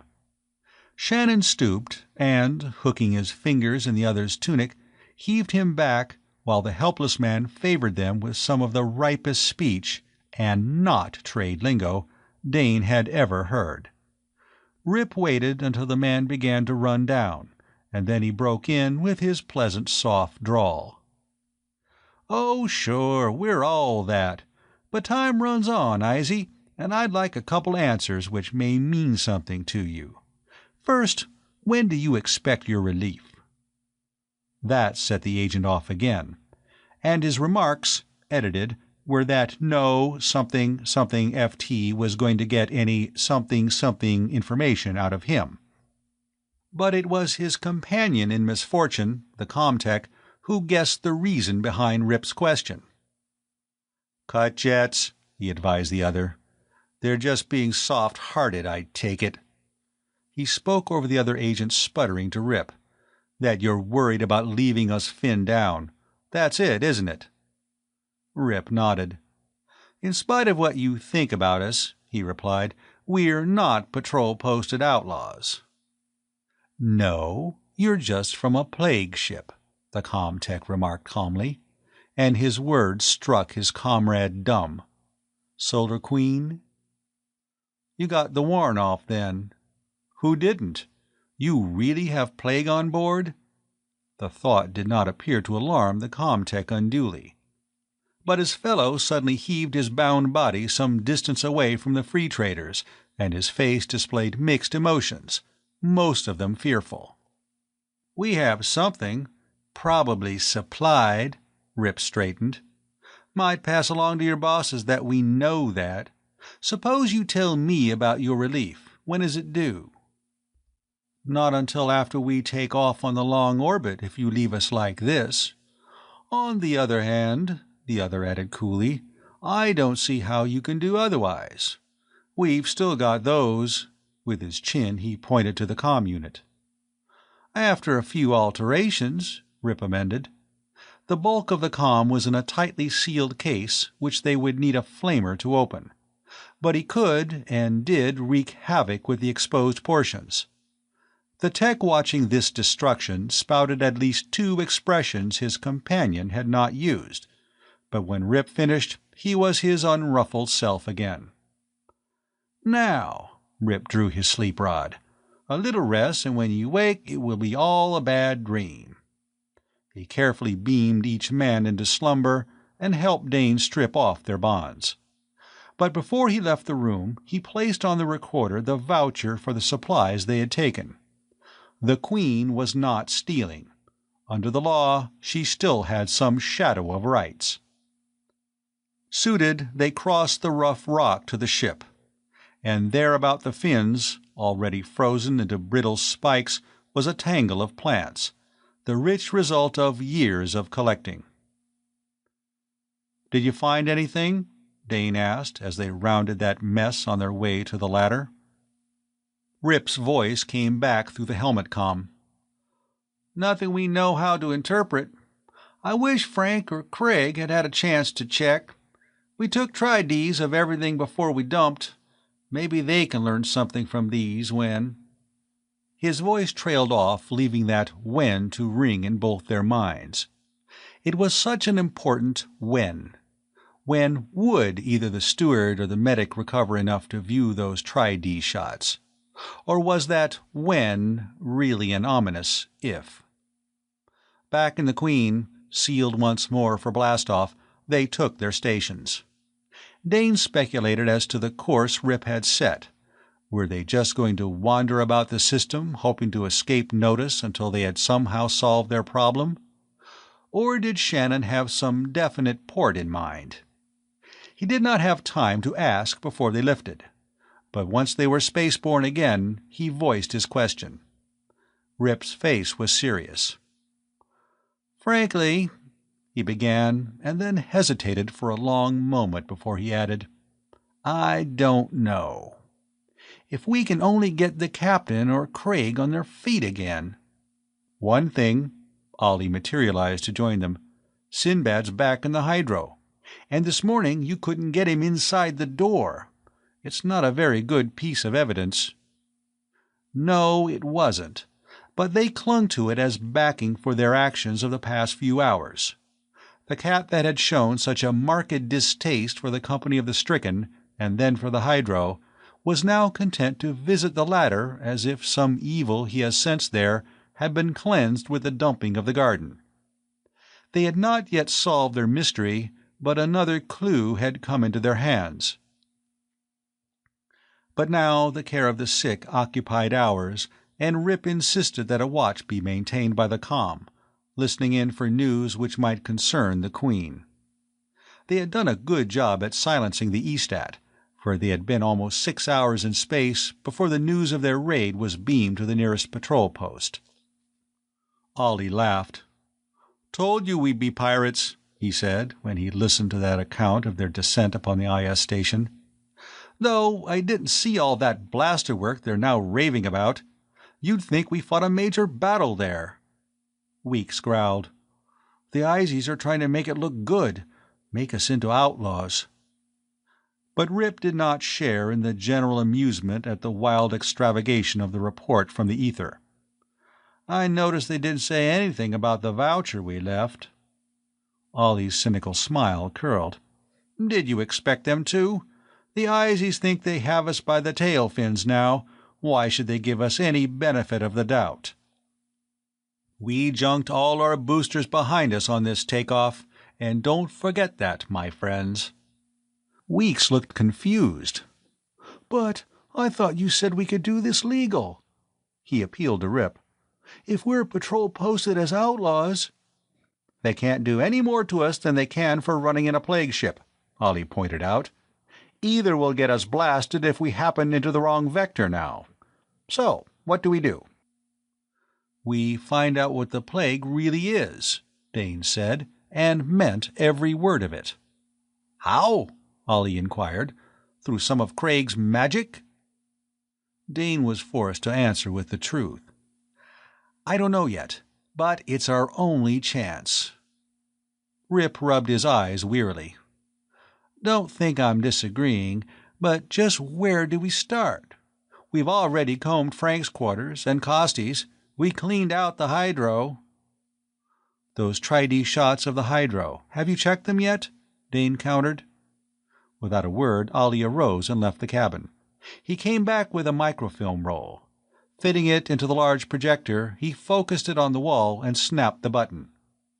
They were looking at the hydro, down the length of space so accurately recorded that it seemed they might walk straight into it.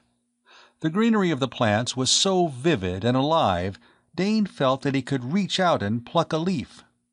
Inch by inch he examined those ranks, looking for something which was not in order, had no right to be there.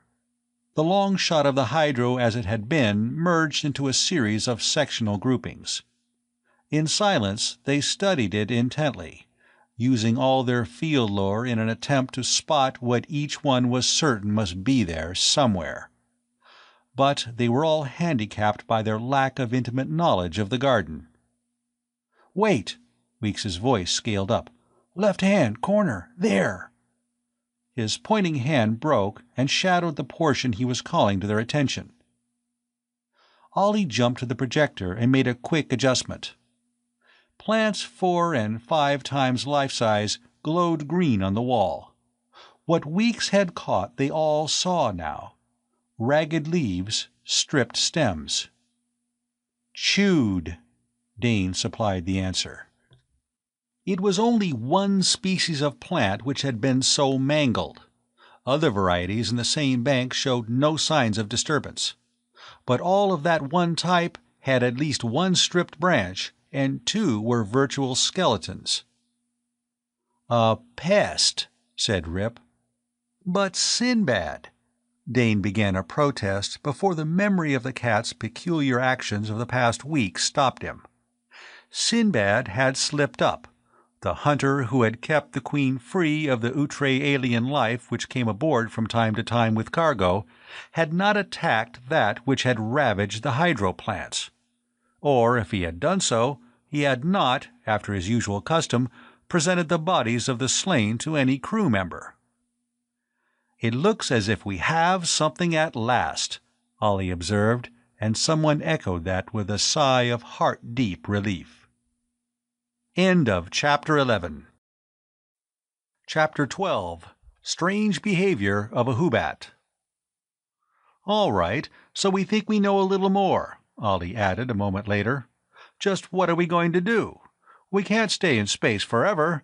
They're the small items of fuel and supplies and—" Rip had come to a decision. "We're not going to remain spaceborne," he stated with the confidence of one who now saw an open road before him. "Luna?" Weeks was plainly doubtful. "No, not after that Warnoff. Terra." For a second or two, the other three stared at Rip agape. The audacity and danger of what he suggested was a little stunning. Since men had taken regularly to space, no ship had made a direct landing on their home planet. All had passed through the quarantine on Luna. It was not only risky, it was so unheard of that for some minutes they did not understand him. "We try to set down at Terraport," Dane found his tongue first, "and they flame us out." Rip was smiling. "The trouble with you," he addressed them all, "is that you think of Earth only in terms of Terraport." "Well, there is the patrol field at Stella," Weeks agreed doubtfully, "but we'd be right in the middle of trouble there." "Did we have a regular port on Sargol, on Limbo, on 50 others I can name out of our log?" Rip wanted to know. Ollie voiced a new objection. "So, we have the luck of Jones and we set down, somewhere out of sight. Then what do we do?" "We seal the ship until we find the pest. Then we bring in a medic and get to the bottom of the whole thing." Rip's confidence was contagious. Dane almost believed that it could be done that way. "Did you ever think," Ollie cut in, "what would happen if we were wrong? If the Queen really is a plague carrier?" "I said we seal the ship. Tight," countered Shannon. "And when we Earth, it'll be where we won't have visitors to infect." "And that is where?" Ollie, who knew the deserts of Mars better than he did the greener planet from which his stock had sprung, pursued the question. "Right in the middle of the Big Burn." Dane, Terra-born and bred, realized first what Rip was planning and what it meant. Sealed off was right. The Queen would be amply protected from investigation. Whether her crew would survive was another matter. Whether she could even make a landing there was also to be considered. The Big Burn was the horrible scar left by the last of the atomic wars, a section of radiation-poisoned land comprising hundreds of square miles, land which generations had never dared to penetrate. Originally, the survivors of that war had shunned the whole continent which it disfigured. It had been close to 2 centuries before men had gone into the still wholesome land laying to the far west and the south. And through the years, the avoidance of the Big Burn had become part of their racial instinct as they shrank from it. It was a symbol of something no Terran wanted to remember. But Ollie now had only one question to ask. "Can we do it?" "We'll never know until we try," was Rip's reply. "The patrol will be watching." That was Weeks. With his Venusian background, he had less respect for the dangers of the Big Burn than he did for the forces of law and order which ranged the star lanes. "They'll be watching the route lanes," Rip pointed out. "They won't expect a ship to come in on that vector, steering away from the ports. Why should they? As far as I know, it's never been tried since Terraport was laid out. It'll be tricky." And he himself would have to bear most of the responsibility for it. "But I believe that it can be done. We can't just roam around out here. With IS out for our blood and a patrol worn off, it won't do us any good to head for Luna." None of his listeners could argue with that. And Dane's spirits began to rise. After all, they knew so little about the Big Burn. It might afford them just the temporary sanctuary they needed. In the end, they agreed to try it, mainly because none of them could see any alternative, except the too dangerous one of trying to contact the authorities and being summarily treated as a plague ship before they could defend themselves. And their decision was ably endorsed not long afterwards by a sardonic warning on the comm, a warning which Ollie, who had been tending the machine, passed along to them. "Greetings, pirates." "What do you mean?" Dane was heating broth to feed to Captain Jellicoe. "The word has gone out. Our raid on the Eastad is now a matter of history and patrol record. We've been posted." Dane felt a cold finger drawn along his backbone. Now they were fair game for the whole system. Any patrol ship that wanted could shoot them down with no questions asked. Of course, that had always been a possibility from the first after their raid on the Eastad. But to realize that it was now true was a different matter altogether. This was one occasion when realization was worse than anticipation. He tried to keep his voice level as he answered. "Let's hope we can pull off Rip's plan." "We'd better. What about the big burn anyway, Thorson? Is it as tough as the stories say?" "We don't know what it's like. It's never been explored, or at least those who tried to explore its interior never reported in afterwards. As far as I know, it's left strictly alone." "Is it still all hot?" "Parts of it must be, but all we don't know." With the bottle of soup in his hand, Dane climbed to Jellicoe's cabin, and he was so occupied with the problem at hand that at first he did not see what was happening in the small room. He had braced the captain up into a half-sitting position, and was patiently ladling the liquid into his mouth a spoonful at a time, when a thin squeak drew his attention to the top of Jellicoe's desk. From the half-open lid of a microtape compartment, something long and dark projected, beating the air feebly. Dane, easing the captain back on the bunk, was going to investigate, when the Hoobat broke its unnatural quiet of the past few days with an ear-splitting screech of fury.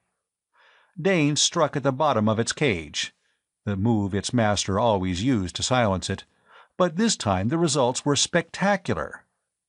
The cage bounced up and down on the spring which secured it to the ceiling of the cabin, and the blue-feathered horror slammed against the wires. Either its clawing had weakened them, or some fault had developed, for they parted and the Hoobat came through them to land with a sullen plop on the desk. Its screams stopped as suddenly as they had begun, and it scuttled on its spider-toed legs to the microtape compartment, acting with purposeful dispatch and paying no attention to Dane. Its claws shot out, and with ease it extracted from the compartment a creature as weird as itself, one which came fighting and of which Dane could not get a very clear idea. Struggling, they battled across the surface of the desk and flopped to the floor. There the hunted broke loose from the hunter and fled with fantastic speed into the corridor. And before Dane could move, the Hoobat was after it. He gained the passage just in time to see Queeks disappear down the ladder, clinging with the aid of its pincher claws, apparently grimly determined to catch up with the thing it pursued. And Dane went after them. There was no sign of the creature, who fled on the next level. But Dane made no move to recapture the blue hunter who squatted at the foot of the ladder staring unblinkingly into space. Dane waited, afraid to disturb the Hoobat. He had not had a good look at the thing which had run from Queeks, but he knew it was something which had no business aboard the Queen. And it might be the disturbing factor they were searching for. If the Hoobat would only lead 'em to it. The Hoobat moved, rearing up on the tips of its 6 legs, its neckless head slowly revolving on its puffy shoulders. Along the ridge of its backbone, its blue feathers were rising into a crest, much as Sinbad's fur rose when the cat was afraid or angry. Then, without any sign of haste, it crawled over and began descending the ladder once more, heading toward the lower section, which housed the hydro. Dane remained where he was until it had almost reached the deck of the next level, and then he followed, one step at a time. He was sure that the Hoobat's peculiar construction of body prevented it from looking up, unless it turned upon its back, but he did not want to do anything which would alarm it, or deter Queeks from what he was sure was a methodical chase. Queeks stopped again at the foot of the second descent, and sat in its toad stance, apparently brooding a round blue blot. Dane clung to the ladder and prayed that no one would happen along to frighten it. Then, just as he was beginning to wonder if it had lost contact with its prey, once more it arose, and with the same speed it had displayed in the captain's cabin, it shot along the corridor to the hydro. To Dane's knowledge, the door of the garden was not only shut, but sealed, and how either the stranger or Queeks could get through it he did not see. "What the—" Ollie clattered down the ladder to halt abruptly as Dane waved at him. "Queeks," the cargo apprentice kept his voice to a half-whisper. "It got loose and chased something out of the old man's cabin down here." "Queeks?" Ollie began, then shut his mouth, moving noiselessly up to join Dane. The short corridor ended at the hydro entrance, and Dane had been right. There they found the Hoobat, crouched at the closed panel, its claws clicking against the metal as it picked away useless at the portal which would not admit it. "Whatever it's after must be in there," Dane said softly. And the hydro, stripped of its luxuriance of plant life, occupied now by the tanks of green scum, would not afford too many hiding places. They had only to let Queeks in and keep watch. As they came up, the Hoobat flattened to the floor and shrilled its war cry, spitting at their boots and then flashing claws against the stout, metal-enforced hide.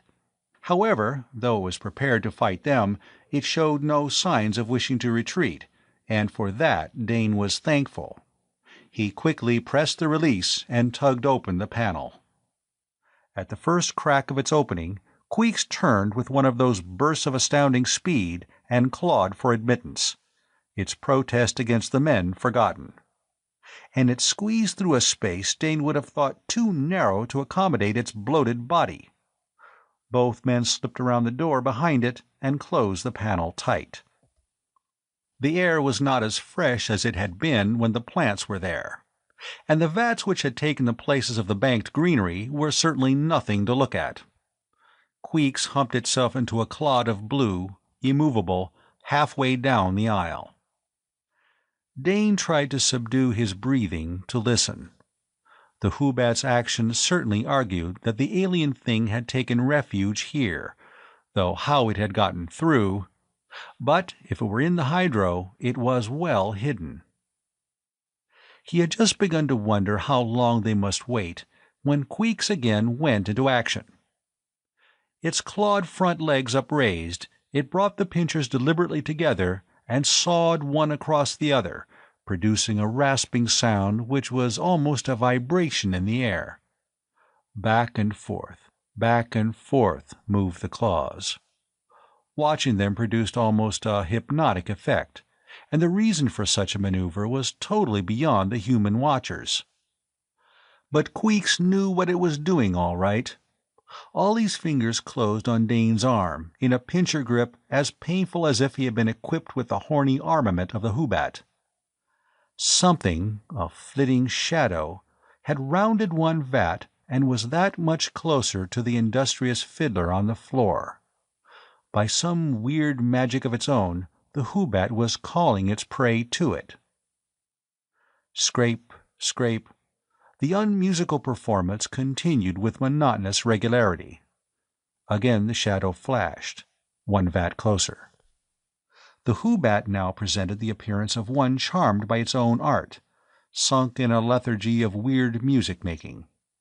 At last the enchanted came into full view, though lingering at the round side of a container, very apparently longing to flee again, but under some compulsion to approach its enchanter. Dane blinked, not quite sure that his eyes were not playing tricks on him. He had seen the almost transparent globe bogies of Limbo, had been fascinated by the weird and ugly pictures in Captain Jellicoe's collection of tri-D prints. But this creature was as impossible in its way as the horrific blue thing dragging it out of concealment. It walked erect on 2 threads of legs, with 4 knobby joints easily detected. A bulging abdomen sheathed in the horny substance of a beetle shell ended in a sharp point. 2 pairs of small legs, folded close to the much smaller upper portion of its body, were equipped with thorn-shack terminations. The head, which constantly turned back and forth on the armor-plated shoulders, was long and narrow, and split for half its length by a mouth above which were deep pits which must harbor eyes, though actual organs were not visible to the watching men. It was a palish gray in color, which surprised Dane a little. His memory of the few seconds he had seen it on the captain's desk had suggested that it was much darker. And erect as it was, it stood about 18 inches high. With head turning rapidly, it still hesitated by the side of the vat, so nearly the color of the metal that unless it moved it was difficult to distinguish. As far as Dane could see, the Hoobat was paying it no attention. Queeks might be lost in a happy dream, the result of its own fiddling. Nor did the rhythm of that scraping vary. The nightmare thing made the last foot in a rush of speed which reduced it to a blur, coming to a halt before the Hoobat. Its front legs whipped out to strike at its enemy. But Queeks was no longer dreaming. This was the moment the Hoobat had been awaiting. One of the sawing claws opened and closed, separating the head of the lurker from its body. And before either of the men could interfere, Queeks had dismembered the prey with dispatch. "Look there," Dane pointed. The Hoobat held close the body of the stranger, and where the ashy corpse came into contact with Queeks's blue-feathered skin, it was slowly changing hue, as if some of the color of its hunter had rubbed off on it. Chameleon! Ollie went down on one knee the better to view the grisly feast now in progress. "Watch out," he added sharply as Dane came to join him. One of the thin upper limbs lay where Queeks had discarded it, and from the needle tip was oozing some colorless drops of fluid. Poison? Dane looked around for something which he could use to pick up the still jerking appendage, but before he could find anything, Queeks had appropriated it, and in the end they had to allow the Hoobat its victim in its entirety. But once Queeks had consumed its prey, it lapsed into its usual hunched immobility. Dane went for the cage, and working gingerly, he and Ollie got the creature back in captivity. But all the evidence now left were some smears on the floor of the hydro, smears which Ollie blotted up for future research in the lab. An hour later, the 4 who now comprised the crew of the Queen gathered in the mess for a conference. Queeks was in its cage on the table before them, asleep after all its untoward activity. "There must be more than just one," Weeks said. "But how are we going to hunt them down? With Sinbad?" Dane shook his head. Once the Hoobat had been caged and the more prominent evidence of the battle scraped from the floor, he had brought the cat into the hydro and forced him to sniff at the site of the engagement. The result was that Sinbad had gone raving mad, and Dane's hands were now covered with claw tears which ran viciously deep. It was plain that the ship's cat was having none of the intruders, alive or dead.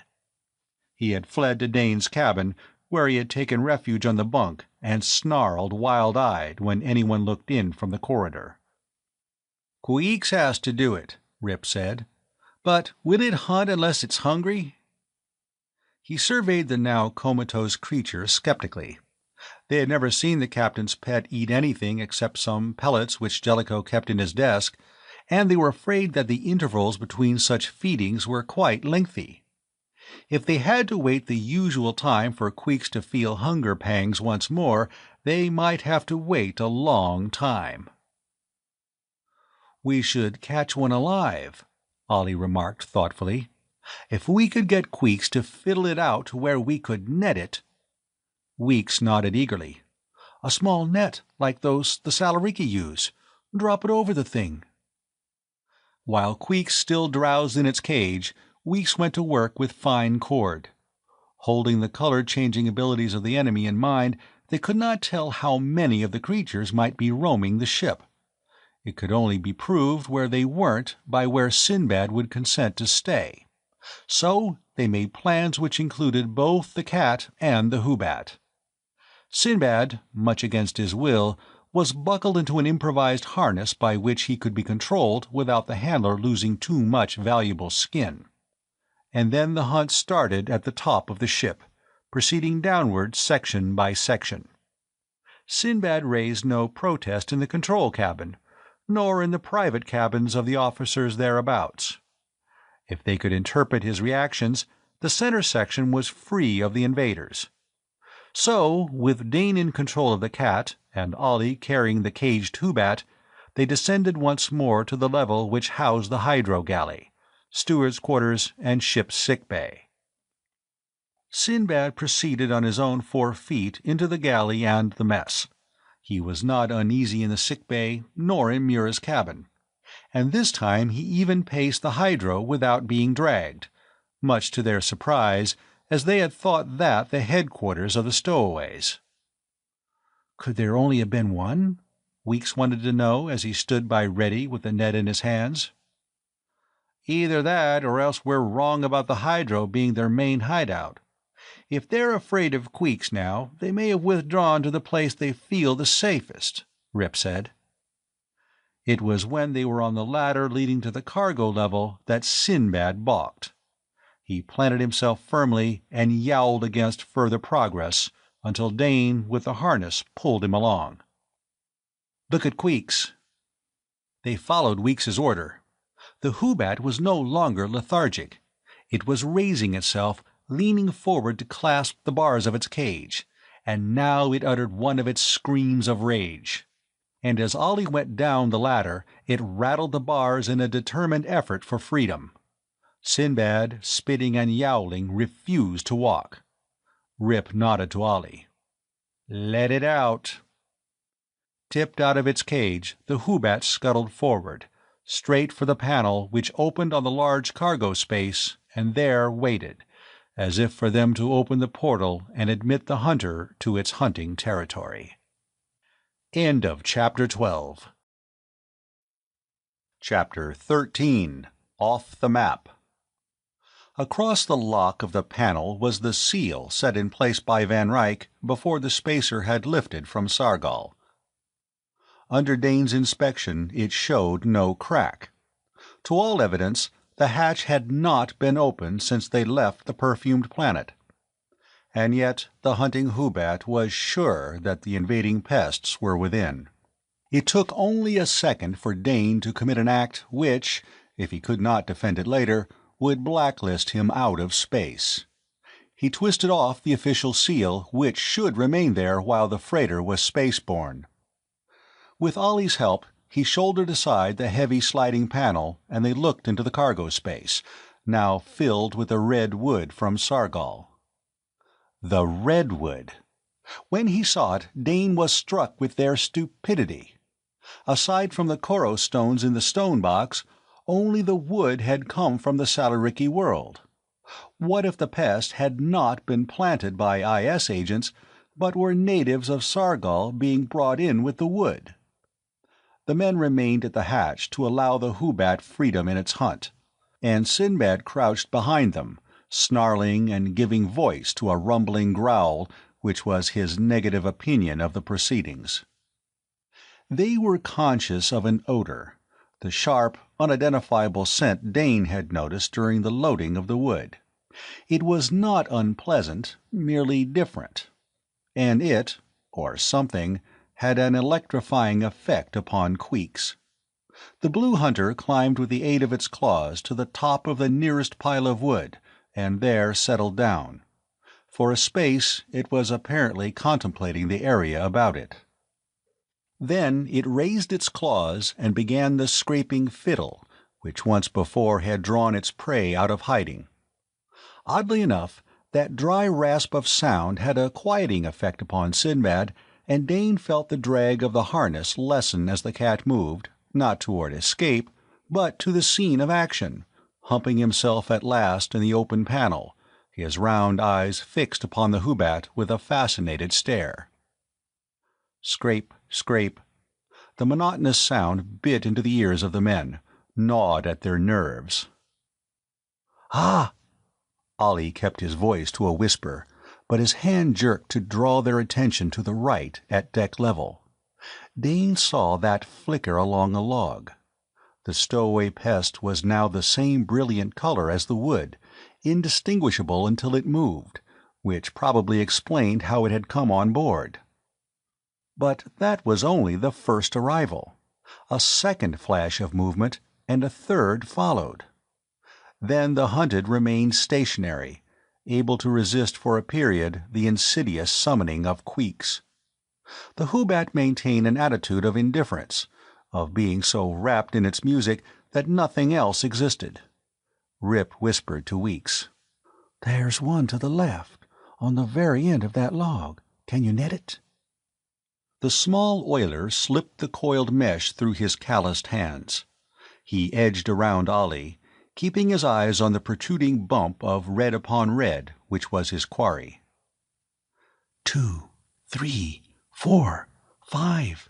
Ollie was counting under his breath, but Dane could not see that many. He was sure of only 4, and those because he had seen them move. The things were ringing in the pile of wood where the Hubbat fiddled, and 2 had ascended the first logs toward their doom. Weeks went down on one knee, ready to cast his net, when Dane had his first inspiration. He drew his sleep rod, easing it out of its holster, set the lever on spray, and beamed it at 3 of those humps. Rip, seeing what he was doing, dropped a hand on Weeks's shoulder, holding the oiler in check. A hump moved, slid down the rounded side of the log into the narrow aisle of deck between 2 piles of wood. It lay quiet, a bright scarlet blot against the gray. Then Weeks did move, throwing his net over it and jerking the drawstring tight, at the same time pulling the captive toward him over the deck. But even as it came, the scarlet of the thing's body was fast fading to an ashy pink, and at last taking on a gray as dull as the metal on which it lay. The complete camouflage. Had they not had it enmeshed, they might have lost it altogether, so well did it now blend with the surface. The other 2 in the path of the ray had not lost their grip upon the logs, and the men could not advance to scoop them up. Not while there were others not affected, free to flee back into hiding. Weeks bound the net about the captive and looked to Rip for orders. "Deep freeze," the acting commander of the Queen said succinctly. "Let me see it get out of that." Surely the cold of the deep freeze, united to the sleep ray, would keep the creature under control until they had a chance to study it. But as Weeks passed Sinbad on his errand, the cat was so frantic to avoid him that he reared up on his hind legs, almost turning a somersault, snarling and spitting until Weeks was up the ladder to the next level. It was very evident that the ship's cat was having none of this pest. They might have been invisible and their actions non-existent as far as Queeks was concerned, for the Hubbat continued its siren concert. The Lurd became more reckless, mounting the logs to Queeks's post in sudden darts. Dane wondered how the Hubbat proposed handling 4 of the creatures at once. 4, although the other 2 which had been in the path of the ray had not moved, he now counted 4 climbing. "Stand by to ray." That was Rip. But it would have been interesting to see how Queeks was prepared to handle the 4. And though Rip had given the order to stand by, he had not ordered the ray to be used. Was he, too, interested in that? The first red projection was within a foot of the Hubbat now, and its fellows had frozen, as if to allow it the honor of battle with the feathered enemy.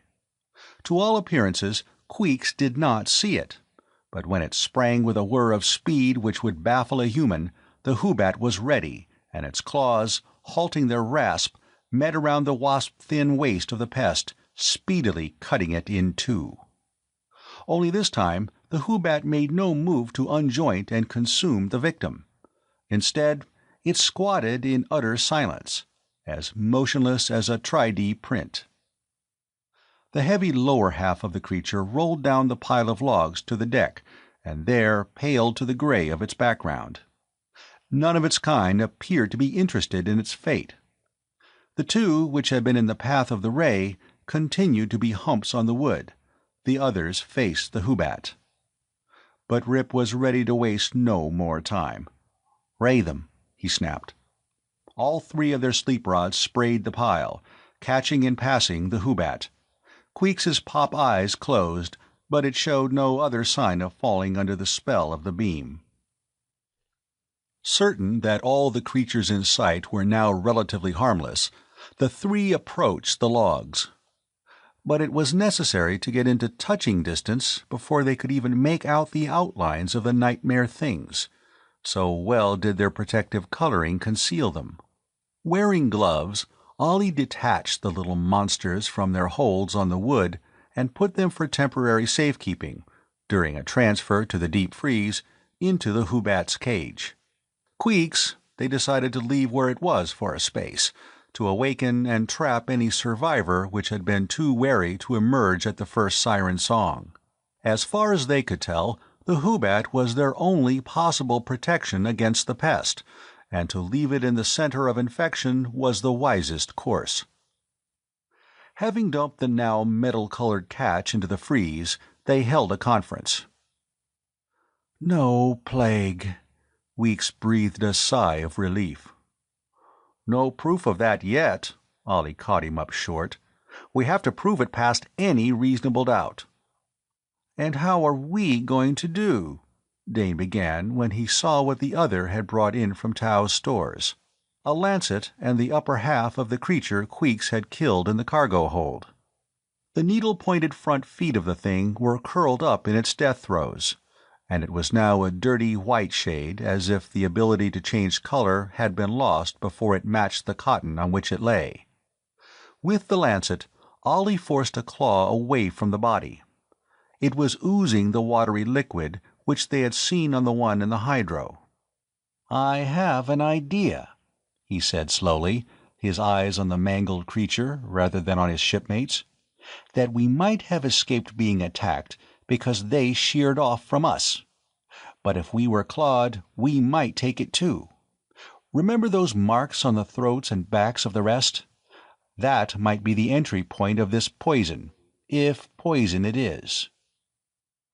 Dane could see the end of that line of reasoning.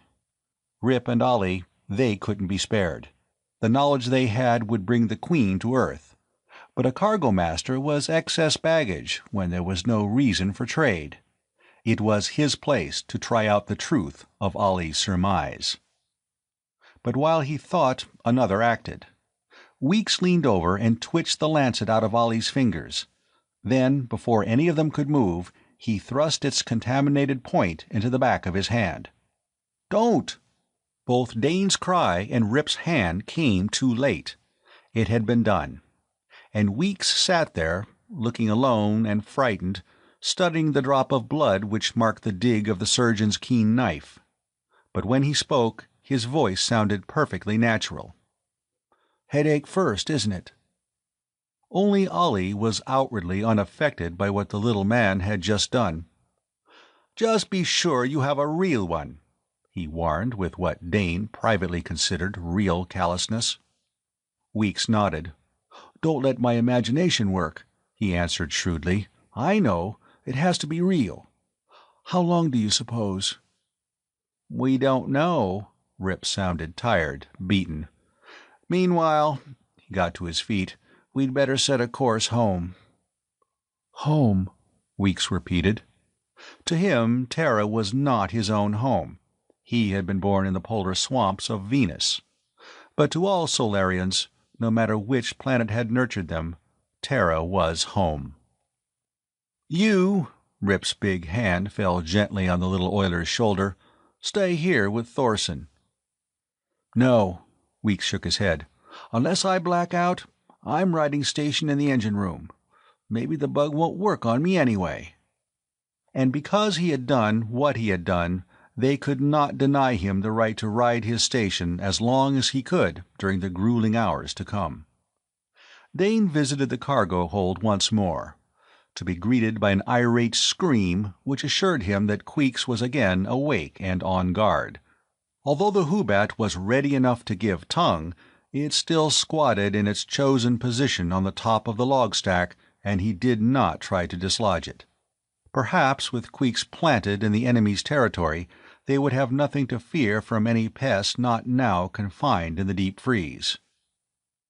Rip set his course for Terra, for that plague spot on their native world where they might hide out the Queen until they could prove their point, that the Spacer was not a disease-ridden ship to be feared.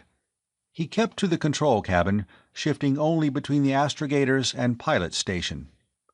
Upon him alone rested the responsibility of bringing in the ship along a vector which crossed no well-traveled space lane, where the patrol might challenge them. Dane wrote out the orbiting in the Comtech seat, listening in for the first warning of danger, that they had been detected.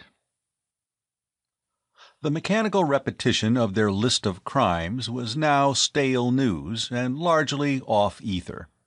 And from all traces he could pick up, they were lost as far as the authorities were concerned. On the other hand, the patrol might indeed be as far-knowing as its propaganda stated, and the Queen was running headlong into a trap. Only they had no choice in the matter.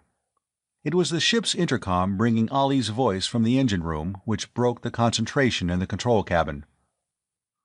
"Weeks down." Rip barked into the mic. "How bad?" "He hasn't blacked out yet. The pains in his head are pretty bad, and his hand is swelling." "He's given us our proof. Tell him to report off." But the disembodied voice which answered was Weeks. "I haven't got it as bad as the others. I'll ride this out." Rip shook his head, but short-handed as they were, he could not argue Weeks away from his post, if the man insisted upon staying. He had other, and for the time being, more important matters before him. How long they sweated out that descent upon their native world, Dane could never afterwards have testified. He only knew that hours must have passed until he thought groggily that he could not remember a time he was not glued in the seat which had been Tang's, the earphones pressing against his sweating skull, his fatigue-drugged mind being held with difficulty to the duty at hand. Sometime during that haze they made their landing. He had a dim memory of Rip sprawled across the pilot's control board, and then utter exhaustion claimed him also, and the darkness closed in. When he roused, it was to look about the cabin tilted to one side. Rip was still slumped in a muscle-cramping posture, breathing heavily. Dane bit out a forceful word born of twinges of his own, and then snapped on the visa plate. For a long moment he was sure that he was not yet awake. And then, as his dazed mind supplied names for what he saw, he knew that Rip had failed. Far from being in the center, or at least well within the perimeter of the dreaded Big Burn, he must have landed in some civic park or national forest. For the massed green outside, the bright flowers, the bird he cited as a brilliant flash of wind-coasting color, those were not to be found in the twisted horror left by man's last attempt to impress his will upon his resisting kind. Well, it had been a good try, but there was no use expecting luck to ride their fins all the way, and they had had more than their share in the Eastat affair. How long would it be before the law arrived to collect them? Would they have time to state their case? The faint hope that they might aroused him. He reached for the comm key, and a second later tore the headphones from his appalled ears. The crackle of static he knew, and the numerous strange noises which broke in upon the lanes of communication in space. But this solid, paralyzing roar was something totally new and frightening. And because it was new, and he could not account for it, he turned back to regard the scene and the viewer with a more critical eye. The foliage which grew in riotous profusion was green right enough, and Terra green into the bargain. There was no mistaking that. But Dane caught at the edge of the comm unit for support. But what was that liver-red blossom which had just reached out to engulf a small flying thing? Feverishly, he tried to remember the little natural history he knew. Sure that what he had just witnessed was unnatural, un-Terran, and to be suspect. He started the spy lens on its slow revolution in the Queen's nose to get a full picture of their immediate surroundings. It was tilted at an angle. Apparently they had not made a fin-point landing this time, and sometimes it merely reflected slices of sky. But when it swept earthward, he saw enough to make him believe that wherever the spacer had set down, it was not on the Terra he knew.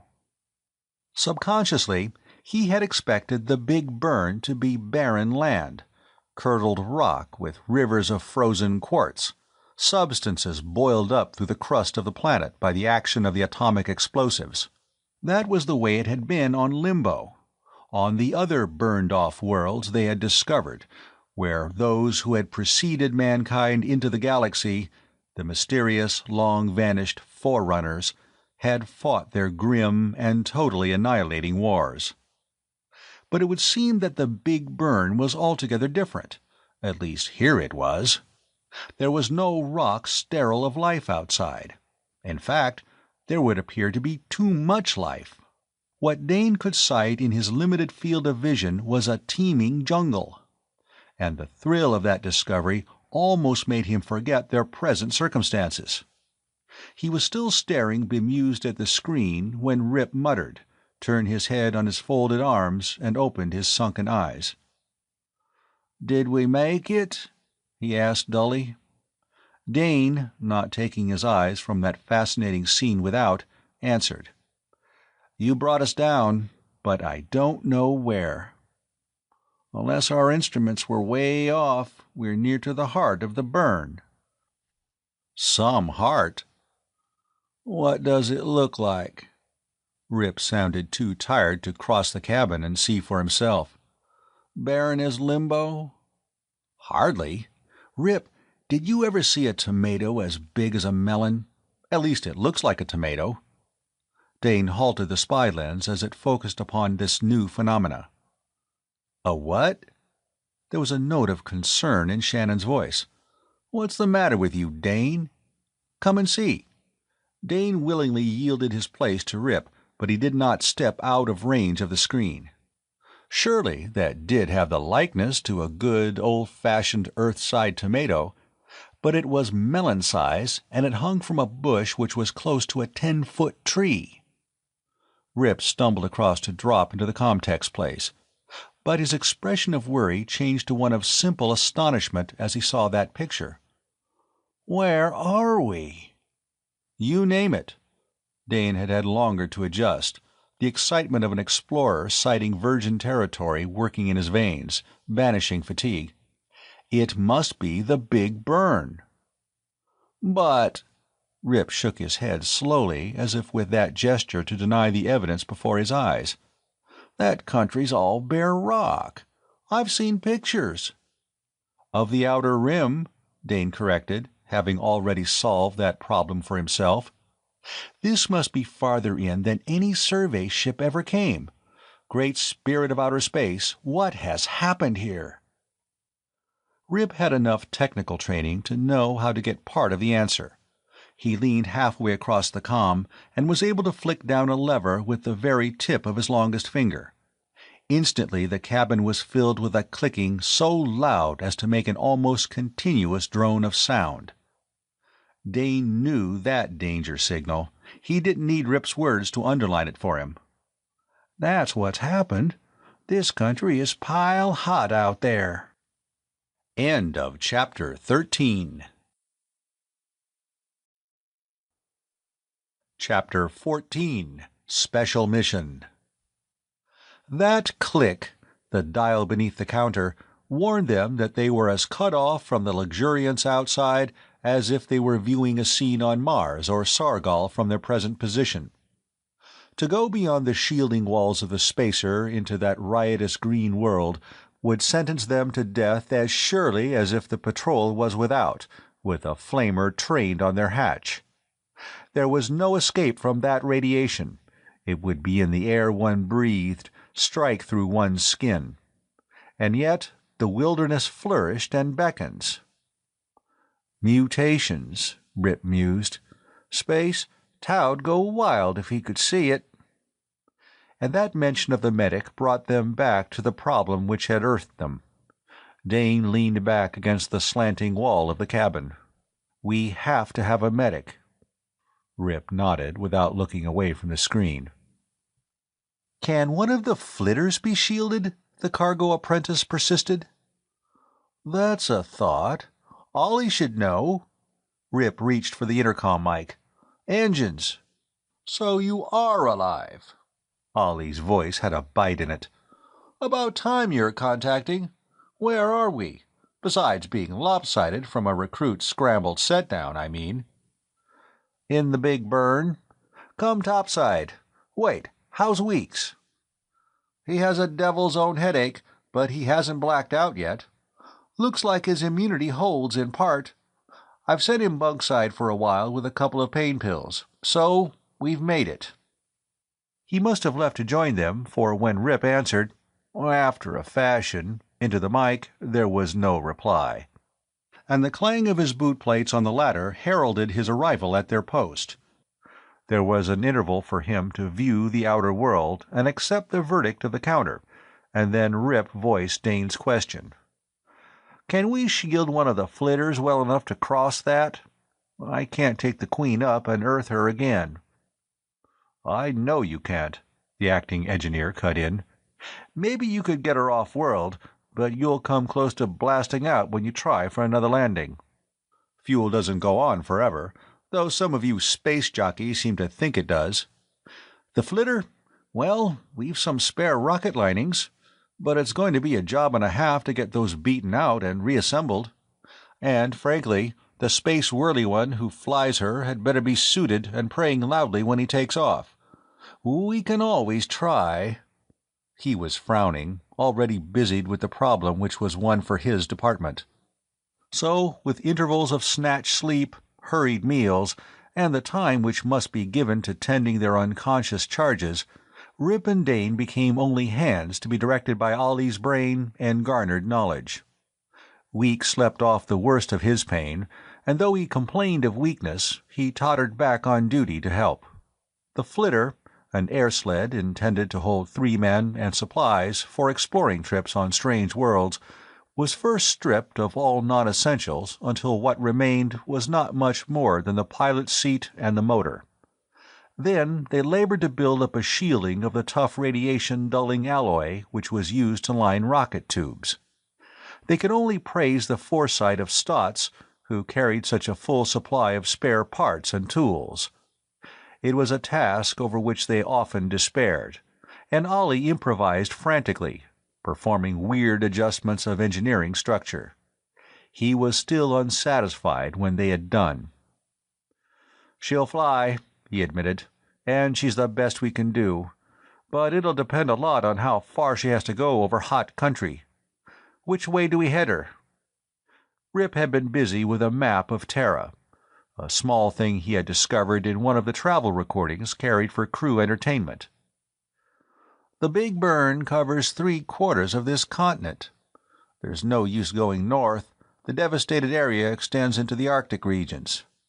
I'd say west. There's some fringe settlements on the seacoast, and we need to contact a frontier territory. Now, do we have it straight? I take the flitter, get a medic, and bring him back? Dane cut in at that point. Correct course. You stay here. If the Queen has to lift, you're the only one who can take her off-world. And that's the same for Ollie. I can't ride out a blast-off in either the pilot's or the engineer's seat, and Weeks is on the sick list, so I'm elected to do the medic hunting." They were forced to agree to that. He was no hero, Dane thought, as he gave a last glance about his cabin early the next morning. The small cubby, utilitarian and bare as it was, never looked more inviting or secure. No hero. It was merely a matter of common sense.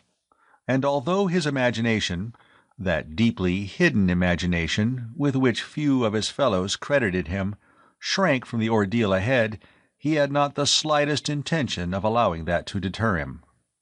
The spacesuit, which had been bulky and clumsy enough on the Estad asteroid under limited gravity, was almost twice as poorly adapted to progression on Earth. But he climbed into it with Rip's aid, while Ollie lashed a second suit under the seat, ready to encase the man Dane must bring back with him. Before he closed the helmet, Rip had one last order to give, along with an unexpected piece of equipment. And, when Dane saw that, he knew just how desperate Shannon considered their situation to be. For only on life-or-death terms would the astrogator apprentice have used Jellicoe's private key, opened the Forbidden Arms cabinet, and withdrawn that blaster. "If you need it, use this." Rip's face was very sober. Ollie arose from fastening the extra suit in place. "It's ready." He came back into the corridor, and Dane clanked out in his place, settling himself behind the controls. When they saw him there, the inner hatch closed, and he was alone in the bay.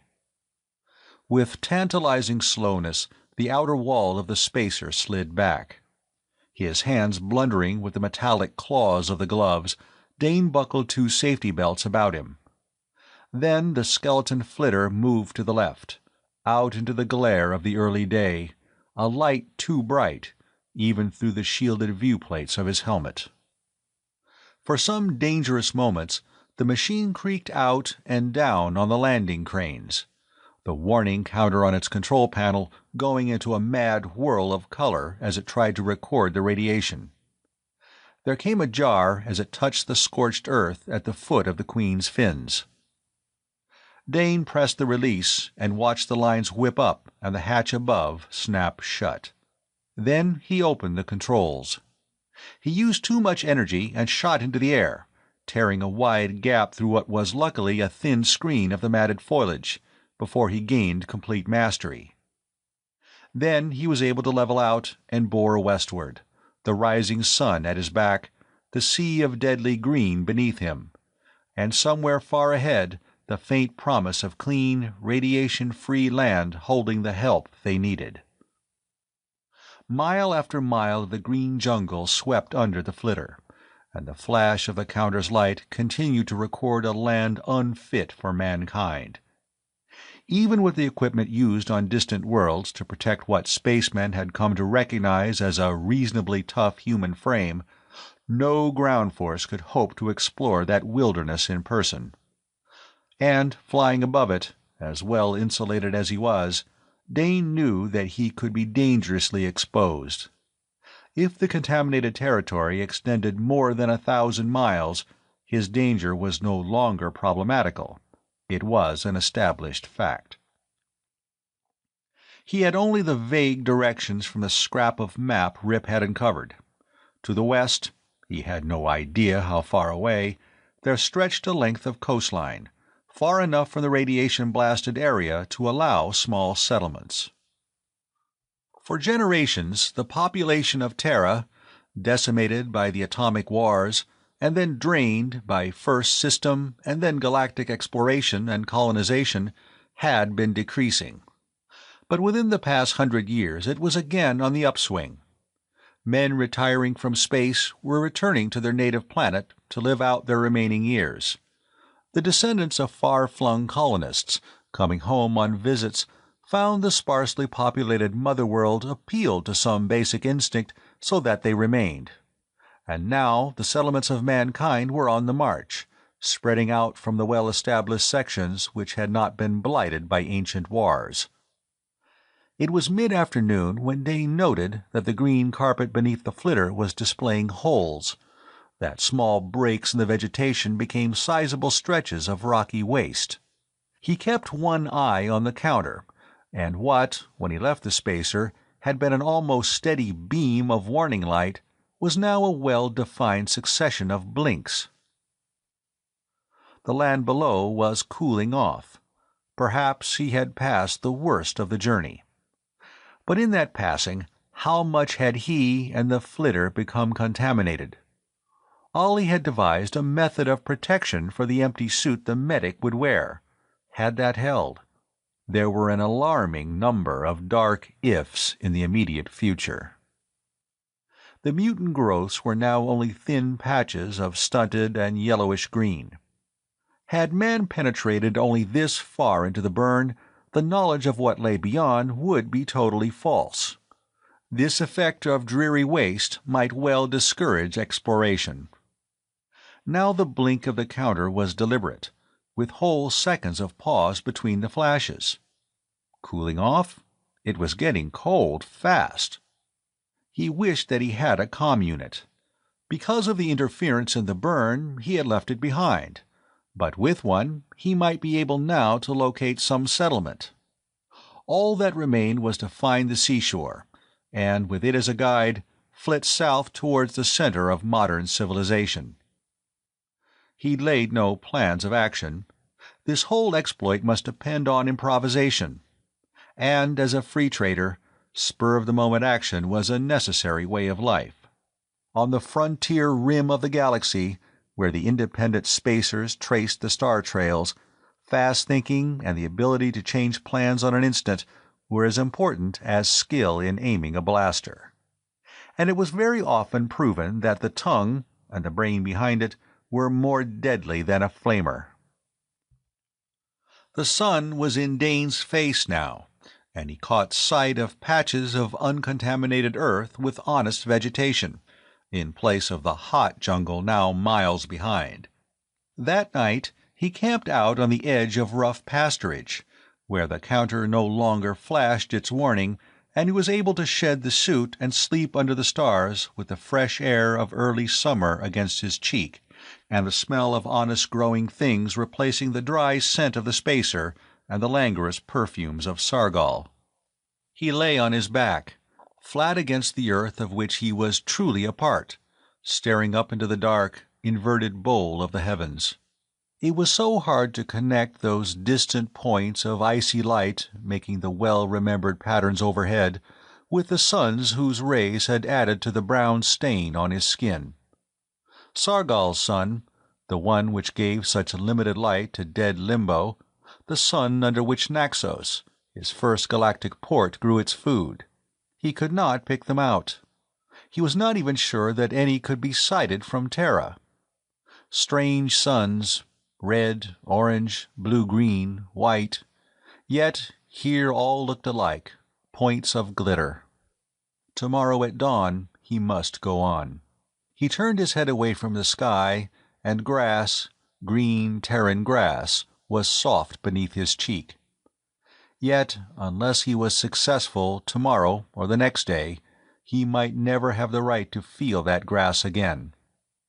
Resolutely, Dane willed that thought out of his mind, tried to fix upon something more lulling, which would bring with it the sleep he must have before he went on.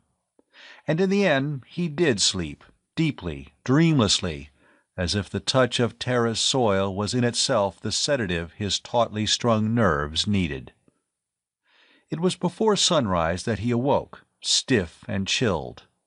The dryness of the pre-dawn gave partial light, and somewhere a bird was twittering.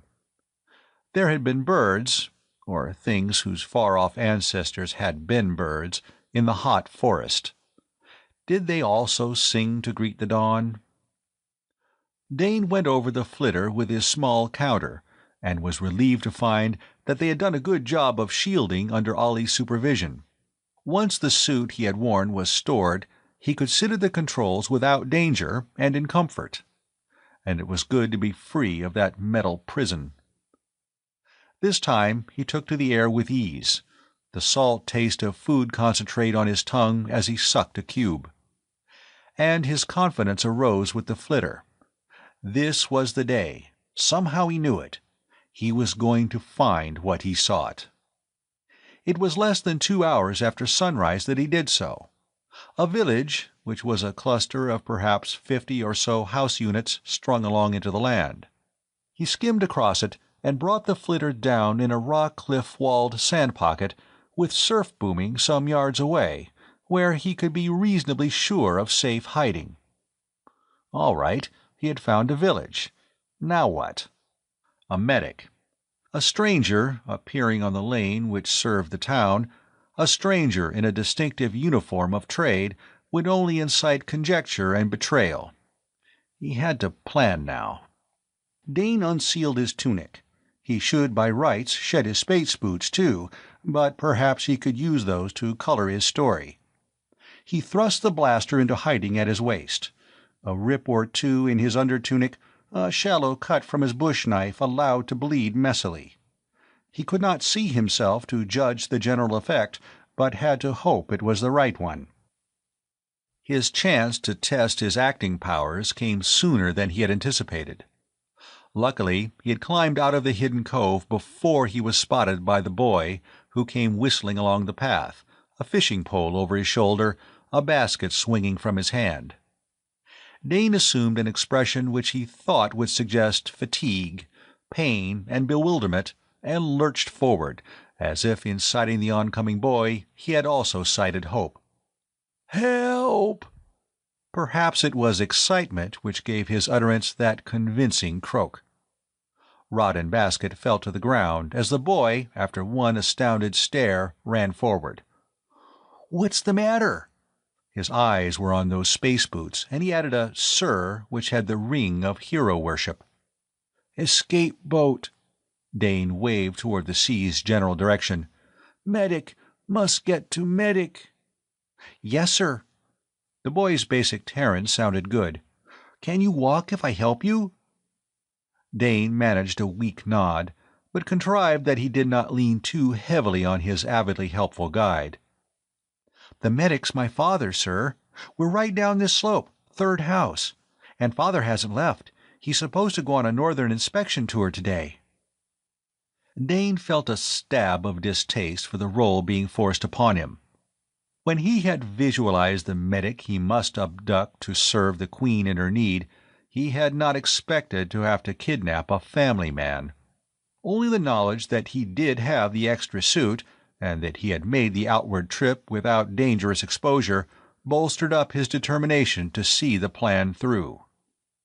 When they came out at the end of a single long lane which tied the houses of the village together, Dane was puzzled to see the place so deserted. But since it was not within his role of dazed sufferer to ask questions, he did not do so. It was his young guide who volunteered the information he wanted. "Most everyone is out with the fleet. There's a run of redbacks." Dane understood. Within recent times the redbacks of the north had become a desirable luxury item for Terran tables. If a school of them were to be found in the vicinity, no wonder this village was now deserted as its fleet went out to garner in this elusive but highly succulent fish. "In here, sir." Dane found himself being led to a house on the right. "Are you in trade?" He suppressed a start. Shedding his uniform tunic had not done much in the way of disguise. It would be nice, he thought a little bitterly, if he could flash an IS badge now to completely confuse the issue. But he answered with the partial truth and did not enlarge. "Yes." The boy was flushed with excitement. "I'm trying for trade service medic," he confided. "Passed the directive exam last month, but I still have to go up for prelim psycho." Dane had a flash of memory. Not too many months before, not the prelim psycho, but the big machine at the assignment center had decided his own future arbitrarily, fitting him into the crew of the Solar Queen as the ship where his abilities, knowledge, and potentialities could best work to the good of the service. At the time he had resented, and even been slightly ashamed of being relegated to a free-trading spacer, while Archer Sands and other classmates from the pool had walked off with company assignments. Now he knew that he would not trade the smallest and most rusty bolt from the Solar Queen for the newest scout ship in IS or Combine Registry. And this boy from the frontier village might be himself as he was 5 years earlier. Though he had never known a real home or family, scrapping into the pool from one of the children's depots. "Good luck."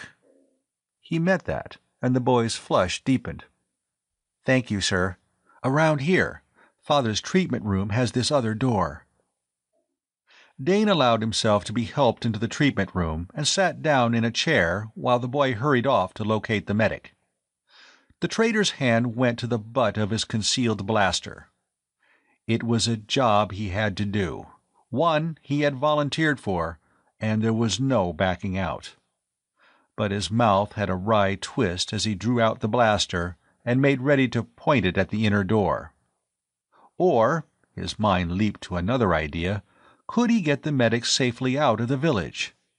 A story about another man badly injured, perhaps pinned in the wreckage of an escape boat.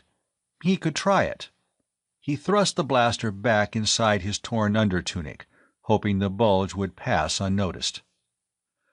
"My son says—" Dane looked up.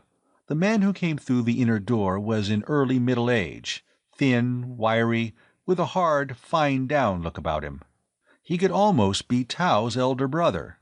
He crossed the room with a brisk stride, and came to stand over Dane, his hand reaching to pull aside the bloody cloth covering the trader's breast. But Dane fended off that examination. "My partner," he said, "back there, pinned in." He jerked his hand southward. "Needs help." The medic frowned. "Most of the men are out with the fleet. George," he spoke to the boy who had followed him, "go and get Lex and Hartog. Here."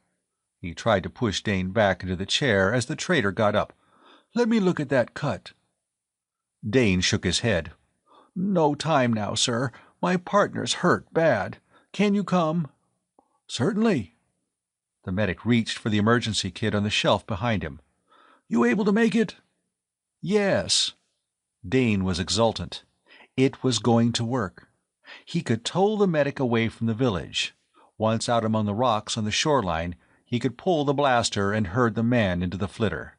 His luck was going to hold, after all. End of Chapter 14. Chapter 15. Medic Hovan Reports. Fortunately, the path out of the straggling town was a twisted one, and in a very short space they were hidden from view. Dane paused, as if the pace was too much for an injured man. The medic put out a steadying hand, only to drop it quickly when he saw the weapon which had appeared in Dane's grip. "What?" His mouth snapped shut. His jaw tightened. "You will march ahead of me." Dane's low voice was steady. "Beyond that rock spur to the left, you'll find a place where it is possible to climb down to sea level. Do it." "I suppose I shouldn't ask why?" "Not now. We haven't much time. Get moving." The medic mastered his surprise, and without further protest obeyed orders. It was only when they were standing by the flitter and he saw the suits that his eyes widened, and he said, "The big burn." "Yes, and I'm desperate." "You must be, or mad." The medic stared at Dane for a long moment, and then shook his head. "What is it? A plague ship?" Dane bit his lip. The other was too astute. But he did not ask why or how he had been able to guess so shrewdly. Instead, he gestured to the suit Ollie had lashed beneath the seat in the flitter. "Get into that and be quick about it." The medic rubbed his hand across his jaw. "I think you might just be desperate enough to use that thing you're brandishing about so melodramatically if I don't," he remarked in a calm, conversational tone. "I won't kill, but a blaster burn." "Can be pretty painful. Yes, I know that, young man. And—" Suddenly he shrugged, put down his kit, and started donning the suit. "I wouldn't put it past you to knock me out and load me aboard if I did say no." "All right." Suited, he took his place on the seat as Dane directed. And then the trader followed the additional precaution of lashing the medic's metal-encased arms to his body before he climbed into his own protective covering. Now they could only communicate by sight through the vision plates of their helmets. Dane triggered the controls, and they arose out of the sand and rock hollow just as a party of 2 men and a boy came hurrying along the top of the cliff, George and the rescuers arriving too late. The flitter spiraled up into the sunlight, and Dane wondered how long it would be before this outrage was reported to the nearest planet police base. But would any police cruiser have the hardihood to follow him into the Big Burn? He hoped that the radiation would hold them back. There was no navigation to be done. The flitter's memory should deposit them at the Queen.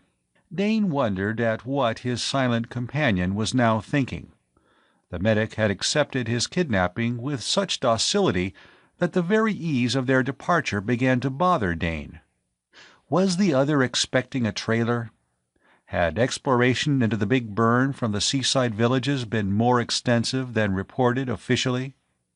He stepped up the power of the flitter to the top notch and saw with some relief that the ground beneath them was now the rocky waste bordering the devastated area. The metal-encased figure that shared his seat had not moved, but now the bubble had turned as if the medic were intent upon the ground flowing beneath them. The flicker of the counter began, and Dane realized that nightfall would find them still airborne. But so far he had not been aware of any pursuit. Again, he wished he had the use of a comm, only here the radiation would blanket sound with that continuous roar. Patches of the radiation vegetation showed now, and something in the lines of the medic's tense figure suggested that these were new to him. Afternoon waned as the patches united, spread into the beginning of the jungle as the counter was once more an almost steady light. When the evening closed in, they were not caught in darkness, for below trees, looping vines, brush had a pale, evil glow of their own, proclaiming their toxicity with bluish halos. Sometimes pockets of these made a core of light which pulsed, sending warning fingers at the flitter which sped across it. The hour was close on midnight before Dane sighted the other light, the pink-red of which winked through the ghastly blue-white with a natural and comforting promise, even though it had been meant for an entirely different purpose. The Queen had Earth with her distress lights on, and no one had remembered to snap them off. Now they acted as a beacon to draw the flitter to its berth. Dane brought the stripped flyer down on the fused ground as close to the spot from which he had taken off as he could remember. Now, if those on the spacer would only move fast enough. But he need not have worried. His arrival had been anticipated. Above, the rounded side of the spacer bulged as the hatch opened. Lines swung down to fasten their magnetic clamps on the flitter. Then, once more, they were airborne, swinging up to be warped into the side of the ship. As the outer port of the flitter berth closed, Dane reached over and pulled loose the lashing which immobilized his companion. The medic stood up, a little awkwardly, as might any man who wore space armor the first time. The inner hatch was now opened, and Dane waved his captive into the small section which must serve them as a decontamination space. Free at last of the suits, they went through one more improvised hatch to the main corridor of the Queen, where Rip and Ollie stood waiting, their weary faces lighting as they saw the medic. It was the latter who spoke first. "This is a plague ship." Rip shook his head.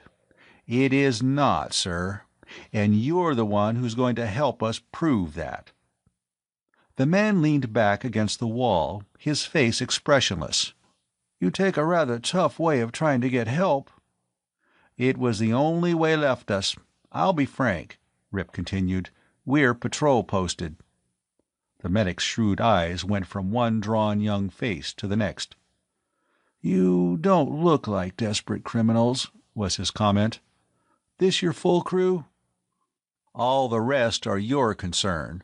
That is, if you'll take the job." Rip's shoulders slumped a little. "You haven't left me much choice, have you?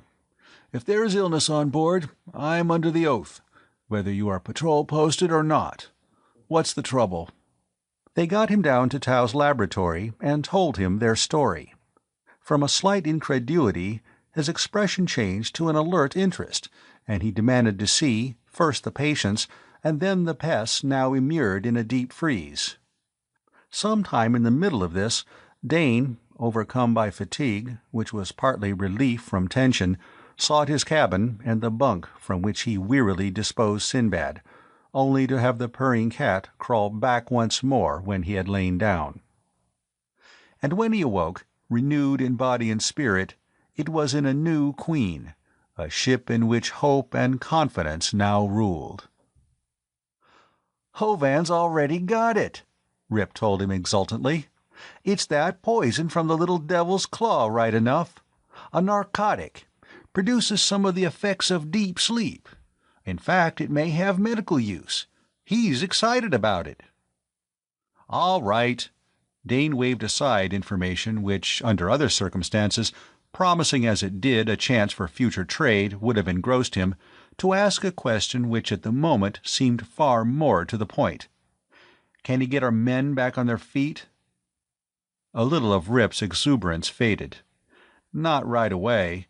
He's given them all shots, but he thinks they'll have to sleep it off. And we have no idea how long that is going to take," Ollie contributed. Time, for the first time in days Dane was struck by that. Time. Because of his training, a fact he had forgotten in the past weeks of worry now came to mind: their contract with the Storm Priests.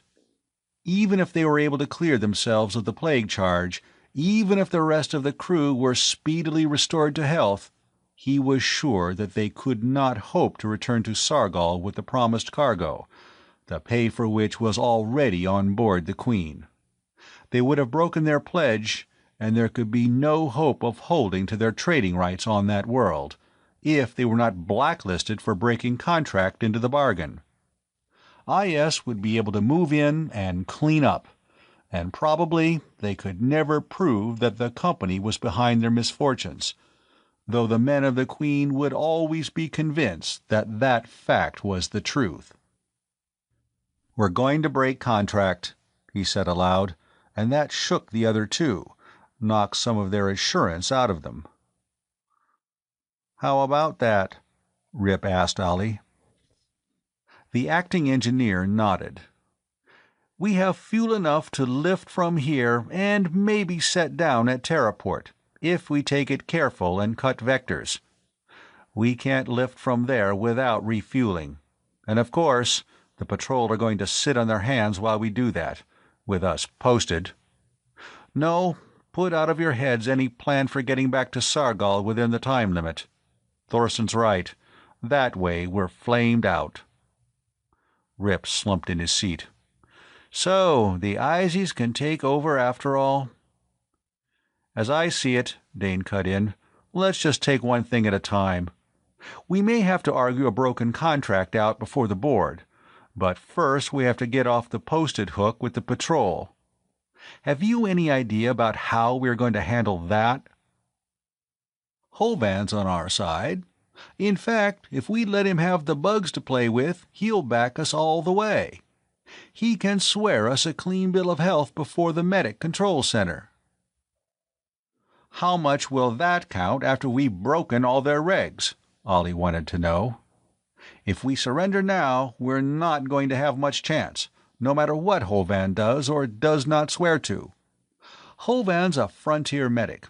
I won't say that he's not a member in good standing of their association, but he doesn't have top star rating, and with the Izies and the patrol on our necks, we'll need more than one medic's word." But Rip looked from the pessimistic Camille to Dane. Now he asked a question which was more than half statement. "You've thought of something." "I've remembered something," the cargo apprentice corrected.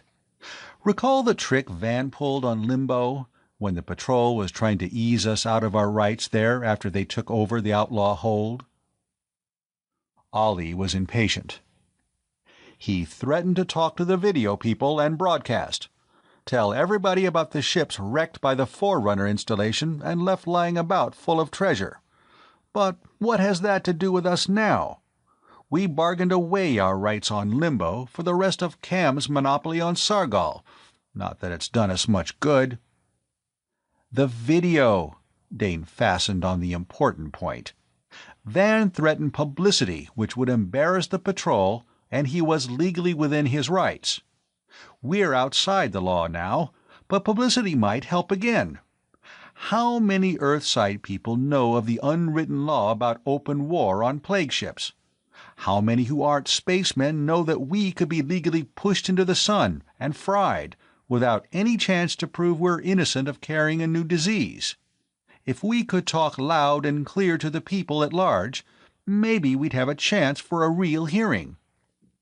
"Right from the Terraport broadcast station, I suppose," Ollie taunted. "Why not?" There was silence in the cabin as the other two chewed upon that, and he broke it again. "We sat down here when it had never been done before." With one brown forefinger, Rip traced some pattern known only to himself on the top of the table. Ollie stared at the opposite wall as if it were a bank of machinery he must master. "It just might be whirly enough to work," Camille commented softly. "Or maybe we've been spaced too long and the whisperers have been chattering into our ears. What about it, Rip? Could you set us down close enough to center block there?" "We can try anything once, but we might crash the old girl bringing her in. There's that apron between the company's launching cradles and the center. It's clear there, and we could give an E-signal coming down which would make them stay rid of it. But I won't try it except as a last resort." Dane noticed that after that discouraging statement, Rip made straight for Jellicoe's record tapes and routed out the one which dealt with Terraport and the landing instructions for that metropolis of the starships. To land unbidden there would certainly bring them publicity, and to get the video broadcast and tell their story would grant them not only worldwide but system-wide hearing. News from Terraport was broadcast on every channel every hour of the day and night, and not a single viewer could miss their appeal. But first there was Hovan to be consulted. Would he be willing to back them with his professional knowledge and assurance? Or would their high-handed method of recruiting his services operate against them now? They decided to let Rip ask such questions of the medic. "So, you're going to set us down in the center of the big jump-off," was his first comment, as the acting captain of the Queen stated their case. "Then you want me to fire my rockets to certify you are harmless. You don't ask for very much, do you, son?" Rip spread his hands. "I can understand how it looks to you, sir. We grabbed you, we brought you here by force. We can't make you testify for us if you decide not to." "Can't you?" The medic cocked an eyebrow at him. "What about this bully boy of yours with his little blaster? He could herd me right up to the telecast, couldn't he? There's a lot of persuasion in one of those nasty little arms. On the other hand, I have a son who's set on taking out on one of these tin pots to go star hunting. If I handed you over to the patrol, he might make some remarks to me in private. You may be posted, but you don't look like very hardened criminals to me. It seems that you've been handed a bad situation and handled it as best you know. And I'm willing to ride along the rest of the way on your tail blast. Let me see how many pieces you land us in at Terraport, and I'll give you my final answer. If luck holds, we may have a couple more of your crew present by that time also." They had had no indication that the Queen had been located, that any posse hunting the kidnapped medic had followed them into the Big Burn, and they could only hope that they would continue to remain unsighted as they upped ship once more and cruised into a regular traffic lane for earthing at the port. It would be a chancy thing, and Ollie and Rip spent hours checking the mechanics of that flight, while Dane and the recovering Weeks worked with Hovan in an effort to restore the sleeping crew. After 3 visits to the hold, and the discovery that the Hubbat had uncovered no more of the pests, Dane caged the angry blue horror and returned it to its usual stand in Jellicoe's cabin, certain that the ship was clean, for Sinbad now confidently prowled the corridors and went into every cabin of storage space Dane opened for him. And on the morning of the day they had planned for takeoff, Hovan at last had a definite response to his treatment. Craig Tao roused, stared dazedly around, and asked a vague question. The fact that he immediately relapsed once more into semi-coma did not discourage the other medic. Progress had been made, and he was now sure that he knew the proper treatment. They strapped down at 0 hour and blasted out of the weird green wilderness they had not dared to explore, lifting into the arch of the sky, depending upon Rip's knowledge to put them safely down again. Dane once more rode out the takeoff at the comm unit, waiting for the blast of radiation-borne static to fade so that he could catch any broadcast. "Turned back last night. The high level of radiation makes it almost certain that the outlaws could not have headed into the dangerous central portion. Search is now spreading north. Authorities are inclined to believe that this last outrage may be a clue to the vanished Solar Queen, a plague ship warned off and patrol posted after her crew plundered an Estat belonging to the Intersolar Corporation. Anyone having any information concerning this ship, or any strange spacer, report at once to the nearest Terra Police or patrol station. Do not take chances. Report any contact at once to the nearest Terra Police or patrol station." "That's putting it strongly," Dane commented as he relayed the message. "Good as giving orders for us to be flamed down at sight."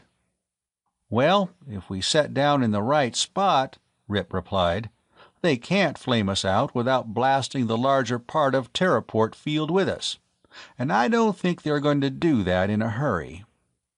Dane hoped Shannon was correct in that belief. It would be more chancy than landing at the Estat or in the Big Burn. To gauge it just right and put them down on the Terraport apron where they could not be flamed out without destroying too much, where their very position would give them a bargaining point, was going to be a top-star job, if Rip could only pull it off. He could not evaluate the niceties of that flight. He did not understand all Rip was doing, but he did know enough to remain quietly in his place, ask no questions, and await results with a dry mouth and a wildly beating heart. There came a moment when Rip glanced at him, one hand poised over the control board. The pilot's voice came tersely, thin and queer. "Pray it out, Dane. Here we go." Dane heard the shrill of a riding beam, so tearing he had to move his earphones. They must be almost on top of the control tower to get it like that. Rip was planning a set-down where the Queen would block things neatly. He brought his own fingers down on the EE red button to give the last and most powerful warning. That, to be used only when a ship landing was out of control, should clear the ground below. They could only pray it would vacate the port they were still far from seeing. "Make it a fin point, Rip." He couldn't repress that one bit of advice. And he was glad he had given it when he saw a ghost grin tug for a moment at Rip's full lips. "Good enough for a check ride?" They were riding her flaming jets down as they would on a strange world. Below, the port must be wild. Dane counted off the seconds. 2, 3, 4, 5. Just a few more and they would be too low to intercept, without endangering innocent coasters and ground huggers. When the last minute during which they were still vulnerable passed, he gave a sigh of relief. That was one more point on their side. In the earphones was a crackle of frantic questions, a gabble of orders screaming at him. Let them rave. they'd know soon enough what it was all about. End of Chapter 15. Chapter 16. The Battle of the Video. Oddly enough, in spite of the tension which must have boiled within him, Rip brought them in with a perfect 4-fin-point landing, one which, under the circumstances, must win him the respect of master star pilots from the rim. Though Dane doubted whether if they lost, that skill would bring Shannon anything but a long term in the moon mines. The actual jar of their landing contact was mostly absorbed by the webbing of their shock seats, and they were on their feet, ready to move almost at once. The next operation had been planned. Dane gave a glance at the screen. Ringed now about the Queen were the buildings of Terraport. Yes, any attempt to attack the ship would endanger too much of the permanent structure of the field itself. Rip had brought them down, not on the rocket-scarred outer landing space, but on the concrete apron between the assignment center and the control tower, a smooth strip usually sacred to the parking of officials' ground scooters. He speculated as to whether any of the latter had been converted to molten metal by the exhausts of the Queen's descent. Like the team they had come to be, the 4 active members of the crew went into action. Ollie and Weeks were waiting by an inner hatch, Medic Hovan with them. The engineer apprentice was bulky in a spacesuit, and 2 more of the unwieldy body coverings waited beside him for Rip and Dane. With fingers which were inclined to act like thumbs, they were sealed into what would provide some protection against any blaster or sleep ray. Then with Hovan, conspicuously wearing no such armor, they climbed into one of the ship's crawlers. Weeks activated the outer hatch, and the crane lines plucked the small vehicle out of the Queen, swinging it dizzily down to the blast-scored apron. "Make for the tower." Rip's voice was thin in the helmet comms. Dane, at the controls of the crawler, pulled on as Ollie cast off the lines which anchored them to the spacer. Through the bubble helmet, he could see the frenzied activity in the aroused port. An anthill, into which some idle investigator had thrust a stick and given it a turn or two, was nothing compared with Terraport after the unorthodox arrival of the Solar Queen. "Patrol mobile coming in on southeast vector," Ollie announced calmly. "Looks like she mounts a portable flamer on her nose." "So—" Dane changed directions, putting him behind a customs checkpoint, aware as he ground by that stand of a line of faces at vision ports. Evasive action, and he'd have to get the top speed from the clumsy crawler. "Police copter over us." That was Rip reporting. Well, they couldn't very well avoid that. But at the same time, Dane was reasonably sure that its attack would not be an overt one, not with the unarmed, unprotected Hovan prominently displayed in their midst. But there he was too sanguine. A muffled exclamation from Rip made him glance at the medic beside him, just in time to see Hovan slump limply forward, about to tumble from the crawler when Shannon caught him from behind. Dane was too familiar with the results of sleep rays to have any doubts as to what had happened. The P-copter had sprayed them with its most harmless weapon. Only the suits, insulated to the best of their maker's ability against most of the dangers of space, real and anticipated, had kept the 3 traitors from being overcome as well. Dane suspected that his own responses were a trifle sluggish, that while he had not succumbed to that attack, he had been slowed. But with Rip holding the unconscious medic in his seat, Thorson continued to head the crawler for the tower and its promise of a system-wide hearing for their appeal. "There's a P-mobile coming in ahead." Dane was irritated by that warning from Rip. He had already sighted that black and silver ground car himself, and he was only too keenly conscious of the nasty threat of the snub-nosed weapon mounted on its hood, now pointed straight at the oncoming, too deliberate trader's crawler. Then he saw what he believed would be their only chance, to play once more the same type of trick as Rip had used to earth them safely. "Get Hovan under cover," he ordered. "I'm going to crash the tower door." Hasty movements answered that, as the medic's limp body was thrust under the cover offered by the upper framework of the crawler. Luckily, the machine had been built for heavy duty on rugged worlds where roadways were unknown. Dane was sure he could build up the power and speed necessary to take them into the lower floor of the tower, no matter if its door was now barred against them. Whether his audacity daunted the P-mobile, or whether they held off from an all-out attack because of Hovan, Dane could not guess. But he was glad for a few minutes of grace as he raced the protesting engine of the heavy machine to its last and greatest effort. The treads of the crawler bit on the steps leading up to the impressive entrance of the tower.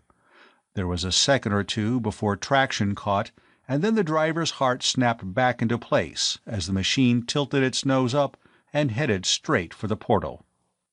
They struck the closed doors with a shock which almost hurled them from their seats.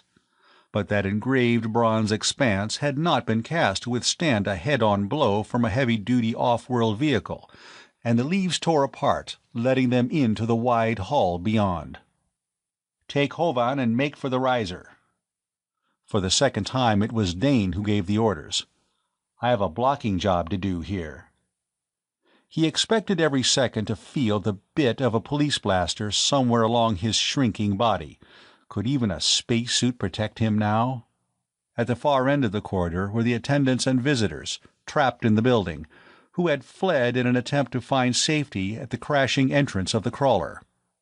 These flung themselves flat at the steady advance of the two space-suited traders who supported the unconscious medic between them, using the low-powered anti-grav units on their belts to take most of his weight, so each had one hand free to hold a sleep rod. And they did not hesitate to use those weapons, spraying the rightful inhabitants of the tower until all lay unmoving. Having seen that Ollie and Rip appeared to have the situation in hand, Dane turned to his own self-appointed job. He jammed the machine on reverse, maneuvering it with an ease learned by practice on the rough terrain of Limbo, until the gate doors were pushed shut again. Then he swung the machine around so that its bulk would afford an effective bar to keep the door locked for some very precious moments to come. Short of using a flamer full power to cut their way in, no one was going to force an entrance now. He climbed out of the machine to discover, when he turned, that the trio from the Queen had disappeared, leaving all possible opposition asleep on the floor. Dane clanked on to join them, carrying in plated fingers their most important weapon to awake public opinion, an improvised cage in which was housed one of the pests from the cargo hold, the proof of their plague-free state, which they intended Hovan to present, via telecast, to the whole system. Dane reached the shaft of the riser, to find the platform gone. Would either Rip or Ollie have the presence of mind enough to send it down to him on automatic? "Rip, return the riser," he spoke urgently into the throat mic of his helmet comm. "Keep your rocket straight." Ollie's cool voice was in his earphones. "It's on its way down. Did you remember to bring Exhibit A?" Dane did not answer, for he was very much occupied with another problem. On the bronze doors he had been at such pains to seal shut, there had come into being a round circle of dull red, which was speedily changing into a coruscating incandescence. They had brought a flamer to bear. It would be a very short time now before the police could come through. That riser... Afraid of overbalancing in the bulky suit, Dane did not lean forward to stare up into the shaft. But, as his uncertainty reached a fever pitch, the platform descended, and he took 2 steps forward into temporary safety, still clutching the cage. At first try, the thick fingers of his gloved hand slipped from the lever, and he hit it again harder than he intended, so that he found himself being wafted upward with a speed which did not agree with a stomach, even one long accustomed to spaceflight. And he almost lost his balance when it came to a stop many floors above. But he had not lost his wits. Before he stepped from the platform, he set the dial on a point which would lift the riser to the top of the shaft and hold it there. That might trap the traders on the broadcasting floor, but it would also ensure them time before the forces of the law could reach them. Dane located the rest of his party in the circular core chamber of the broadcasting section. He recognized a backdrop he had seen thousands of times behind the announcer who introduced the newscasts. In one corner, Rip, his suit off, was working over the still relaxed form of the medic, while Ollie, a grim set to his mouth, was standing with a man who wore the insignia of a comtech. "All set?" Rip looked up from his futile ministrations. Dane put down the cage and began the business of unhooking his own protective covering. "They were burning through the outer doors of the entrance hall when I took off." "You're not going to get away with this." That was the comtech. Ollie smiled wearily, a stretch of lips in which there was little or no mirth. "Listen, my friend, since I started to ride rockets, I've been told I wasn't going to get away with this or that. Why not be more original? Use what is between those outsized ears of yours. We fought our way in here, we landed at Terraport against orders, we're patrol posted. Do you think that one lone man is going to keep us now from doing what we came to do? And don't look around for any reinforcements. We sprayed both the rooms. You can run the emergency hookup single-handed, and you're going to. We're free traders. Ha!" The man had lost some of his assurance as he stared from one drawn young face to another. "I see you begin to realize what that means. Out on the rim, we play rough, and we play for keeps. I know 100 ways to set you screaming in 3 minutes, and at least 10 of them will not even leave a mark on your skin. Now, do we get service, or don't we?" "You'll go to the chamber for this," snarled the tech. "All right, but first we broadcast. Then maybe someday a ship that's run into bad luck will have a straighter deal than we've had. You get on your post, and we'll have the playback on, remember that. If you don't give us a clear channel, we'll know it. How about it, Rip? How's Hovan?" Rip's face was a mask of worry. "He must have had a full dose. I can't bring him around." Was this the end of their bold bid? Let each or all of them go before the screen to plead their case, let them show the caged pest. But without the professional testimony of the medic, the weight of an expert opinion on their side, they were licked. Well, sometimes luck did not ride a man's fins all the way in. But some stubborn core within Dane refused to let him believe that they had lost. He went over to the medic, huddled in a chair. To all appearances, Hovan was deeply asleep, sunk in the semi-coma the sleep ray produced. And the frustrating thing was that the man himself could have supplied the counter to his condition, given them the instructions how to bring him around. How many hours away was a natural awaking? Long before that, their hold on the station would be broken. They would be in the custody of either police or patrol. "He's sunk." Dane voiced the belief which put an end to their hopes. But Ollie did not seem concerned.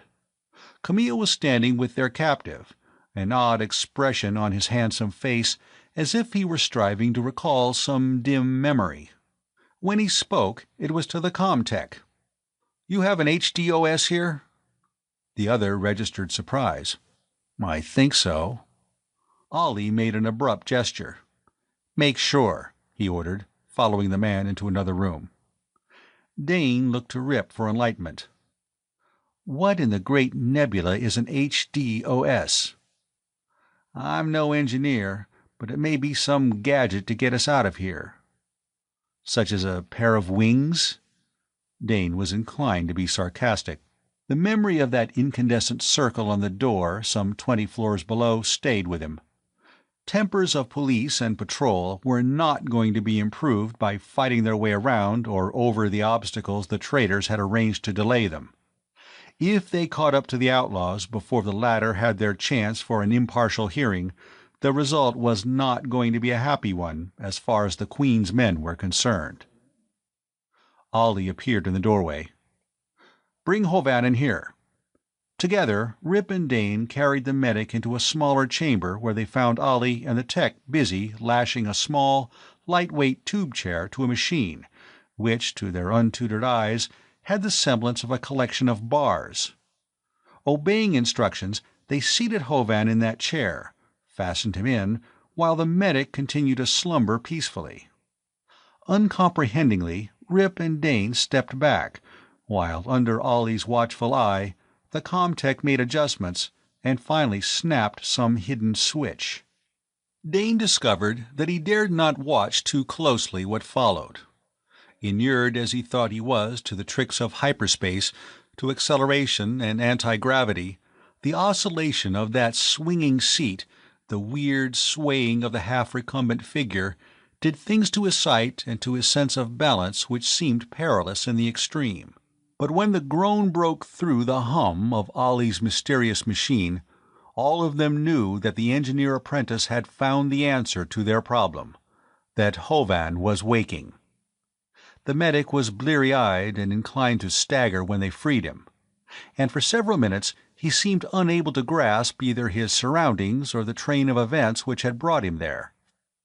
Long since, the police must have broken into the entrance corridor below. Perhaps they had by now secured a riser which would bring them up.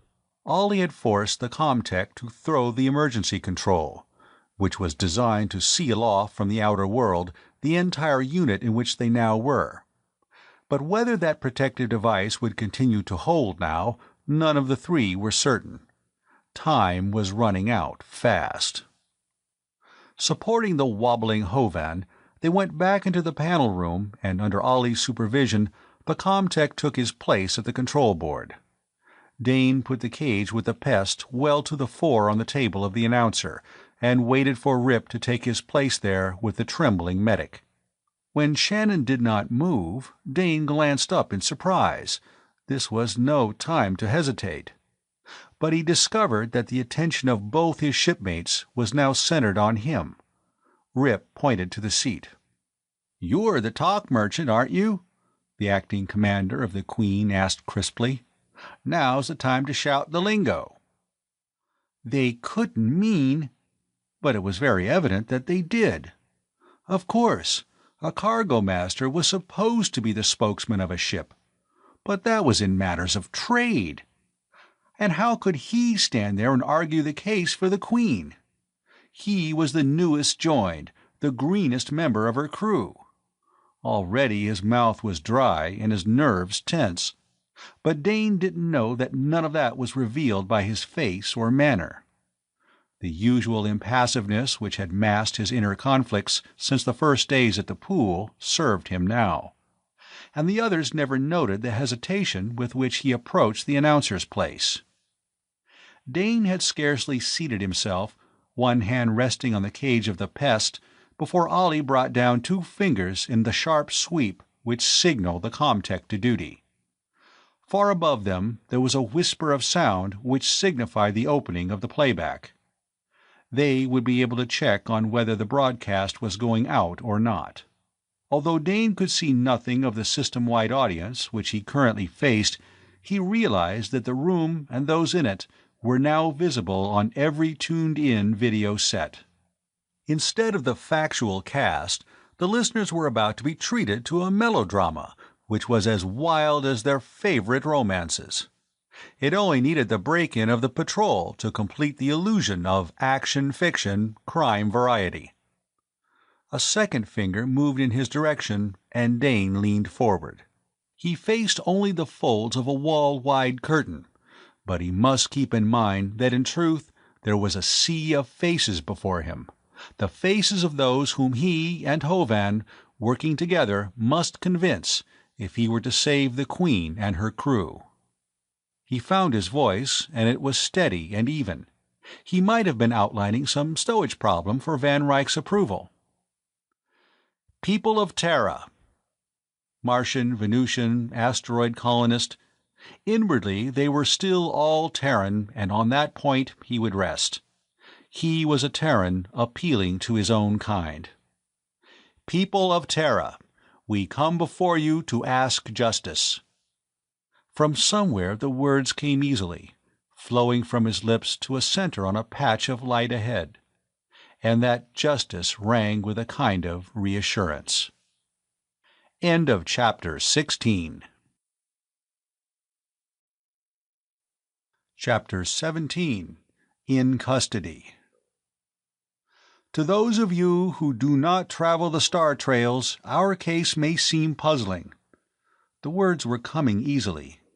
Dane gathered confidence as he spoke, intent on making those others out there know what it meant to be outlawed.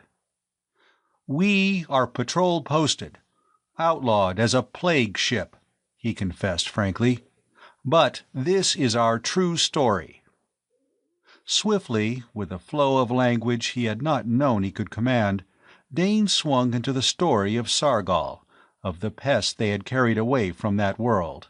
And at the proper moment he thrust a gloved hand into the cage and brought out the wriggling thing which struck vainly with its poisoned talons, holding it above the dark table so that those unseen watchers could witness the dramatic change of color which made it such a menace.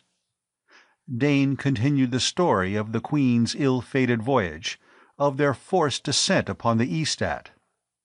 "Ask the truth of Intersolar," he demanded of the audience beyond those walls. "We were no pirates.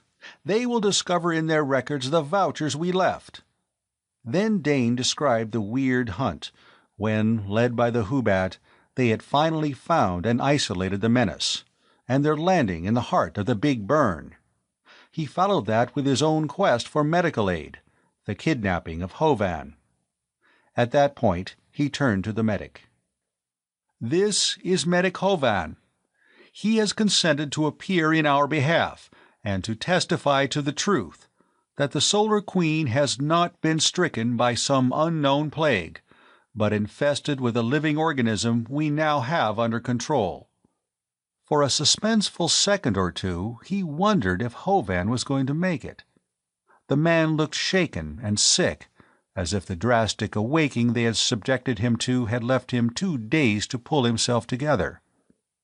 But out of some hidden reservoir of strength the medic summoned the energy he needed, and his testimony was all they had hoped it would be, though now and then he strayed into technical terms. But, Dane thought, their use only enhanced the authority of his description of what he had discovered on board the spacer, and what he had done to counteract the power of the poison.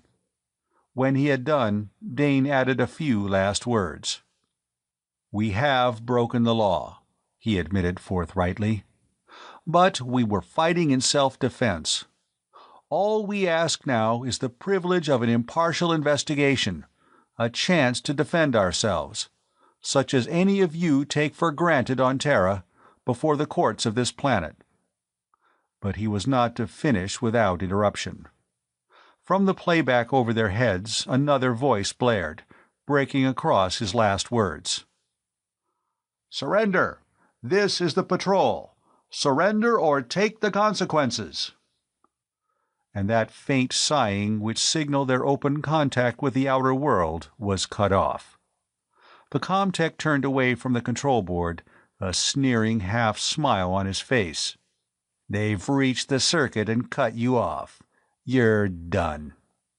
Dane stared into the cage where the now almost invisible thing sat humped together. He had done his best. They had all done their best. He felt nothing but a vast fatigue, an overwhelming weariness, not so much of body, but of nerve and spirit, too. Rip broke the silence with a question aimed at the tech. "Can you signal below?" "Going to give up?" the fellow brightened. Yes, there's an intercom I can cut in. Rip stood up. He unbuckled the belt about his waist and laid it on the table, disarming himself. Without words, Ollie and Dane followed his example. They had played their hand. To prolong the struggle would mean nothing. The acting captain of the Queen gave a last order. "Tell them we are coming down, unarmed, to surrender." He paused in front of Hovan. "You better stay here. If there's any trouble, no reason for you to be caught in the middle." Hovan nodded as the three left the room. Dane, remembering the trick he had pulled with the riser, made a comment. "We may be marooned here." Ollie shrugged. "Then we can just wait and let them collect us." He yawned, his dark eyes set in smudges. "I don't care if they'll just let us sleep the clock around afterwards. Do you really think," he addressed Rip, "that we've done ourselves any good?" Rip neither denied nor confirmed. "We took our only chance. Now it's up to them." He pointed to the wall and the teeming world which lay beyond it. Ollie grinned wryly.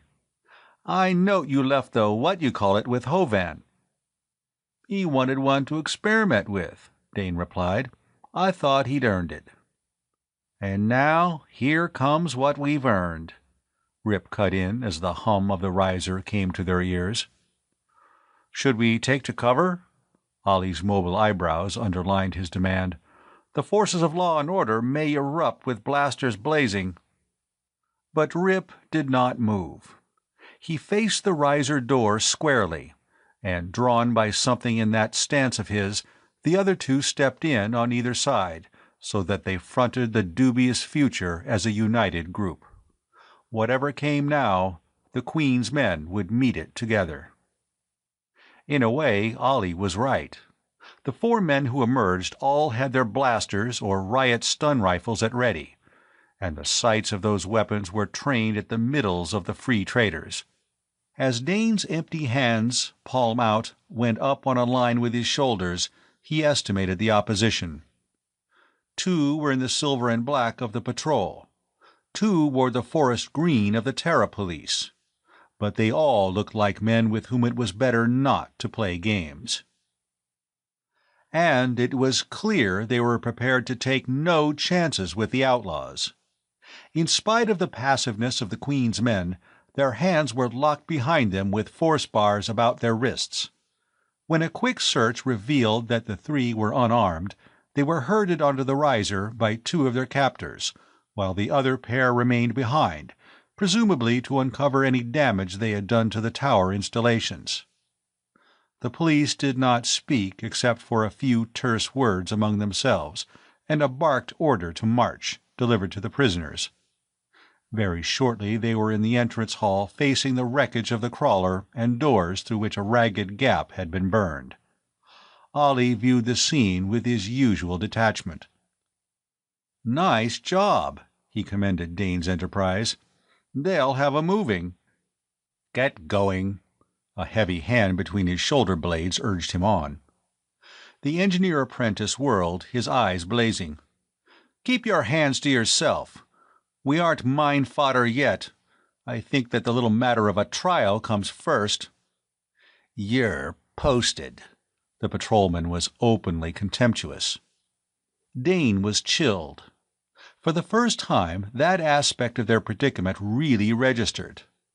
Posted outlaws might, within reason, be shot on sight without further recourse to the law.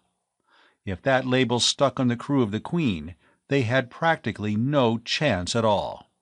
And when he saw that Ollie was no longer inclined to retort, he knew that fact had dawned upon Camille also. It would all depend upon how big an impression their broadcast had made. If public opinion veered to their side, then they could defend themselves legally. Otherwise, the moon mines might be the best sentence they'd dare hope for. They were pushed out into the brilliant sunlight. There stood the Queen, her meteor-scarred side reflecting the light of her native sun. And ringed around her at a safe distance was what seemed to be a small mechanized army corps.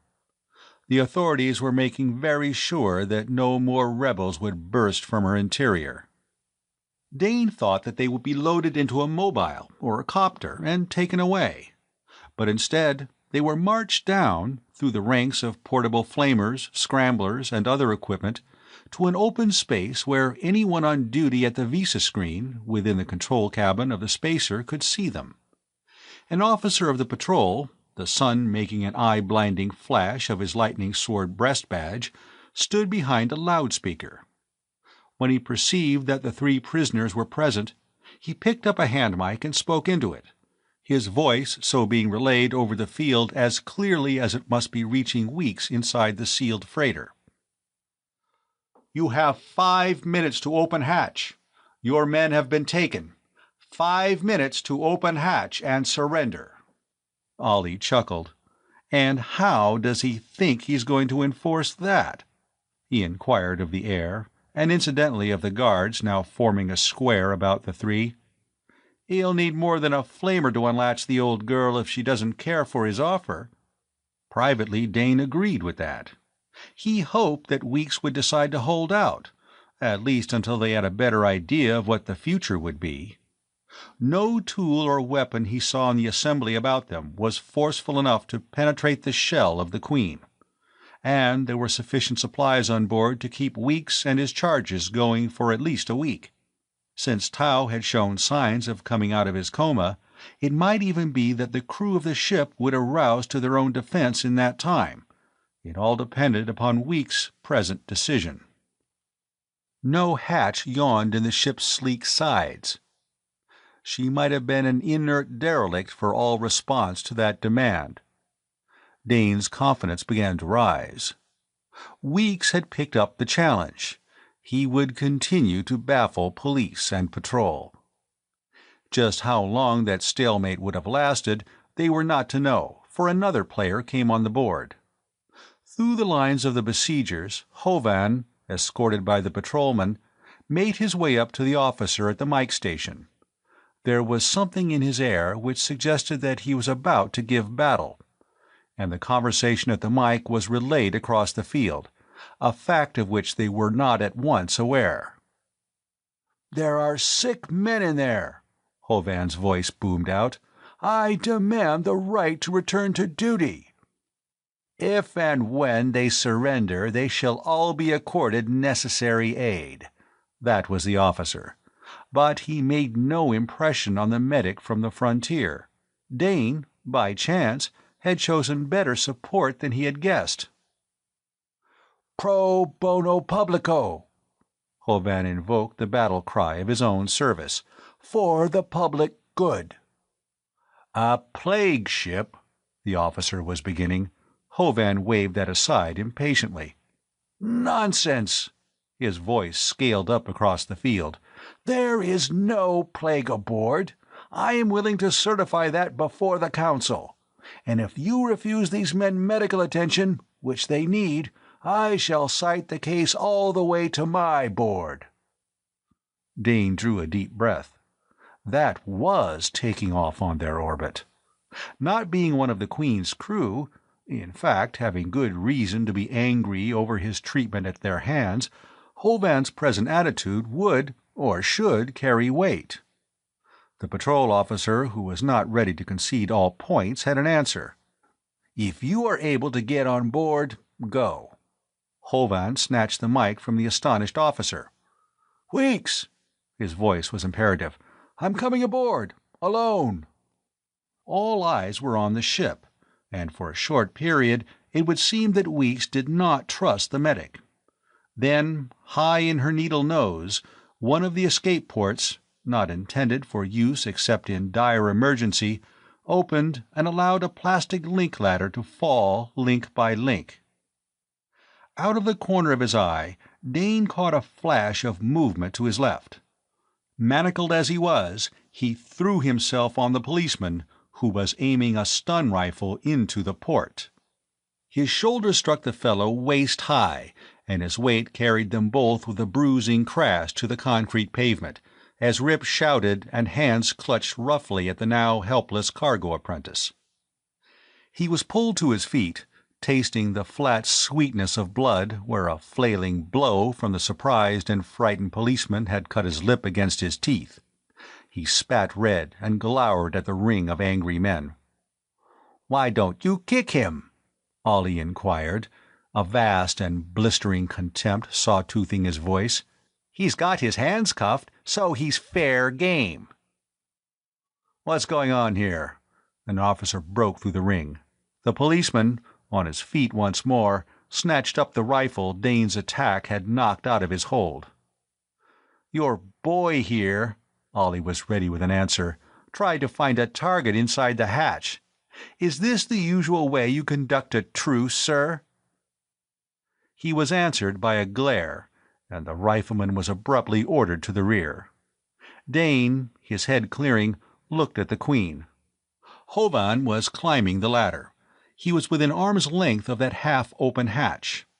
The very fact that the medic had managed to make his point stick was, in a faint way, encouraging. But the three were not allowed to enjoy that small victory for long. They were marched from the field, loaded into a mobile, and taken to the city several miles away. It was the patrol who held them in custody, not the Terra police. Dane was not sure whether that was to be reckoned favorable or not. As a free trader, he had a grudging respect for the organization he had seen in action on Limbo. Some time later they found themselves, freed of the force bars, alone in a room which, bare-walled as it was, did have a bench on which all three sank, thankfully. Dane caught the warning gesture from Ollie. They were under unseen observation, and they must have a listening audience too, located somewhere in the maze of offices. "They can't make up their minds." The engineer apprentice settled his shoulders against the wall. "Either we're desperate criminals, or we're heroes. They're going to let time decide." "If we're heroes," Dane asked a little querulously, "what are we doing locked up here? I like a few earthside comforts, beginning with a full meal." "No thumbprinting, no psycho-testing," Rip mused. "Yes, they haven't put us through the system yet." "And we decidedly aren't the forgotten men. Wipe your face, child," Ollie said to Dane. "You're still dribbling." The cargo apprentice smeared his hand across his chin and brought it away, red and sticky. Luckily, his teeth remained intact. "We need Hovan to read them more law," observed Camille. "You should have medical attention." Dane dabbed at his mouth.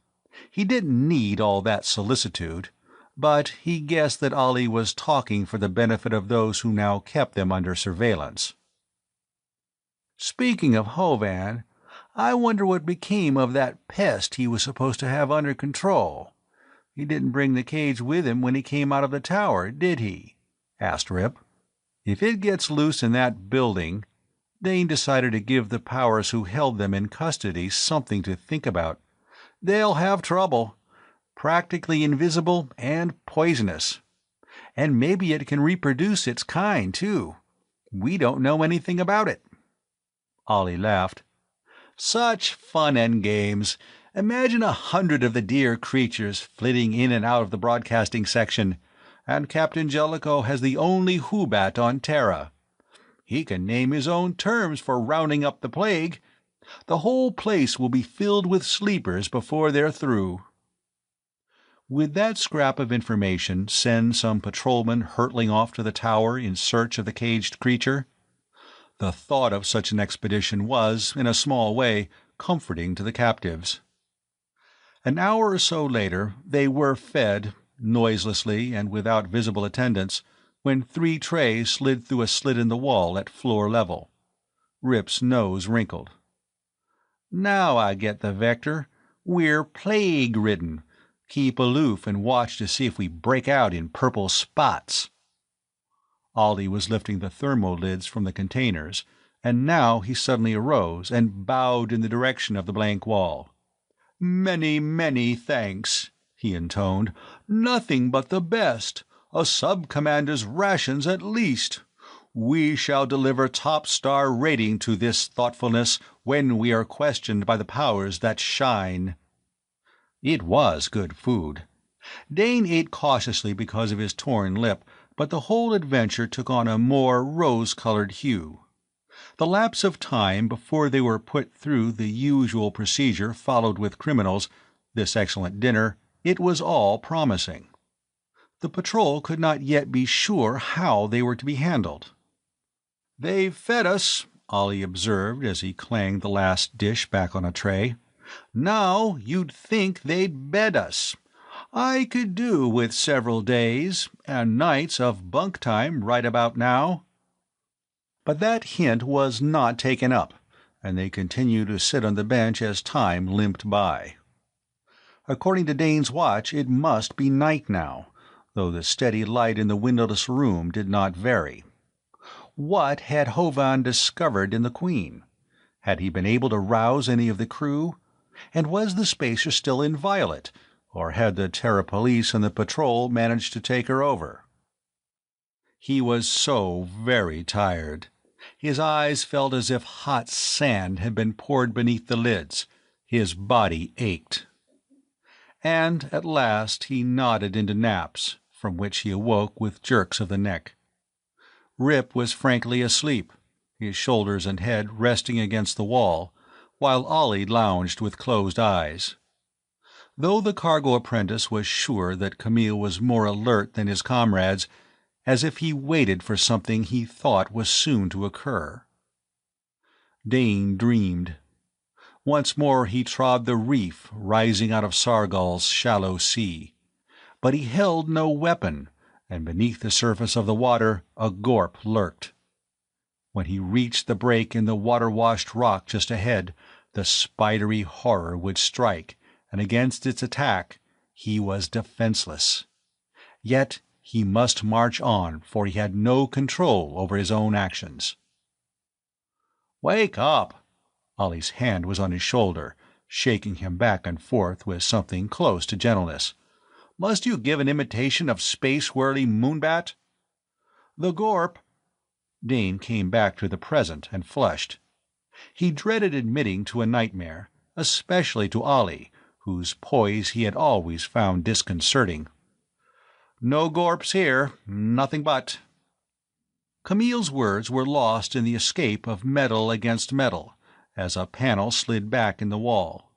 But no guard wearing the black and silver of the patrol stepped through to summon them to trial. Van Ryck stood in the opening, half smiling at them with his customary sleepy benevolence. "Well, well, and here's our missing ones." His purring voice was the most beautiful sound Dane thought he had ever heard. End of Chapter 17. Chapter 18. Bargain Concluded. "And so we landed here, sir." Rip concluded his report in the matter-of-fact tone he might have used in describing a perfectly ordinary voyage, say between Terraport and Luna City, a run of no incident and dull cargo carrying. The crew of the Solar Queen, save for Tau, were assembled in a room somewhere in the vastness of patrol headquarters. Since the room seemed a comfortable conference chamber, Dane thought that their status must now be on a higher level than that of patrol-posted outlaws. But he was also sure that if he attempted to walk out of the building, that effort would not be successful. Van Ryck sat stolidly in his chosen seat, fingers of both hands laced across his substantial middle. He had sat as impassively as the captain, while Rip had outlined their adventures since they had all been stricken. Though the other listeners had betrayed interest in the story, the senior officers made no comments. Now Jellicoe turned to his cargo master. "How about it, Van?" "What's done is done." Dane's elation vanished as if ripped away by a Sargallian storm wind. The cargo master didn't approve. So there must have been another way to achieve their ends, one the younger members of the crew had been too inexperienced or too dense to see. If we blasted off today, we might just make cargo contract." Dane started. That was it. The point they had lost sight of during their struggles to get aid. There was no possible chance of upping the ship today, probably not for days to come, or ever, if the case went against them. So they had broken contract, and the board would be down on them for that. Dane shivered inside. He could try to fight back against the patrol. There had always been a slight feeling of rivalry between the free traders and the space police, but you couldn't buck the board and keep your license and so have a means of staying in space. A broken contract could cut one off from the stars forever. Captain Jellicoe looked very bleak at that reminder. "The IZs will be all ready to step in. I'd like to know why they were so sure we had the plague on board." Van Ryck snorted. "I can supply you 5 answers to that. For one, they may have known the affinity of those creatures for the wood, and it would be easy to predict as a result of our taking a load on board. Or again, they may have deliberately planted the things on us through the Salaricky, but we can't ever prove it. It remains that they are going to get for themselves the Sargalian contract. Unless—" He stopped short, staring straight ahead of him at the wall between Rip and Dane. And his assistant knew that Van was exploring a fresh idea. Van's ideas were never to be despised, and Jellicoe did not now disturb the cargo master with questions. It was Rip who spoke next, and directly to the captain. "Do you know what they plan to do about us, sir?" Captain Jellicoe grunted, and there was a sardonic twist to his mouth as he replied. "It's my opinion that they're now busy adding up the list of crimes you 4 have committed. Maybe they had to turn the big HG computer loose on the problem. The tally isn't in yet. We gave them our automat flight record, and that ought to give them more food for thought." Dane speculated as to what the experts would make of the mechanical record of the Queen's past few weeks. The section dealing with their landing in the Big Burn ought to be a little surprising.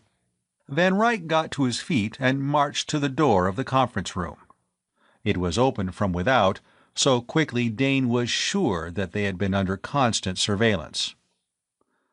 "Trade business," snapped the cargo master. "Contract deal. Take me to a sealed comm booth."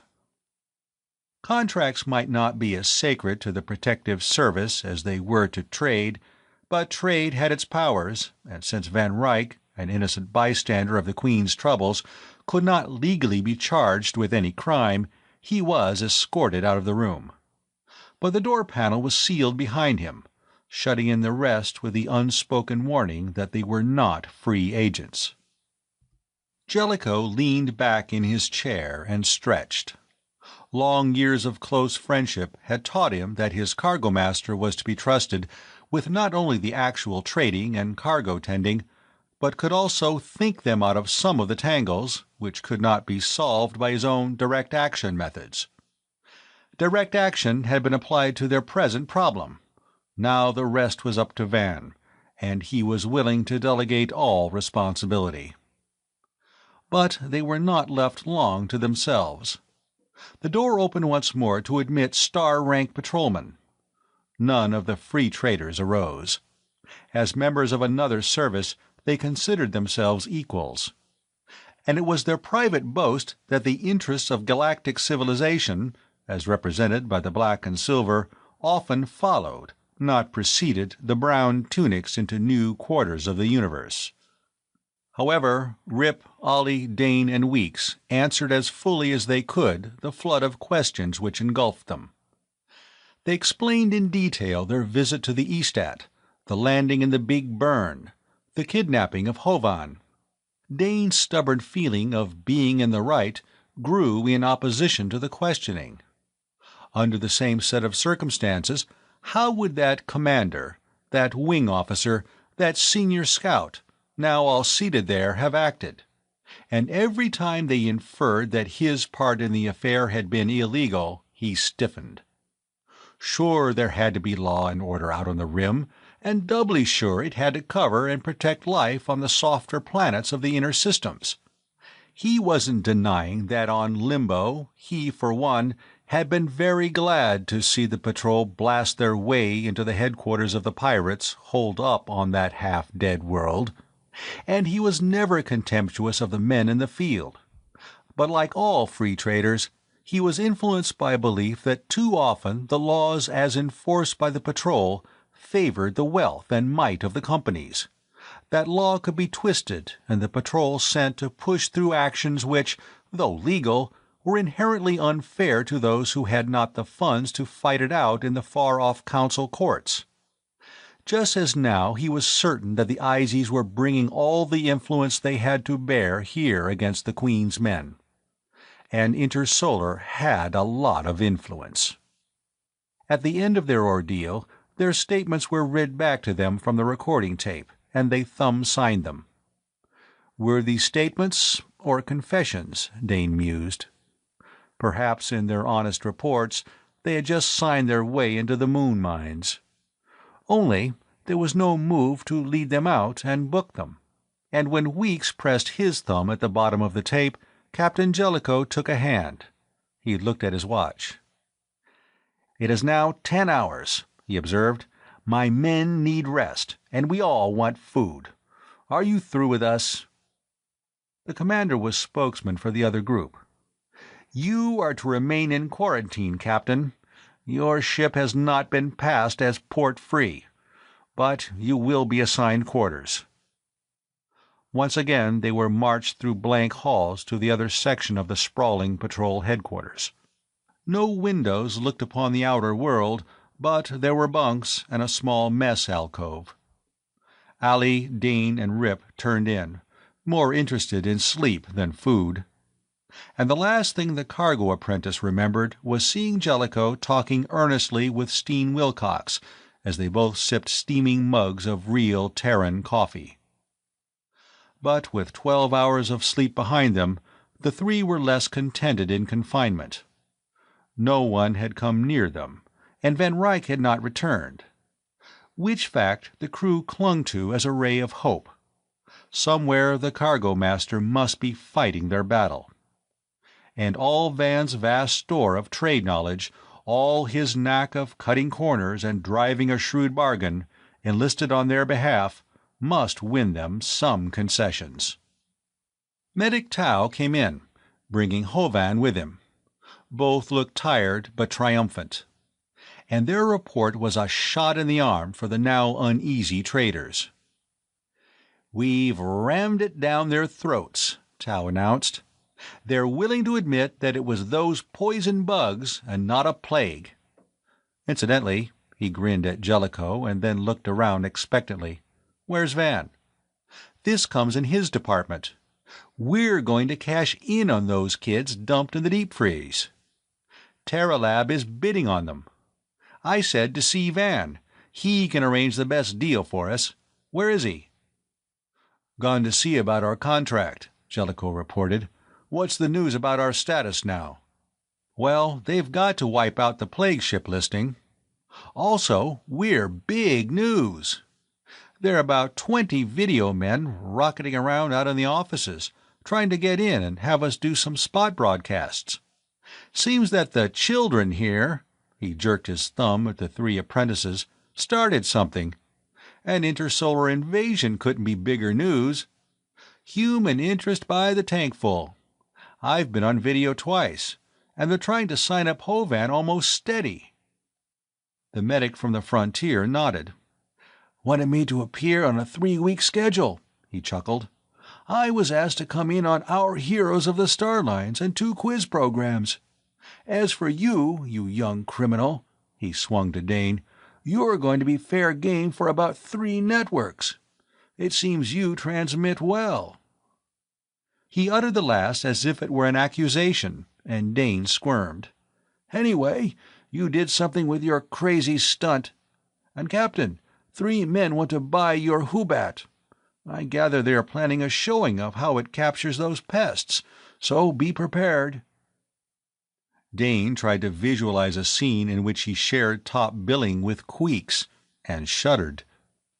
All he wanted now was to get free of Terra for a nice, quiet, uncomplicated world where problems could be settled with a sleep rod or a blaster, and the video screen was unknown. Having heard of what awaited them without, the men of the Queen were more content to be incarcerated in the quarantine section. But as time wore on and the cargo master did not return, their anxieties awoke. They were fairly sure by now that any penalty the patrol or the Terra Police would impose would not be too drastic. But a broken contract was another and more serious affair, a matter which might ground them more effectively than any rule of the law enforcement bodies. Angelico took to pacing the room, while Tang and Wilcox, who had started a game of four-dimensional chess, made countless errors of move, and Stotts glared moodily at the wall, apparently too sunk in his own gloomy thoughts to rise from the mess table in the alcove. Though time had ceased to have much meaning for them, except as an irritating reminder of the now sure failure of their Sargalian venture, they marked the hours into a second full day of detention before Van Ryck finally put in appearance. The cargo master was plainly tired, but he showed no signs of discomposure. In fact, as he came in, he was humming what he fondly imagined was a popular tune. Jellicoe asked no questions. He merely regarded his trusted officer with a quizzically raised eyebrow. But the others drew around. It was so apparent that Van Ryck was pleased with himself, which could only mean that in some fantastic way he had managed to bring their venture down in a full fin landing, that somehow he had argued the Queen out of danger into a position where he could control the situation. He halted just within the doorway and eyed Dane, Ollie, and Rip with mock severity. "You're bad boys," he told them with a shake of the head and a drawl of the adjective. "You've been demoted 10 files each on the list." Which must put him on the bottom rung once more, Dane calculated swiftly. Or even below, though he didn't see how he could fall beneath the rank he held at assignment. However, he found the news heartening instead of discouraging. Compared to a bleak sentence at the moon mines, such demotion was absolutely nothing, and he knew that Van Ryck was breaking the worst news first.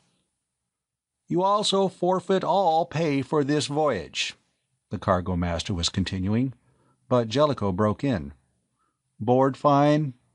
At the cargo master's nod, Jellicoe added, "Ship pays that." "So I told them," Van Ryck agreed. "The Queen's warned off Terra for 10 solar years." They could take that, too. Other free traders got back to their home ports perhaps once in a quarter-century. It was so much less than they had expected that the sentence was greeted with a concentrated sigh of relief. "No Earthside leave." All right, no leave. They were not, after their late experiences, so entranced with Terraport that they wanted to linger in its environs any longer than they had to. "We lose the Sargol contract." That did hurt. But they had resigned themselves to it since the hour when they had realized that they could not make it back to the perfumed planet.